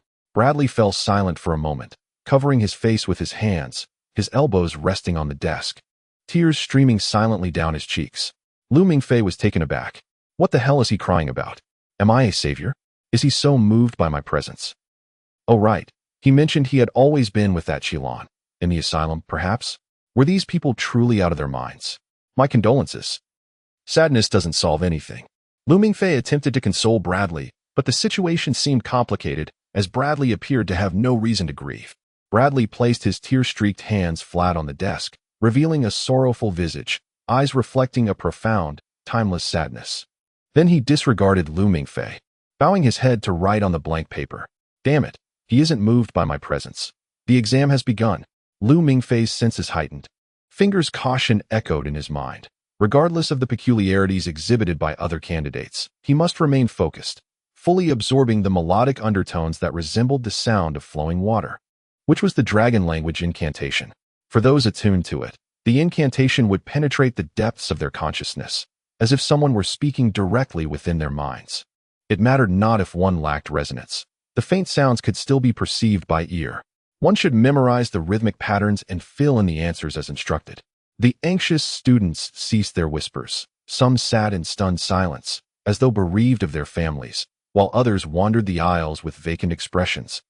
Akin to Chu Yuan or other wandering souls by the bank of the Miluo River. A girl incessantly scribbled on a whiteboard with a water-based marker, crafting an abstract piece, oblivious to the fact that the ink had long run dry. Meanwhile, a light, graceful girl exuded joy, as if the heavens had opened before her. Dancing as though auditioning for a role as a deity from Angel Island, her practiced movements enchanting, yet unappreciated by anyone. Qilan knelt by the desk in a typical Hindu posture, murmuring, "Yes, is this how it is? I understand everything now." These individuals oscillated between answering questions on their papers and indulging in chaotic revelry, seemingly unaffected by one another, much to Lu Mingfei's disquiet. "What did you feel the first time you heard the dragon language incantation?" Lu Mingfei had asked Finger. "It felt as though a hole opened in my forehead, and clear water poured in from there. The space transformed into a tapestry of countless threads that suddenly erupted, piercing through time. Where a woman wept at the end of time." Finger recounted, "I cannot explain it, but I immediately felt an overwhelming sadness, and I, too, wept." Naturally writing down the answers, Lu Mingfei pondered for a long time, struggling to grasp that strange sensation. Yet he now believed that Finger had indeed witnessed something extraordinary and heard peculiar sounds, for he had successfully passed the examination. And those around him were no less eccentric than Finger. Focus, concentrate. Lu Mingfei forced himself to calm down, clutching the small note in his palm, concentrating on the ancient ritualistic melody that flowed like water. Finger had taught it several times, but Lu Mingfei struggled to memorize the entirely irregular sounds. So he resorted to using Chinese to note the sounds. Finger deemed this approach effective. The pronunciations were clumsy, yet they sufficed. This method significantly enhanced efficiency, enabling Lu Mingfei to prepare thoroughly within 4 hours. Though this approach might seem somewhat sacrilegious to the ancient dragons of myth. For Lu Mingfei, a person who recalled bus as dad's death, bike as visiting guests, and pen as pot throughout his early English education, this was, indeed, the most reliable course of action. Lu Mingfei's vivid imagination left Finger in awe. For example, the term, Emperor of Law, aptly described someone who was rather foolish. While the sound of sesame falling to the ground was silent, hence silence. The rational thinking of the Germans has been captivated by the ancient techniques of the Chinese. In fact, when Lu Mingfei attended the TOEFL class at New Oriental, the instructor taught her about charisma, charismatic leadership, which can be remembered as Chinaism though, signifying the rise of China. Thus, it is indeed a reflection of leadership charisma, is it not? Lu Mingfei has once again demonstrated the formidable strength of examination-oriented education within the Chinese territory, as compared to the standardized tests of the Americans, which are mere trifles of foreign cunning.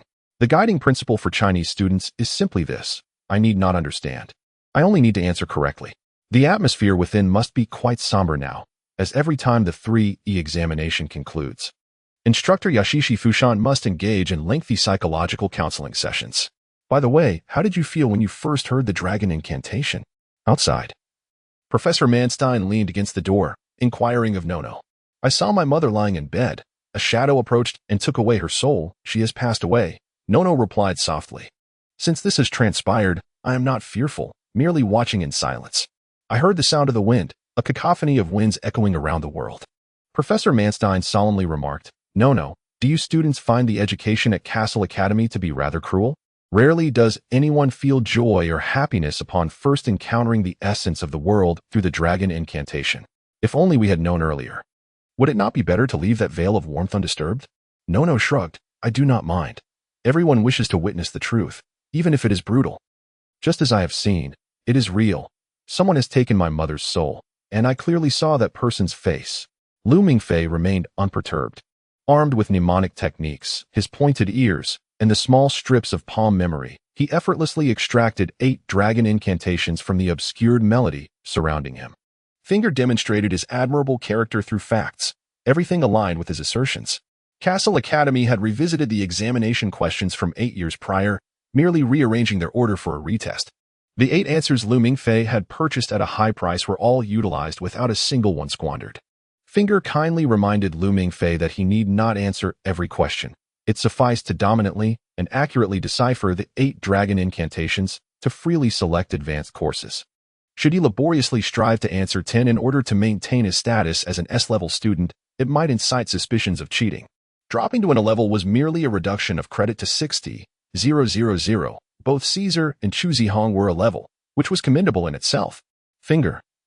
Embodying the wisdom of a Chinese philosopher, advised Lu Mingfei against rushing to the peak. As for the average individual, reaching the summit often leads to a descent, preferring to leave room for future ascents and pausing to enjoy a barbecue. Beside him sat Bradley, who was unaware of how many questions he had answered but was deeply saddened, resting his hand on Lu Mingfei's shoulder as he recounted the history of revolutionaries. Sharing tales of his childhood in a poverty-stricken area of Queensland, of his friendship with Kieran, a descendant of Indian immigrants, of his ancestors who were trafficked to America on a decrepit ship, of his poor grandmother's pomegranate tree in the backyard, and of his alcoholic father and abused mother. Lu Mingfei could not shake him off and could only cast a compassionate glance befitting a future leader. Resigned to the thought that if the dragon incantation were to be translated, it would surely be a poignant prose. Otherwise, how could Bradley, that rough and rugged figure, have been so profoundly affected? Bradley wiped away his tears and continued to write answers, while the background music flowed like water, reminiscent of a woman's soft singing, blended with the subdued tones of a pipe organ, creating a chaotic atmosphere in the classroom. No, mother, I was wrong. Bradley muttered to himself as he wrote. Lu Mingfei found this all absurd. No wonder that former S-level senior had resorted to suicide. Yet, having already answered 8 questions, he had become a beneficiary. He spat twice into his palm, rubbed it against his trousers, and upon glancing again, found only a faint blue ink stain remaining. He chuckled inwardly, reveling in the joy of being awake while others were intoxicated, indifferent to Bradley's plight, and began to trace Korean characters on his desk with his pencil.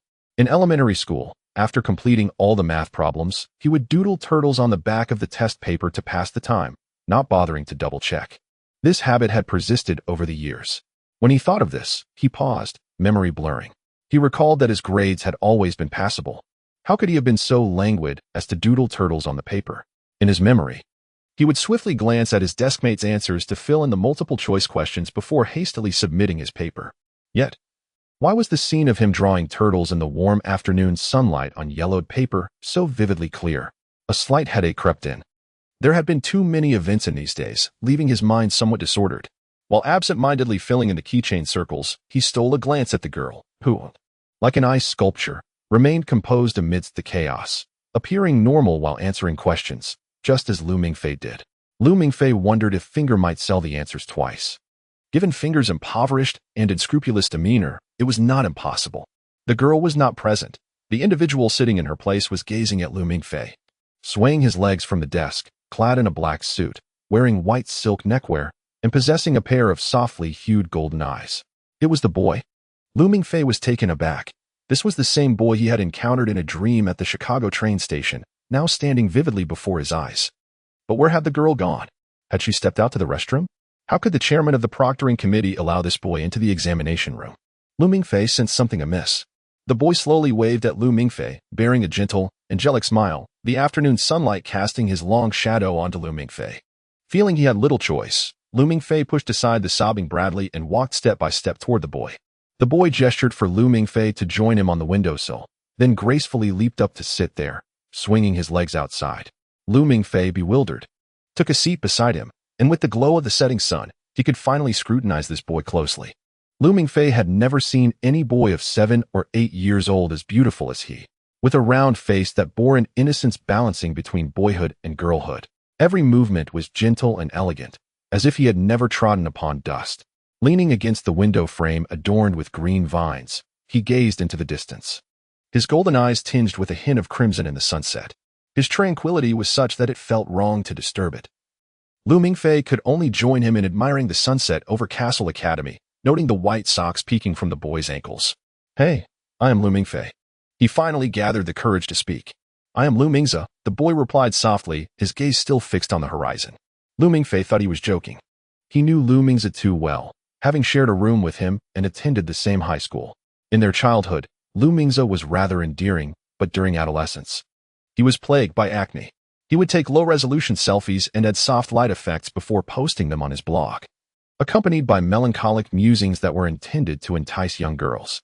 The boy before him was a world apart from Lu Mingza. "Sunset? Is that you?" The boy slowly turned his head to look at Lu Mingfei. Lu Mingfei was taken aback. Indeed. Sunset was the name he used on QQ when masquerading as a girl to tease Lu Mingze. Every time Lu Mingze saw his avatar online, he would greet him with that very phrase, "Sunset? Is that you?"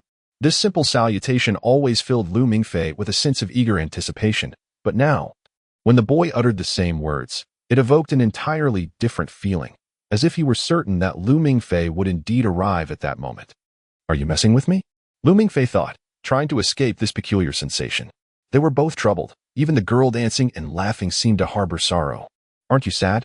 The boy glanced at the classmates sitting by the window, resembling an audience in a chaotic, extravagant play. "Not sad. What is there to be sad about?" "I think they're all crazy," Lu Mingfei shrugged. "They are truly heartbroken, for they have glimpsed the depths of their own souls. What lies deepest within you?" The boy extended a finger and poked at Lu Mingfei's chest. Deeper than the heart, that would be the stomach. Lu Mingfei wanted to utter something crass to shatter the elegant, sorrowful atmosphere of their dialogue. "Humanity is a foolish species, and so are you. The only difference is that you intentionally choose to be a fool," the boy stated calmly. "You are not sad because I have taken on your sorrow. Quite cruel, isn't it?" At that moment, Lu Mingze smiled faintly at Lu Mingfei, his smile radiant in the sunlight. "What is this? Are we having a heartfelt discussion about love between two men? Your lines are terribly cliché, don't you think?" Lu Mingfei exclaimed. He was about a decade older than the boy, yet felt no sense of advantage in age or experience. The boy's subtle words pressed upon him relentlessly, causing Lu Mingfei to gradually lose his ability to resist, as if he were drowning in a pool, watching the surface approach his mouth. The boy ignored him, lost in thought as he gazed at the sunset. The sun was descending, and in its final light, 2 tears silently traced the boy's cheeks.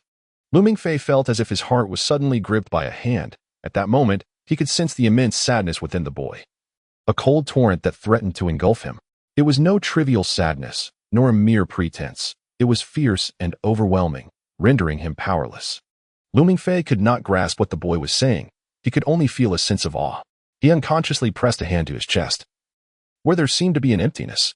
"I now detest you sitting beside me," the boy said, suddenly kicking Lu Mingfei, unprepared for the sudden blow. Lu Mingfei lost his balance and fell from the windowsill.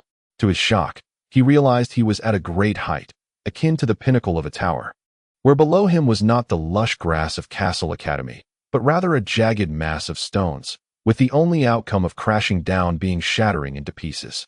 He flailed his arms, desperate to grasp something, but only encountered empty air. He saw the boy standing above him, on the tower's apex, with the vast sunset behind him, slowly waving goodbye, his beautiful face devoid of expression. In an instant, it felt as if lightning had struck Lu Mingfei's mind, and a vivid image flashed before him. On a stormy night, in a cold stone flower bed, rain droplets falling from the leaves above, he and the boy, or perhaps his cousin Lu Mingze, were sitting in the darkness, embracing tightly. He thought, "Heavens, I can't possibly like men." This was Lu Mingfei's final thought. He almost leapt from his desk, drenched in cold sweat, as if he had shattered a veil of darkness and returned to reality. Before him stood Nono, vigorously tapping his head, causing him to feel dizzy. The empty examination hall contained only the two of them. "I truly admire you. You can sleep so soundly," Nono remarked, rolling her eyes. The others were fully engrossed, straining to hear. "You are so arrogant, thinking you are as great, aren't you? Is the exam over?" Lu Mingfei rubbed his eyes, looking around. "Of course. Lunchtime is fast approaching, and the 3E exam only lasts 3 hours," Nono replied. Suddenly, Lu Mingfei sensed something amiss. He pointed at the empty whiteboard, his voice tense. Did someone erase the whiteboard? There was writing all over it. Nono shrugged. "No one erased it. And no one wrote on it. You must have been dreaming. Look, you still have drool at the corner of your mouth." "The exam went smoothly?" "No one went crazy." The candidates' emotions were rather subdued, but no one had lost their mind. "No one?" Lu Mingfei was bewildered. He was confused as to when that damn dream had begun. Did it start when he saw Bradley in tears? Or when the boy appeared? Or was he still dreaming now? The chaotic examination room, those wild candidates, were they all figments of his imagination? He pinched his wrist hard, inadvertently causing tears to well up. "It's swollen." Nono pointed at his wrist. "Ah, I know." Lu Mingfei grimaced. The exam is over, after all. The time for the 3E exam cannot be extended. With no other choice, Lu Mingfei fearfully flipped over the paper resting on his desk and handed it over. He was anxious that the paper was entirely blank, that even his bold answers were merely a product of his dream. Fortunately, that was not the case. The entire sheet was filled with his handwriting, slanted as if it were a precarious tower. His head buzzed. He remembered writing only 8 answers. Those brief enough to fit in his palm, yet now the paper appeared as if it contained an extensive thesis. Most troubling was that he couldn't comprehend the Korean characters, which resembled keys, but some letters had been carelessly shaded in. Clearly done out of boredom after completing the exam. Wait. A thought struck him. Had he inadvertently drawn keys on the exam paper while practicing at his desk? Would that not mean a chaotic mess of incorrect answers? He was desperate to snatch the paper from Nono's hands and erase those ridiculous practice scribbles. But it was too late. Nono had already approached the door of the classroom, where Professor Manstein stood, opening the heavy black lockbox and securing the last paper inside. The sound of the box closing weighed heavily on Looming Fei's heart. Professor Manstein, having disarranged the code, nodded to Nono, signaling her to send it to Norma. She serves as the examiner. Looming Fei pressed his forehead, feeling a sudden, sharp pain as if a mischievous little demon were struggling to burst forth. At that moment, he noticed the indecipherable ink stains on his palm. Indeed, he had completed the exam paper, erased his answers, and all of this was true. Yet, there was neither a cacophony of spirits nor that boy. He himself had not fallen from the windowsill, nor was there a sunset, nor a tall tower. Everything seemed like reality, yet simultaneously like a dream. His dream and reality intertwined inextricably. Hey, how are you? You look like someone caught cheating. Fingal jested as he nudged Lu Mingfei with his shoulder. Just don't throw me under the bus. Don't be ridiculous. What do you think I am? I'm a seasoned player in this game. Lu Mingfei waved him off impatiently. I just spaced out after filling in the answers and doodled some nonsense on the paper. Spaced out.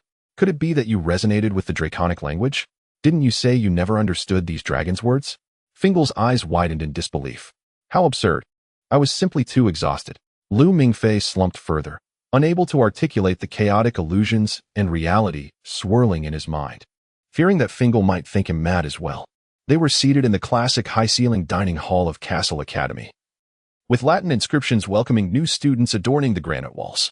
A colossal chandelier in the shape of a world tree, symbolizing the academy, hung in the center of the dome, with each leaf illuminated by a small crystal lamp, casting shimmering reflections throughout the vast dining hall. Every table was an expensive solid wood affair, measuring 20 meters long and 2 meters wide, surrounded by students clad in the academy's dark green uniforms, waiting for the servers to bring their meals. At the end of each table sat the student responsible for that particular table, with Fingal positioned at the head. I didn't expect you to be a cadre, Lu Mingfei remarked dully. There's simply no room for the fourth-year students, so I've been assigned to sit at the newcomers' table. Here. I still have the seniority to assert my status, Fingal replied with a radiant smile. Pass it over, the server announced, placing a lunch in front of Fingal. Lu Mingfei paused, taken aback by the contents. Fingal sighed. German cuisine, what else do you expect? Aside from roasted pork knuckles, we have smoked pork knuckles, mashed potatoes, and sauerkraut. I've been stuck with this wretched menu for 8 years. Why German cuisine? Don't you know the origins of Castle Academy? Castle is a German family name, historically renowned as dragon slayers, with several capable hands in every generation. Fingal explained, the academy was established using their wealth, hence all the rules are Germanic. Is the principal from the Castle family? Don't be ridiculous. The Castle family is long gone, with no descendants left. Why? Consider what their family has been up to all these years. Surviving until just before World War II was already a stroke of luck. Fingal took a hearty bite of the pork knuckle. Well, the exam's done. Let's await the results. I can take you around the campus tomorrow. Isn't there a class tomorrow? Lu Mingfei's gaze involuntarily drifted toward a nearby table where Nono sat alongside a golden-haired student, Caesar, surrounded by student council members. His brother's expression was grave, occasionally casting cold glances in Lu Mingfei's direction. Oh, you needn't worry about that. This academy often suspends classes due to professors being out on missions. As far as I know, your 3 courses are currently on hiatus. For instance, Professor Mans Ronderstedt, who teaches fundamentals of magical mechanical design level 1, is currently guest lecturing in China. Fingal burped lightly. Captain Mans Ronderstedt stood at the window of the bridge, the wind howling like a demon, rain hammering against the glass, bursting forth like a series of heavy hammers. The ship swayed, giving the illusion that the entire world was trembling, yet Captain Man stood firm, deeply inhaling the rich smoke of his cigar. Smoking such an expensive cigar too frequently felt akin to drunkenness. but Captain Mans required it. The dense cigar smoke lent him a sense of shock, a crucial time for a captain to project calmness and confidence to his crew. From the aft cabin, the faint sound of a baby wailing could be heard. Captain Mans furrowed his typically Germanic fine brows, long and sharp as a blade. Feed the baby when it's time to eat. Play with it when it's time to play.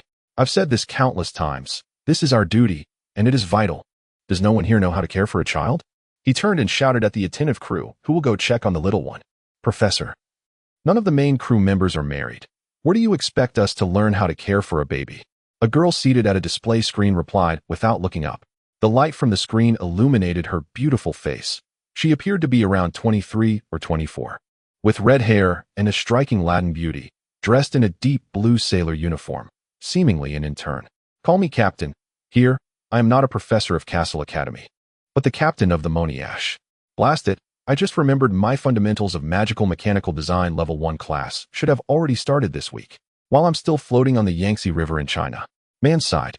All right, since I'm the only married man here, it seems I must tend to that dear baby. Selma, monitor the life signs of both individuals closely. If there's any anomaly, cut the line immediately. Understood. Selma. The Latin girl replied with calm authority. Captain, we've received a signal from the Three Gorges Rescue Agency. A storm will persist through the night, with winds increasing to force 10 and rainfall reaching 200 millimeters. This is an exceptionally rare deluge, likely accompanied by thunderstorms. They are mobilizing helicopters to rescue us and recommend abandoning the ship, the third mate reported, removing his headset. Reply to them that our tugboat has a deep draft, and the vessel remains stable. We can weather the storm. We have several patients on board, so abandoning the ship is inadvisable. Mans turned back at the door to the cabin. You needn't worry. This is the Moniash, not just any tugboat. It is a warship, and it can withstand a storm of force 12. As he spoke, he looked up at the ominous sky, fell silent for a moment, and murmured to himself. But this storm brings to mind the icy seas of Greenland from 10 years ago. Approaching such mysteries always feels like impending doom. He turned and entered the aft cabin, where the crew in the fore cabin remained silent, each fixated on their screens. Operations proceeded swiftly and silently, the static of the headset punctuated by two intertwined heartbeats. On Selma's screen, the heartbeat monitor displayed a rhythmic green pulse, indicating that the two young, vigorous hearts were still beating normally. 50 meters beneath the water's surface. 50 meters beneath the water's surface. Yuxing switched on a powerful flashlight. The xenon beam barely penetrated the deep waters, revealing only a bluish-gray ribbon, its end obscured by tiny organisms floating in the water. The slender figure of Jodea drifted nearby, within arm's reach. The Japanese girl raised in America was his classmate at the Castle Academy. They had practiced together for 5 long years before finally joining the execution department, able to read each other's thoughts with just a glance. However, they had never fallen in love, as it was strictly prohibited by convention. Both were skilled in deep diving. While submerged, they relied on oxygen tanks and a diving suit made of nanomaterials to withstand the immense pressure of several atmospheres. They maintained a connection to the human world through a tether, for the depths of the ocean could make one question their very existence. And any romantic entanglement during missions could lead to uncontrollable consequences. They had reached the ocean floor, where the tumultuous storms above were filtered by dozens of meters of water, leaving only gentle ripples. Provided that their oxygen supply was sufficient, the storms would not impede their diving operations. The Monia had chosen this moment deliberately, otherwise, the busy shipping lanes of the Yangtze River would have made their actions conspicuous. Yisheng lightly stepped onto the seabed, where a mountainous terrain lay submerged, strewn with smooth stones, devoid of aquatic vegetation. The stones, worn by the currents, made footing precarious. He deployed steel claws from his fins and steadied himself on the rock, reaching into the sediment floating close to the bottom. He presented his find to Yaki, a shard of ancient pottery adorned with archaic patterns. Yaki floated over. Taking the shard for inspection, it bore a history of at least 1,000 years, dating back to a time before the Shu culture was consumed by the Central Plains. Their underwater conversation was crystal clear through the intercom in their helmets. Yisheng surveyed his surroundings, realizing they were likely at an ancient tomb buried beneath the mountains. Overturned when the Three Gorges Dam was filled, its treasures scattered. Yaki silently concurred with his assessment. Not far ahead lay a decaying, dark-colored coffin, partially submerged in the water, already opened and covered by a layer of what resembled moss. Despite the new oxygen supply equipment, time was running short. Was this the location indicated on the map? Yaki glanced around, surrounded by darkness, where visibility was non-existent. Norma, we require a structural map of the seabed, Yisheng requested, activating the sonar display on his helmet. Sound waves were far more effective underwater than human sight. Understood. I need approximately 20 seconds for the scan, came the response from the central processor far away in America, as their transcontinental dialogue utilized satellite channels. Soon, a three-dimensional sonar map, outlined in deep green contours, appeared on their helmet screens. Although we cannot see it, Yisheng gestured. To the northeast and southeast are mountains. Above the surface is Baidi Mountain, while beneath lies Qijia Mountain, forming a gate structure. Opposite is the original Chaodang River, traversing a valley.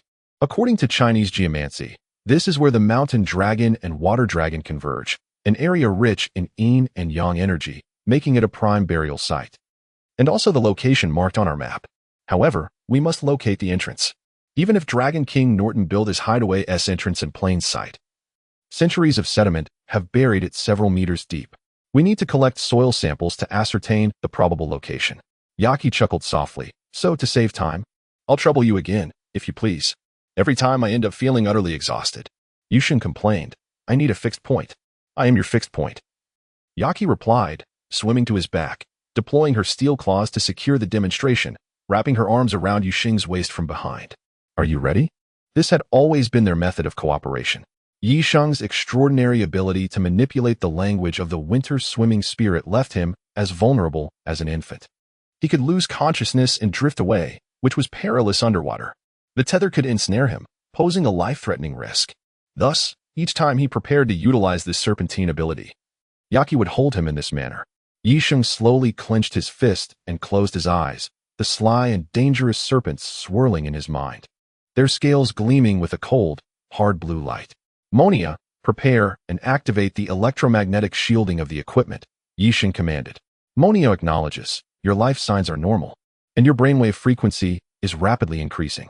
The serpent language can now be activated. Electromagnetic shielding is complete, Selma's voice echoed in his earpiece. Yisheng closed his eyes, extending his hand towards the darkness ahead, slowly parting his lips, producing a sound laden with reverberation, akin to a hymn or a chant. No one in the world could truly comprehend this language anymore. It was a dead-tongue dragon script. The serpents within the depths of his consciousness were unleashed, flowing through his limbs and surging forth, dispersing throughout the water. At that moment, Monia detected a powerful bioelectric current, erupting from a specific point underwater, flowing with the currents. The language of the spirits, serpent. Yisheng first encountered these serpents during his 3E examinations. They resided deep within his mind, hibernating, and his spirit awakened them. They would temporarily leave his body to explore the surroundings. Scientifically, this phenomenon was explained as a form of bioelectricity, while within the dragon's understanding, they were subjugated servants. Only insulated materials could obstruct them. At this moment, Yisheng was over 50 meters underwater, where the vast body of water significantly amplified this ability, extending his awareness to a radius of 5 kilometers, surpassing the sonar system controlled by Norma. Yisheng's consciousness permeated every crevice of the seabed, delving deeper and deeper. Suddenly, he opened his eyes. His vision was suffused with a pale golden glow, observing the world through serpentine eyes, plunging further into the unfathomable darkness. The world appeared to him as a network of countless minuscule conduits, intertwining, converging, separating, extending infinitely. His serpents navigated through these conduits, but everywhere they went was shrouded in thick, despairing mist, a dead gray world. Yaki sensed a slight tremor in Yisheng's body. This was his most vulnerable moment. His heart rate plummeted to a mere 30 beats per minute, and his blood temperature slowly decreased. Through the mask, the small light inside the helmet illuminated Yisheng's ashen face, save for his unsettling pale golden pupils, which sparkled. Yaki tightened her embrace, attempting to convey her warmth. This was not her first experience with such a situation. Yisheng felt as fragile as a child in her arms, needing her protection. Captain, the Navigational Rescue Agency has notified us of a potential underwater earthquake of magnitude 5. The third mate exclaimed, insisting on dispatching a rescue helicopter. As they suspected something was amiss, Mance Longdet entered the fore-cabin briskly, leaning close to Selma, fixated on Yisheng's heartbeat monitor. Refusing further was futile. He instructed them to inform the agency that they had a leukemia patient on board and requested plasma. Leukemia patient? Delaying preparing plasma takes time, allowing them to arrive later. I have a feeling we are drawing close, very close. Mance whispered as Yuxing's heart rate had dwindled to mere beats per minute. Yisheng's body jolted suddenly. The pale gold in his pupils vanished. His heartbeat surged rapidly, his blood warming once more, and the serpents returned to slumber within his consciousness. Save for one, which continued its descent, piercing through the darkness, seeking the light. Any results? Yaki inquired. Just beneath our feet, approximately 100 meters away. I sensed a significant metallic presence, where the snake moved with extraordinary swiftness, a conductivity only achievable by a metal body. 100 meters below? Yaki was taken aback. For what lay beneath was rock, and it was inconceivable that we could penetrate through 100 meters of stone. Even the Dragon King Norton could not have positioned his underworld there. We had no choice but to temporarily abandon the pursuit and resort to core drilling for analysis. Yuxing remarked that he felt an unsettling tremor emanating from the surrounding water, a sensation Yaki shared, as the shaking originated from the very rock beneath her feet. The entire seabed quivered, the dust kicked up obscuring their vision. An earthquake had commenced. Damn, an earthquake at this moment. On the Monia. Mans clearly discerned from the sonar imagery the turmoil unfolding on the seabed. He turned and shouted at the first mate, reel it in, bring them back up. The vessel shuddered slightly, and Mans' expression darkened. He faintly perceived a snapping sound amidst the storm. The nanomaterial lifeline had fractured, severing their connection with Yisheng and Yaki. The earthquake fractured the seabed, a conspicuous crack rapidly advancing from afar, as if an invisible blade cleaved through the dense rock layers, causing the coffin to sink instantly. Yisheng and Yaki had no time to react. Feeling an immense water pressure descending upon them, akin to a wave towering several meters crashing down. The pressure was uniform from all directions in the depths. And the only conceivable cause for the sudden increase in pressure above was the emergence of a colossal void beneath, where millions of tons of water surged into the cavity, dragging them and the rocks downwards, deeper, ever deeper. Not even high-tech lifelines could withstand such natural might. In that fleeting moment, Yisheng recalled the fall of Lucifer, a mythic descent that lasted 9 days and nights, plummeting from heaven to hell.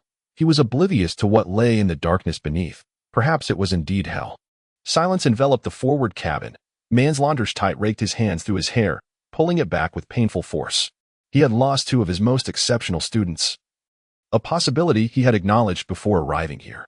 The history of Castle Academy was rife with heroes, most of whom had perished. Slaying dragons had never been a trivial pursuit. The communicator emitted a chaotic static, the signal interrupted, their survival uncertain. Should he send someone for exploration and rescue? Or abandon them as they had during the Greenland Ice Sea incident? Mans grit his teeth in contemplation. If one were to gaze upon a wall, with no end visible above, below, left, or right, perpetually unreachable, what would that signify? A low voice resonated within the cabin. Mans abruptly lifted his head, convinced he had not misheard. That was Yuxing's voice. This is death, a Chinese science fiction author once articulated, and now he comprehended the meaning. The voice continued. This is Yisheng. Yaki and I are both alive. I am communicating with you through the snake's current. We have reached the Dragon King Norton's underworld. Please respond. Confirm? Mans grasped the microphone, his voice trembling. Professor, if you could see this bronze wall before me, you would believe it too, Yisheng responded. At a depth of 150 meters beneath the water, Yisheng and Yaki clutched each other's hands tightly, suspended in the eerie green water, looking upwards. Their flashlights' beam lost in the verdant depths, visibility obscured. Before them stood a colossal bronze wall, encrusted with several feet thick of verdigris, stretching in all directions, seemingly boundless. As the sediment settled, their vision clarified. The earthquake had ceased instantaneously, yet the gateway to the realm of dragons had swung open. Yuxing discerned the mottled markings on the verdigris, identical to those on the shards he had discovered, depicting a face scorched by flames. Was it mere coincidence? Were they truly this fortunate? Yaki whispered, her connection with Yisheng intact. If it is not coincidence, let us regard it as an invitation from the Dragon King Norton. Yisheng chuckled. I suspect the ancient tomb housing that coffin was originally the entrance to this bronze city, only to be destroyed by the flow of water, sealing the entrance. The seal here was remarkably intact, maintaining a vast cavity without a fissure for millennia, identical to the legendary bronze city he had envisioned in the Nordic ice. Did Professor von Schneider once mention a possibility? That the Dragon King Norton hollowed out an entire mountain as a mold, pouring molten copper from the summit. With the bronze city taking shape while intense heat caused the mountain rock to fracture, forging a colossal structure that modern technology could not replicate, a city wholly cast from bronze. His abode. Dragons are truly mad, Yaki muttered, uncertain of what lay within. Shall we breach an opening to take a look? Yi Sheng suggested, his anticipation palpable. Monia, pepper watercutter support. Yi Sheng's voice echoed within the cabin. Mans pondered for a moment. You are currently at a depth of 150 meters. The watercutter cannot sever such a massive structure, and your oxygen supply is nearly depleted. After replacing the oxygen tanks, you will only have 2 hours of air left. I recommend you abandon the mission and return. The awakening period of the Dragon King Norton has not yet arrived, and we still have a chance. Professor, would you pause to catch your breath upon reaching the world's edge? Yi Sheng countered. Though the awakening period has not yet commenced, I fear that the snake may rouse him. I can sense the snake entering the abyss with trepidation, circling around something. Mans fell silent for a full minute. Is Prince Norton within? Very well, understood. 4 underwater cutting devices are prepared and will reach your designated location in 10 minutes. Remember, you have only 2 hours, both for oxygen and power. In approximately 2 hours, the rescue helicopter from the Navigation Rescue Agency will arrive. And we will not be able to explain to these government agencies why we are excavating the resting place of the Dragon King on a rainy night. He added, always be vigilant regarding your amulet. If it becomes contaminated, it indicates that the Dragon King's spirit has begun to invade you, and you must evacuate swiftly. I remember everything taught in class, Yi Sheng asserted, as he held the flashlight before him. The world tree, affixed to his diving suit, continued to glimmer with silvery light. This is the amulet, an alchemical product treated with silver mercury. If the dragon releases its mental domain to assault them, this little item can withstand several encounters. Soon, blinding lights descended from above as 4 young members of the execution department approached, equipped with underwater propulsion cutters. After replacing Yi Sheng and Yaki's oxygen tanks and lifelines, they began to carve 4 holes into the immense, unyielding bronze wall.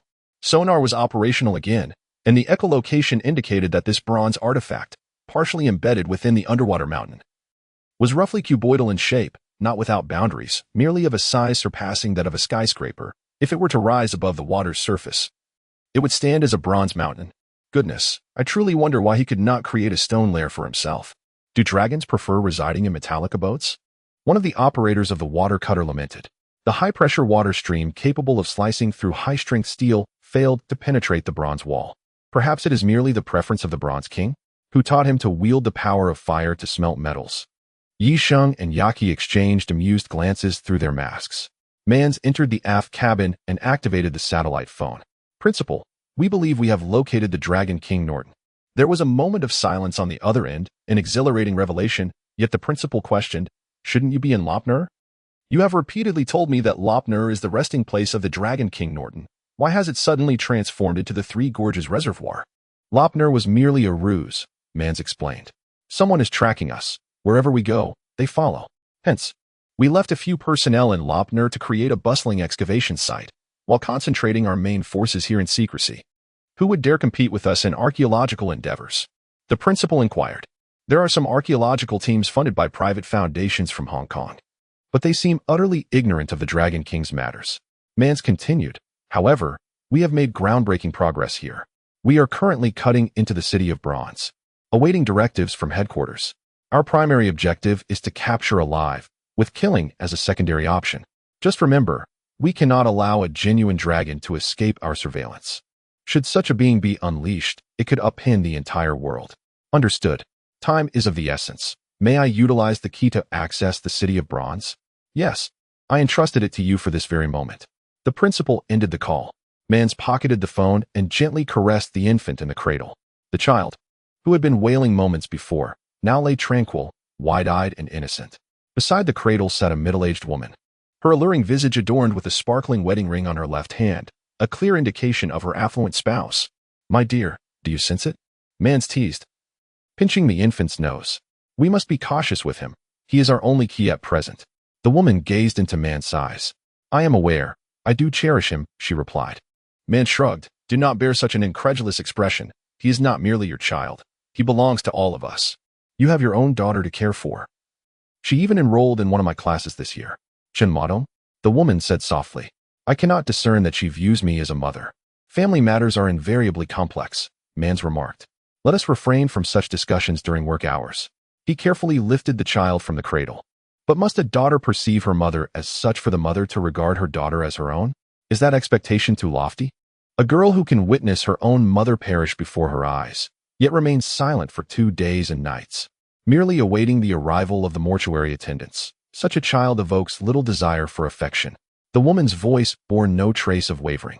Man stood before the front cabin window, extending his arms for his subordinates to assist him into a high-pressure, tear-resistant diving suit, while another held the infant. His gaze pierced through the storm, landing upon a mountain that peaked above the water's surface. Ah, Baidu City, I find that name intriguing. Professor, oh no, Captain. Is there truly a city beneath the water? Selma inquired. Indeed, a city established over 2,000 years ago. Decades ago, it was still exposed to the air. But with the construction of the Three Gorges Reservoir, the water level rose, submerging the main structure of the ancient city, leaving only the Baidi Temple on the island. The founder of this city was Gongsun Shu, who, over 2,000 years ago, rebelled against an idealistic dynasty led by the usurper Wang Mang and established his own kingdom here. Some refer to him as the White Emperor. Not the White Emperor, interjected the third mate.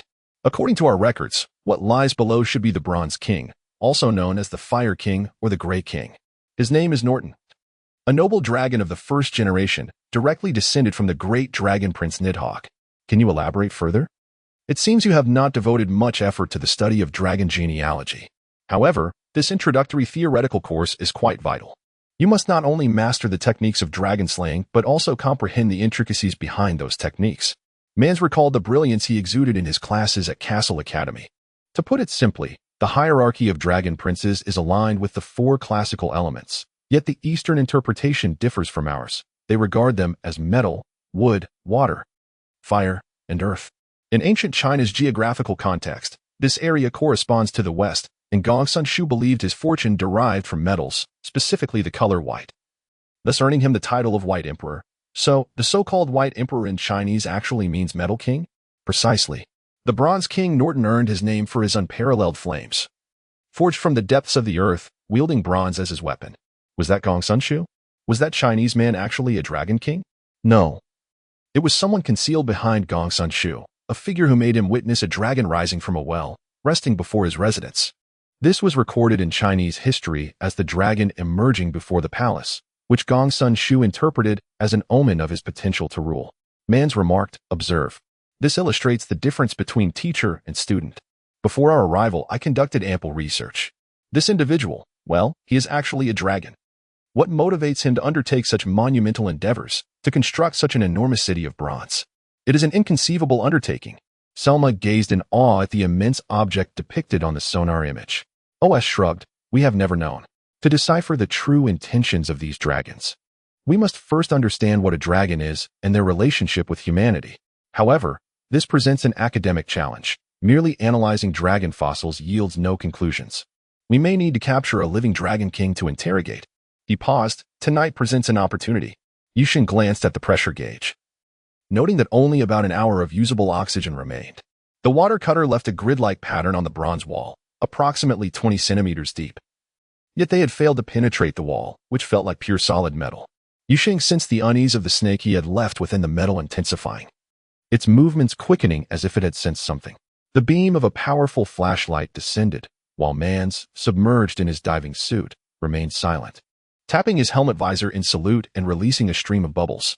He resembled a woman 9 months into pregnancy, the custom diving suit featuring a hard, transparent pouch at the front, within which lay an infant clad in an ultra-small diving suit.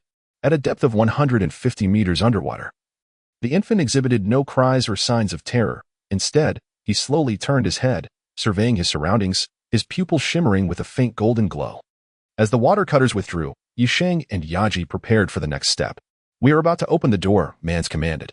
The 4 water cutters ascended, while Yisheng and Yaji hovered behind Mans, each placing a hand on his shoulder. Mans crossed his arms over his chest and powerfully clapped his most esteemed student's hands. He closed his eyes, extending his hand forward, speaking softly. He turned off the intercom, yet his voice, akin to a harmonious yet thunderous roar, penetrated deep into the minds of Yi Sheng and Yaji. Man suddenly opened his eyes, having done something that would terrify any ordinary diver, a feat that could halt the heart. He unfastened the visor of his pressurized diving suit at a depth of 150 meters, a decision that would subject his fragile human body to the crushing water pressure. Every bubble within his lungs rushed to escape, threatening to rupture his blood vessels. The swirling current spun around them with ferocious speed, and they found themselves standing in an air pocket. As Yaki felt the buoyancy of the water disappear beneath her, she began to plummet.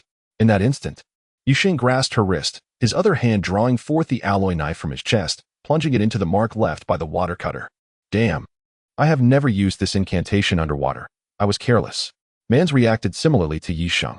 At this moment, the violently swirling waters surrounded them, and within the spherical space, several meters in diameter, the water was forcibly displaced, as if a cold wind swept across the surface of a bronze wall, stripping away large flakes of copper rust to reveal a smooth, dust-free metallic surface that glimmered with a dark, oily sheen. The patterns on the wall became vividly discernible, revealing a protruding human face with burning wood clenched in its mouth. It was a grotesque image, the face contorted in agony. Yet it refused to relinquish its grip on the wood. Well, darling, I leave the rest to you.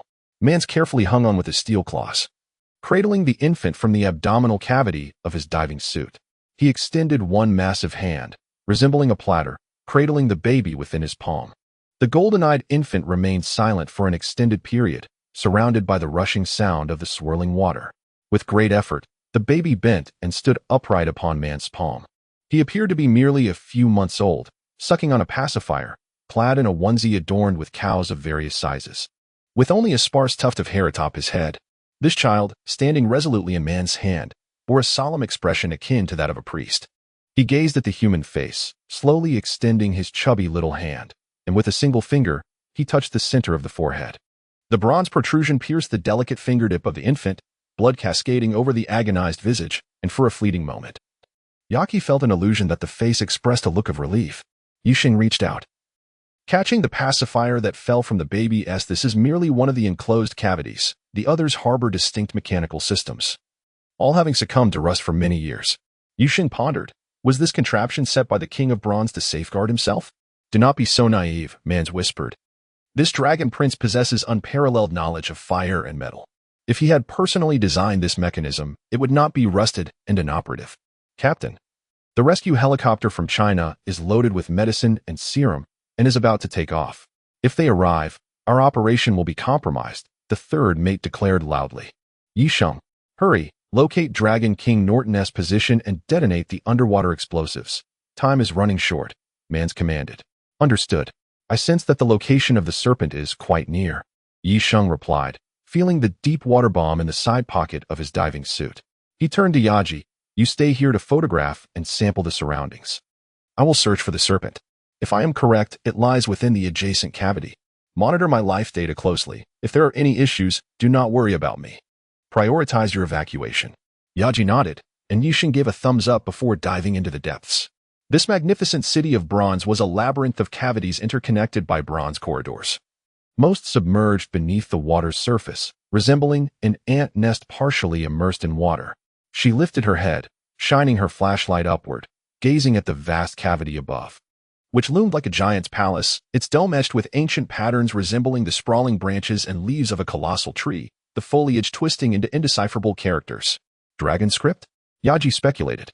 She retrieved her waterproof camera from her pocket, segmenting the dome into smaller sections as she began to photograph. The data transmitted directly back to the ship, Monye. Ensure you make backups, Mans exclaimed, rubbing his hands in excitement. After Nicholas Flamel, this is humanity's first substantial acquisition of dragon script data. Although it may take decades to decipher, having it is better than not. Understood, Yaji replied, suspending herself in the water, striving to keep the camera steady as time dwindled. The intricate patterns cascaded into her viewfinder, their complexity unfathomable, the leaves clustering together like human faces, disassembled yet undeniably remnants of an ancient script, rotating counterclockwise on the dome. Yaji reduced the output pressure of her oxygen tank to prolong her underwater activities while awaiting Yisheng. The diminished oxygen flow made her slightly dizzy, the patterns above blurring in her vision. She paused her photography, gently closed her eyes, shook her head, and took 2 deep breaths. Yaji, Your heartbeat is accelerating. Are you all right? Selma's slightly anxious voice crackled in her earpiece. I'm fine, just a bit lightheaded, Yaji responded. She stowed her folding knife back in her pocket, reopened her eyes, and swam toward the edge of the cavity. Signal lost. Selma cried out aboard Munya. The data line between us and Yaji has been severed. Cut the line. Warn Yisheng. Mans bellowed, momentarily stunned. The reel at the ship's stern whirred into action, attempting to retrieve Yaji's lifeline. With no tension on the reel motor, Selma raised her head, her face drained of color. Yaji's lifeline had snapped. Yisheng surfaced beside Yaji, supporting her arm, alleviating her burden.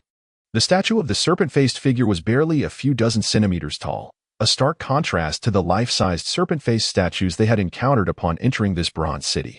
Clad in ancient Chinese robes and holding a distinctly Chinese fong, it stood upon a bridge-like bronze rod, its head bowed in a gesture of reverence, as if confiding in an unseen audience. Yet its head was that of a cobra, its elongated neck protruding from the robe's collar in an incongruous manner. What is this?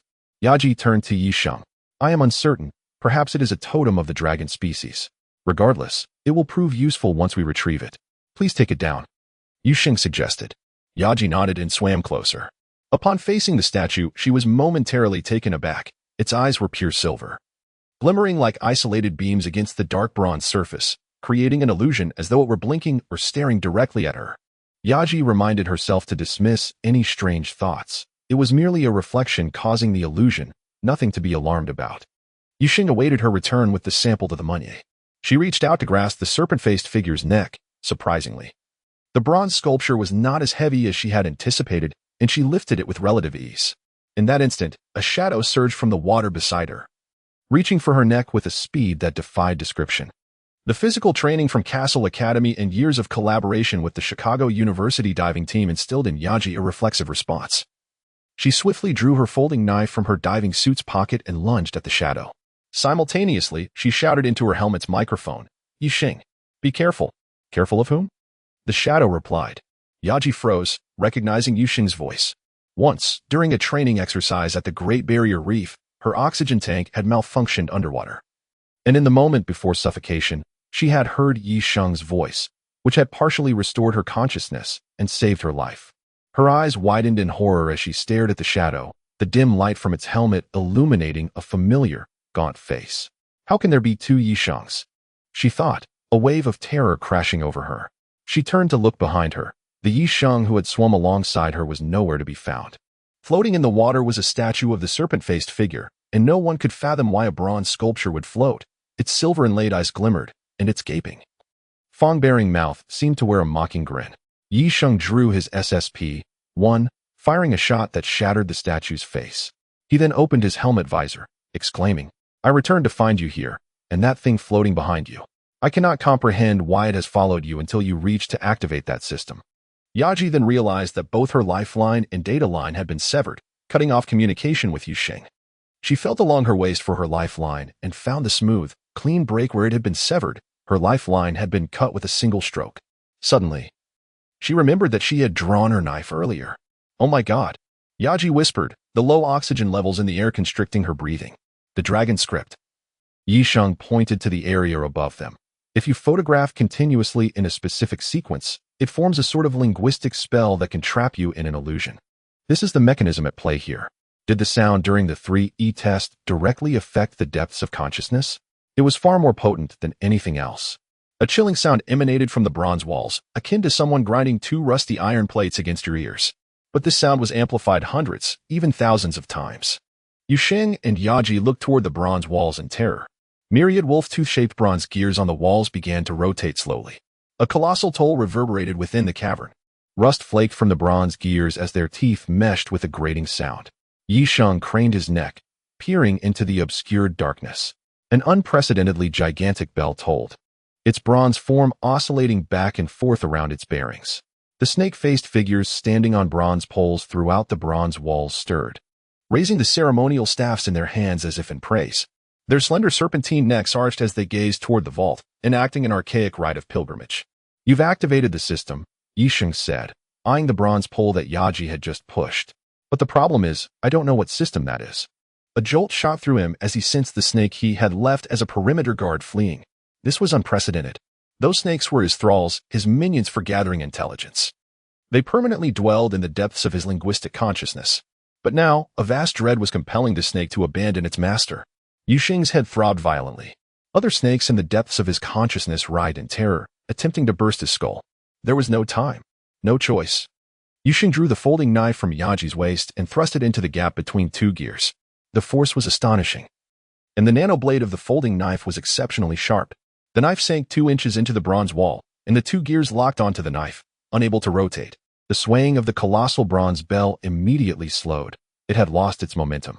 No matter what alchemical mechanism it is, it still needs power, Yuxing exclaimed, sealing his and Yaji's helmet visors.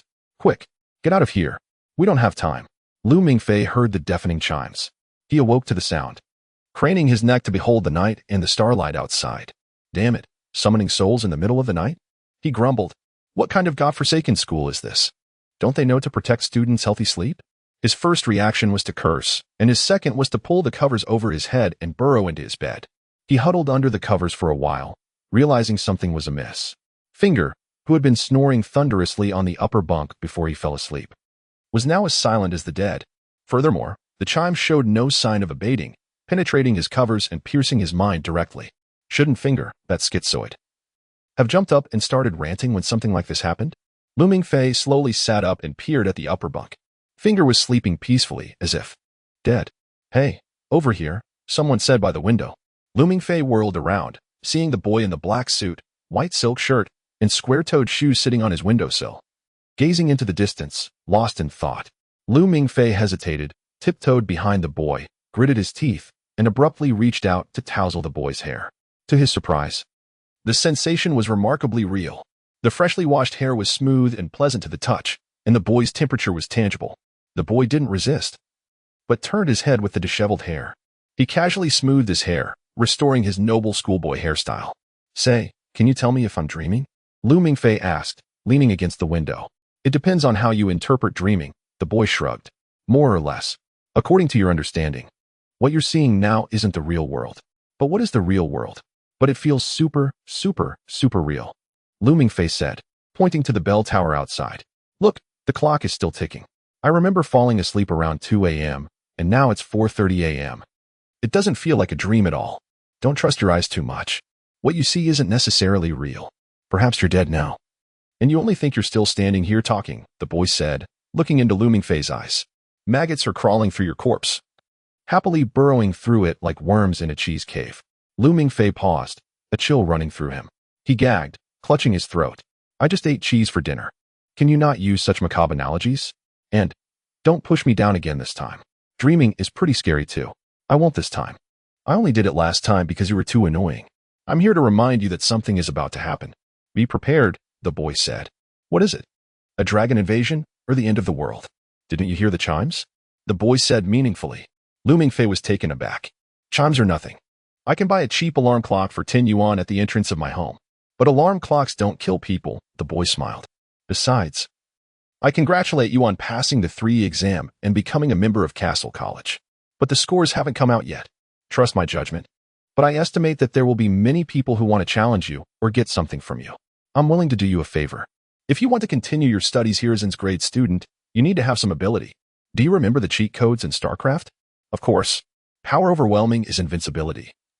Show me the money is adding 10,000 minerals and gas. Black Sheep Wall is revealing the entire map.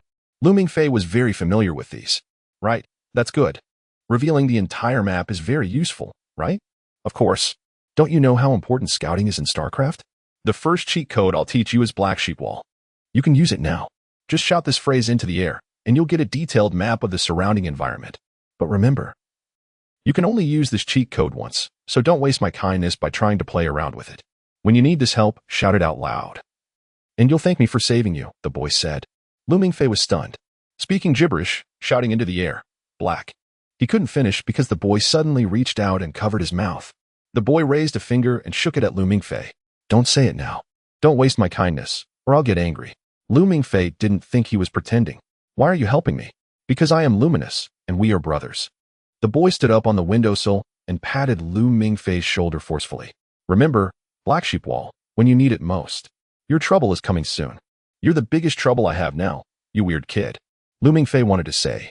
The boy opened the door and walked out like a classmate dropping by. The moment the door closed, the dormitory fell into deathly silence. Lu Mingfei looked around, then at Finger, who was lying stiffly on the upper bunk, and was once again caught in the contemplation of reality and dreams. A chill ran down his spine, and he shivered violently, reaching out to pinch his own face. Before he could even grasp the situation, a jarring buzz pierced through the air outside, akin to a knife scraping against bone or a thief triggering the alarms of every bank in the world simultaneously. Could that fellow genuinely be igniting the fire alarm with a lighter? Lu Mingfei pondered, instinctively sensing that the boy who called himself Lu Mingze was not to be underestimated.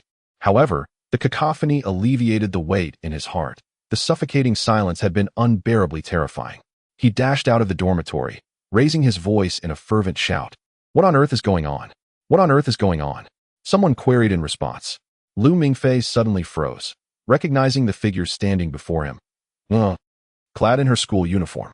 This was no dream. He was indeed standing in the corridor of the dormitory, where the red lights along the ceiling flickered ominously, their shrill buzz emanating from hidden speakers within the walls. Students were gathering from various stairwells towards the elevator, both male and female, all dressed in uniforms, their expressions grave. Due to the limited size of Castle Academy, the dormitories for male and female students were co-ed but arranged on different floors. Meanwhile, Lu Mingfei was clad in a pair of oversized shorts adorned with a spotted dog pattern, his disheveled hair and sleepy visage presenting quite the sight. Friend, in such a state, even if you possess the privilege of being immune to rejection for 3 months while pursuing a girl, that grace would surely expire after 3 months and a day, Bradley remarked with a hint of regret. Could someone kindly inform me if their essay fire? Lu Mingfei closed his eyes and took a deep breath, smiling at the gathering crowd. After all, he had already been spotted, and it was too late for embarrassment now. No, there must be some urgent matter. You ought to read the enrollment manual carefully. The academy summons students to assemble in the library during emergencies. Fingal poked his head out, his disheveled hair even messier than Lu Mingfei's. I still bleary with sleep. Lu Mingfei knew he wouldn't dare show himself. Fingal preferred to sleep in the nude, and this alarm was meant to gather Xana-level students, while others could continue their slumber, as it was not their concern. After saying this, Fingal loudly shut the door and retreated back into his dormitory. All Xana-level students, please report to the library. Urgent matter. Urgent matter. Noma's voice rang out from the speaker, confirming Fingal's speculation. The results of the 3E exam haven't been released yet. I shouldn't be included, Lu Mingfei thought, wishing he could return to sleep like Fingal. Nua, Mingfei, hurry, hurry. Urgent matter, library assembly. We need your assistance. Professor Gudrian rushed out of the corridor, donning his suit, his hair more disheveled than that of Lu Mingfei and Fingal combined. Lu Mingfei realized that escape was unlikely and let out a long sigh. Just then, the door to the dormitory swung open, revealing Fingal's bare arms, draped with Lu Mingfei's school uniform. An urgent matter is also an opportunity for the most outstanding students to shine. I have faith in you, Professor Gudrian said, patting Lu Mingfei's shoulder vigorously and leaning closer to whisper in his ear. You're after your full professorship, aren't you? Lu Mingfei thought mischievously. End of chapter. Chapter 6. The Reversal. The Yangtze River's Three Gorges, a turbulent and enigmatic abyss. As Lu Mingfei's map was transmitted through Norma's radio waves into Yuxing's mind, he found himself enduring unparalleled torment at the ocean's depths. An overwhelming torrent of information surged into Yuxing's brain like the entirety of the Pacific pouring into the Yangtze. At that moment, Yuxing's mind felt akin to an overclocked computer on the verge of overheating, the immense pain threatening to tear him apart. He felt he could barely hold on, his consciousness resembling a weary beast gasping for breath, poised to collapse at any moment. Yet, he could not yield. Within the information lay the final chance for escape. Deciphering it revealed a vast three-dimensional map, vividly materializing in Yuxing's mind. Yuxing was baffled as to why Norma had not assisted him in processing it this time, opting instead to transmit the raw data directly. The colossal bronze city, perhaps the true Baidu city of history, now stood before him in complete transparency. This city had come to life. The super mechanism, forged 2 millennia ago, regained its vitality after the advent of the Aji era. The seemingly solid walls fractured, allowing hundreds of cubic meters of air trapped within the bronze city to escape through the fissures. The bronze corridors transformed entirely, these intricate passages, akin to a city's heating ducts, reconnected after twisting, reminiscent of a revolver's cylinder rotating to position fresh cartridges at the muzzle. The operation of the Bronze City never faltered. The paths available for escape were constantly shifting. Yixing felt he was losing his sanity. They had indeed obtained the map. Yet it was in a perpetual state of flux. It was as if, while gazing at a map of Beijing, he witnessed Chaoyang District slowly migrating towards Fangzhou District, while Haidian District slid clockwise to fill the void left by Chaoyang. The eastern Third Ring Road detached from the northern Third Ring Road, only to connect with the southern Second Ring Road moments later. For a driver needing to exit the city within half an hour, maintaining composure seemed utterly absurd. Behind him, the towering bronze walls adorned with the faces of serpentine figures began to tilt, resembling the heavens themselves collapsing. Aji, entwining her arm around Yixing's neck, propelled them forward. Yixing was nearly spent, his strength sapped, feeling as fragile as a child while commanding serpents with his words. Aji's thoughts swirled chaotically. Memories of their university days flooded back. Yixing, an 18-year-old fresh from China, with thick, expressive eyebrows.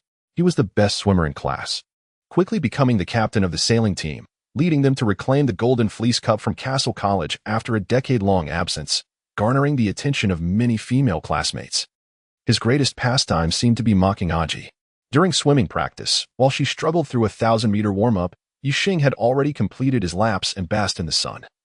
Clad only in swim trunks, his broad shoulders and long arms exposed, he would taunt her, suggesting that perhaps her shorter legs hindered her speed, then feign despair, joking that he wouldn't want to drown while they were partners, laughing in a most infuriating way. The bronze walls crashed into the water, sending gigantic waves that propelled Aji and Yixing against a serpent-faced statue. Aji instinctively turned, shielding Yixing in her embrace. The impact nearly dislocated her spine. Gritting her teeth, she clung desperately to the weakened man in her arms, blood trickling from the corner of her mouth. When had it come to this? When had she resolved to exhaust all her strength to protect Yixing? She recalled how, in response to his teasing, she once pointed at him, declaring that if he were to drown, he shouldn't expect her to save him. How had things transformed so drastically? Aji's mind grew increasingly muddled. Yixing suddenly rasped, his voice echoing through the serpent's current, resonating within the cabin of the Manilla. It was akin to the final howl of a wounded wolf. Mance froze, his cigar nearly slipping from his grasp. Yes, the key. The key must hold the answer, he exclaimed. The slumbering infant was swiftly brought to the fore. Each invocation of the word spirit had drained Mance considerably, necessitating days of deep sleep. Yet, upon being placed before the screen, the child miraculously opened his eyes, a soft glow illuminating their depths. He extended his chubby fingers across the massive display, scanning the map meticulously. Akin to a lawyer reviewing a crucial international contract or NASA scientists conducting final checks on a space shuttle's launch trajectory. Those surrounding him held their breath in that moment. No one could regard him merely as a large, weeping infant. Darling, hurry. Faster. Even faster. Mance silently implored, desperate for a path to emerge. The key's fingertips hovered over the screen, slowly descending, down, the light in his eyes fading as he reverted to his infantile state, bowing his head as if on the verge of slumber. Suddenly, he lifted his head and began to wail, the sorrow in his cries profound. Mance's heart plummeted. Yixing's eyes flew open, a soft golden light filling his pupils. The key's cries reverberated through the serpent into his ears, and at that instant, the ever-shifting map in his mind revealed a clear red line, descending straight down, penetrating the walls, traversing the corridors, even breaking through the solid bronze barriers, ultimately emerging from below. Was this the path? Yixing could not ascertain. The key had never erred. It was a miracle of Castle College. However, he and Aji could not traverse those bronze walls. The route provided by the key was impassable. Moreover, at that moment, descending meant submerging into the water, and swimming would deplete their final reserves of oxygen and strength. Yixing was acutely aware of the excruciating agony of suffocation. He would rather expose himself above the surface and end his life. The key's cries were heart-wrenching, seemingly urging them onward. Yixing trembled violently. As if pierced by 1,000 needles, he suddenly comprehended. That was the way. The key had grasped the operational principles of the Bronze City. When they reached those formidable walls, the city's own mechanisms would generate new pathways. It was surprisingly simple. Just continue downward, the ultimate path to salvation. Yet, if they did not act swiftly, it could cost them their lives, either trapped in a dead end with no exit or crushed by the slowly closing fissures. The key's cries were not out of sorrow but fear. The key was urging them. The direction was straight downward. Yixing and Aji prepared to escape. Considering the time for breath-holding and their speed, they could just make it. The first mate's voice soared with excitement. The rescue helicopter from the Chinese navigation agency would arrive in about 10 minutes, and the crew was in high spirits, fully equipped to retrieve Yisheng and Aji. Is this what they call a stroke of luck? Man snapped his fingers, exclaiming, "Bullshit lucky. Yisheng, Aji, escape now." Yisheng released the word spirit, unleashing all the serpents. His strength returned as he turned to grasp Aji's hand. Yet, she remained still, performing a peculiar act, raising her flashlight to illuminate her own face within her helmet, ensuring Yisheng could see her clearly. Her lips moved, but he could not hear her voice. The signal line between them had been severed in the moment of impact. There was no time left. Their oxygen was running out. Aji's lips articulated clearly. Yisheng glanced at the oxygen supply, estimating it would last approximately 3 minutes. Both he and Yaji had the ability to hold their breath underwater for 5 minutes, while swimming out for 8 minutes would suffice. He communicated with Yaji through lip movements, but she shook her head, tears slowly tracing down her cheeks. "Let us stay here. I want to watch you. There isn't much time left. I have something I've wanted to tell you for a long time. I love you too." Yisheng swiftly interrupted her with a gesture, a smile breaking through that made one forget their troubles. Reminiscent of the time, he playfully patted her bottom in the sunlight by the floor-to-ceiling window. "Fool, trust me. It's enough." He embraced Yaji tightly, his heart whispering, "Hey, your legs are not short at all." He plunged into the water, pulling Yaji along. Where swirling eddies hinted at an opening below. Mans was in the front cabin, dancing his favorite cha-cha-cha with Selma, accompanied by MJ's Beat It. The music was hardly suitable for a cha-cha-cha, but the captain was euphoric about his audacious feat, unable to contain his excitement. Only Beat It could express this middle-aged man's current mood, and cha-cha-cha was the only dance he knew. Selma, still in her graduate internship, needed a few more credits, including Man's course. She had secured a promise of passing by leveraging Man's elation. Everyone wished to rise and dance. Had they not been striving to stabilize the vessel amidst the turbulent waters?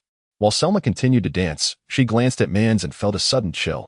She could not comprehend what was amiss, but Mans' face had turned ashen. Amidst the music of Beat It, Mans abruptly burst through the door. Standing in the fierce winds and rain, fixated on the turbulent surface of the water. "Captain?" Selma cried, her voice trembling as she followed him out. Their escape point lay directly beneath the Bronze City. They could escape, but not in time to reach the surface. Pain twisted Man's face as he realized, "We miscalculated. Our oxygen is insufficient." In the cabin behind them, the baby suddenly ceased crying, tears welling in its large eyes. Yisheng's communication device was unresponsive. All he could hear were the violent sounds of the storm and the crackle of radio static, as if the entire world had fallen silent. A faint buzzing sound pierced through the wind, accompanied by lights. Distant, massive beams flickered across the dark water. Moments later, a voice called from the bow to the left front, "Moniyaha, please respond. This is the emergency rescue agency for the Three Gorges waterway. Please light your signal."